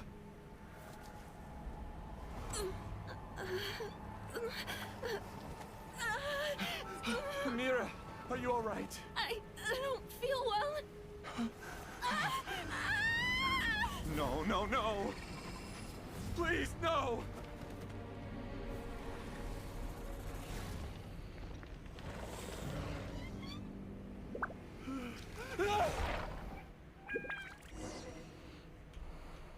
Gotta say, he kinda deserved that.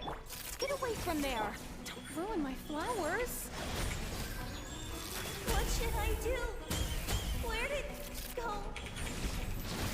He left because he didn't want you anymore.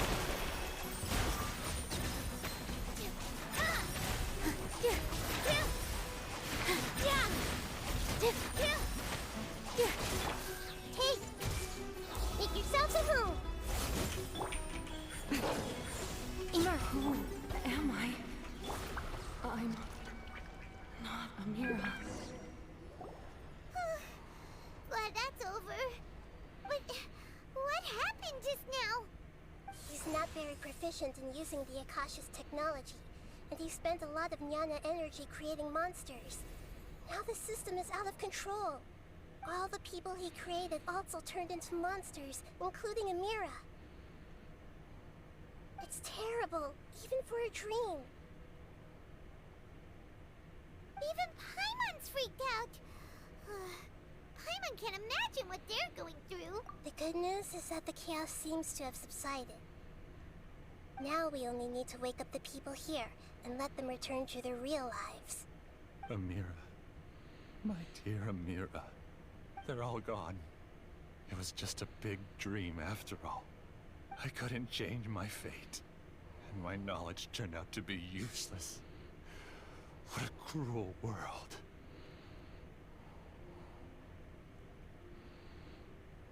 Do you still think this is our fault?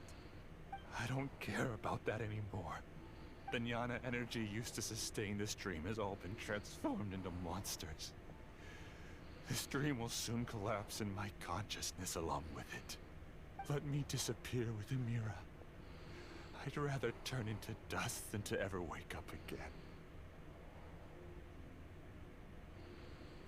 It seems that everything that's happened is too much for him. He's lost all hope.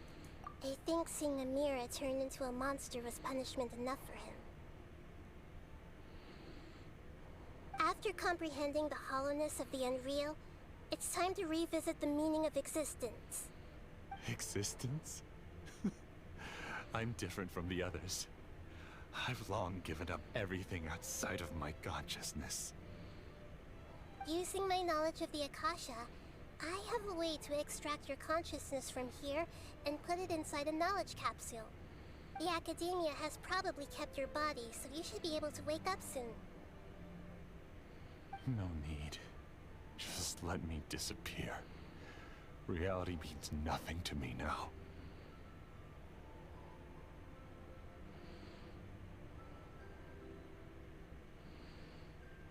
This isn't compassion.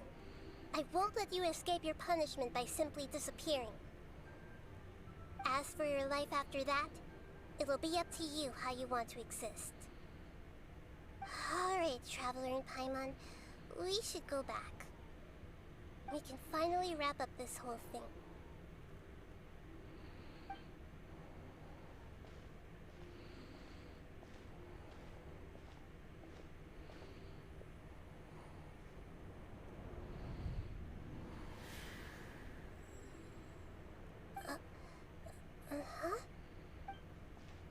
I'm sorry, what was that? What's wrong, Nahida? Oh, nothing. Let's tell the people here to gather at a moment of dreams after they wake up.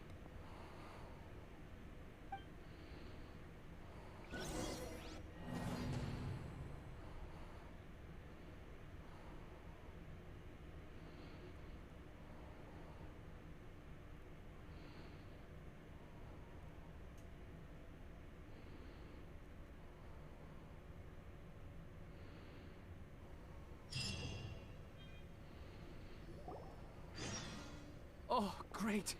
You're awake. Everybody has started to wake up, and we've heard similar reports from around the city as well. From the looks of it, you were able to successfully resolve the issue. Yes, though it took us a good deal of effort. There will be many people gathering here shortly, so please do your best to maintain order. I need to go to the Academia with them now, but we'll be back soon.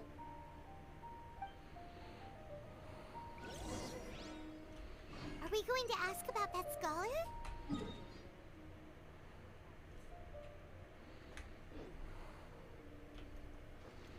Yes, but it may take some time for him to wake up after his consciousness returns to his body. We can leave the rest to the Matra.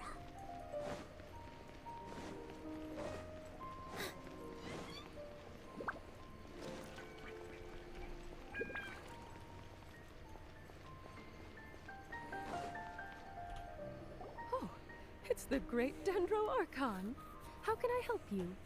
I would like to check the registration records of a Kasharawar scholar. He should be in an unconscious state right now. Okay, just a moment. Sorry to keep you waiting, Dendro Archon. We have confirmed that there's a scholar named Beinuni who's been unconscious for a while. The cause was improper operation of the Akasha. He hasn't regained consciousness yet, and is still receiving treatment at Bimarstan. Huh? Isn't his name Moses? I guess he didn't want to be recognized or bothered by anyone. Please, give the knowledge stored in this to the Matra and ask them to import it into Beinuni's brain. Understood. But for safety reasons, I need to know why. It's simple. This contains his consciousness. It's long been trapped inside of a dream. He's committed an act that affected the safety of Sumeru. After he wakes up, I'll inform the General Mahamatra of all the details. I see. I'll take care of this right away. Thank you, Great Dendro Archon. No problem. Alright. Everyone should have gathered at a Moment of Dreams by now. Let's head back.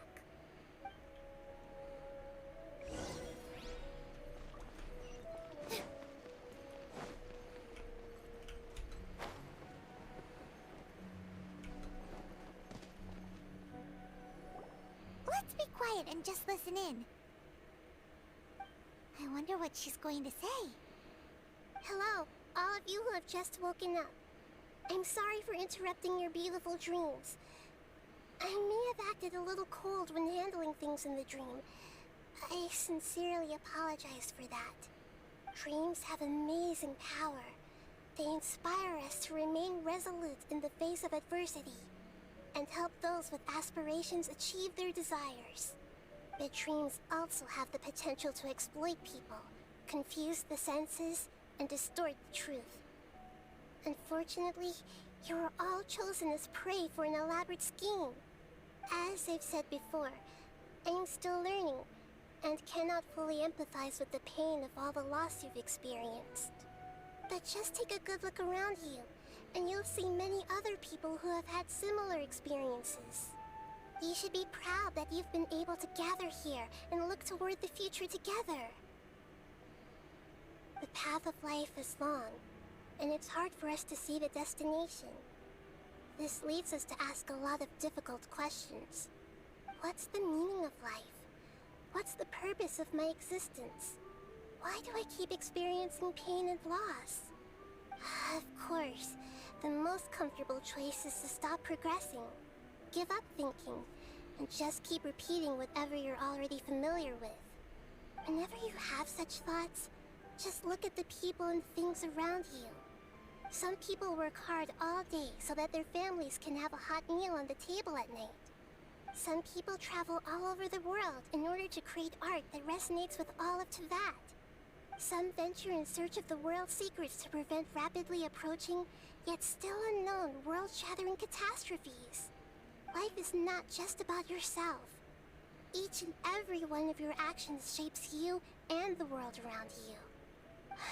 Look, friends and family will remember what you've done, and even some people you've never met may benefit from your actions. Therefore, many people will strive forward to forge new paths, even if they have to endure great pain to do so. Once you begin your journey on that same difficult yet rewarding path, you'll come to know the answers to those big existential questions, yet they will no longer feel as life-defining as they did before. But if you were to believe that life is nothing but an empty, ephemeral dream, then that's also the only thing it'll ever become. You are free to choose how you want to live your lives, but as your Archon, I should first make this information known to everyone. In the end, it's up to you whether you want to embrace a beautiful dream at the cost of your real life. Nahida said she wanted to speak with us alone. It seems like she went to the plaza in front of the academia. Back up we go.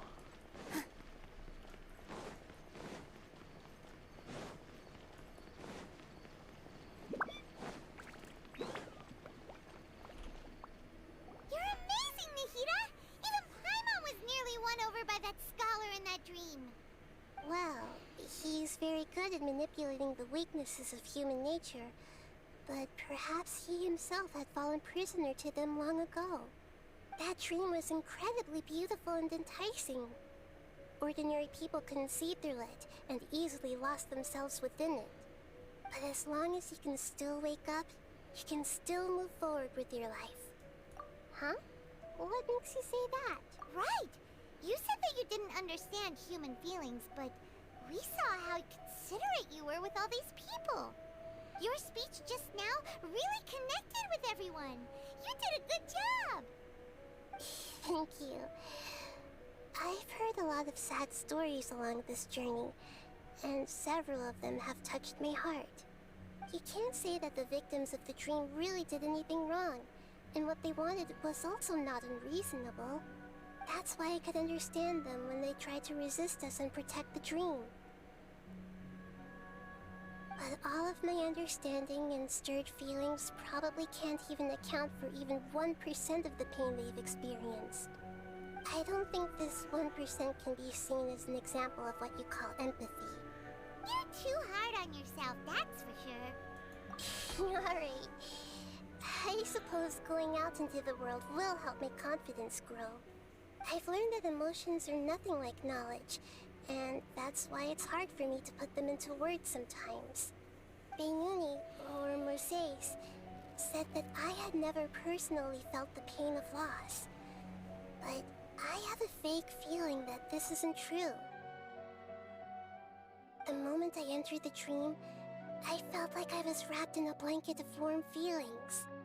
It was so warm that it felt like I had returned to the start of my life, and I didn't want to wake up anymore.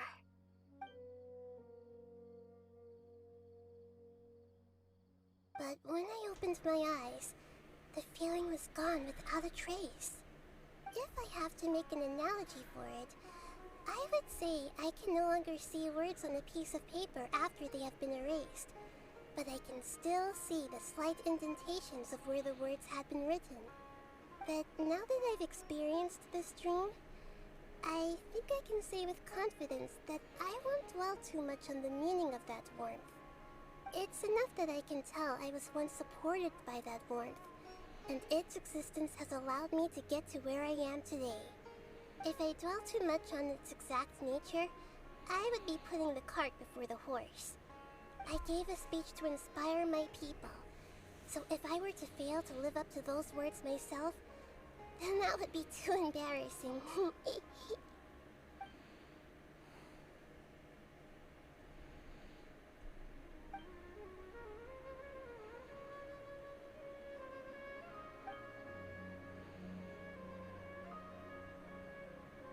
Hey, what's with that serious look? You keep looking like there's something you want to say. Is there anything you want to tell me? Okay. Since we just woke up, let's stretch a little bit. A new day is about to begin.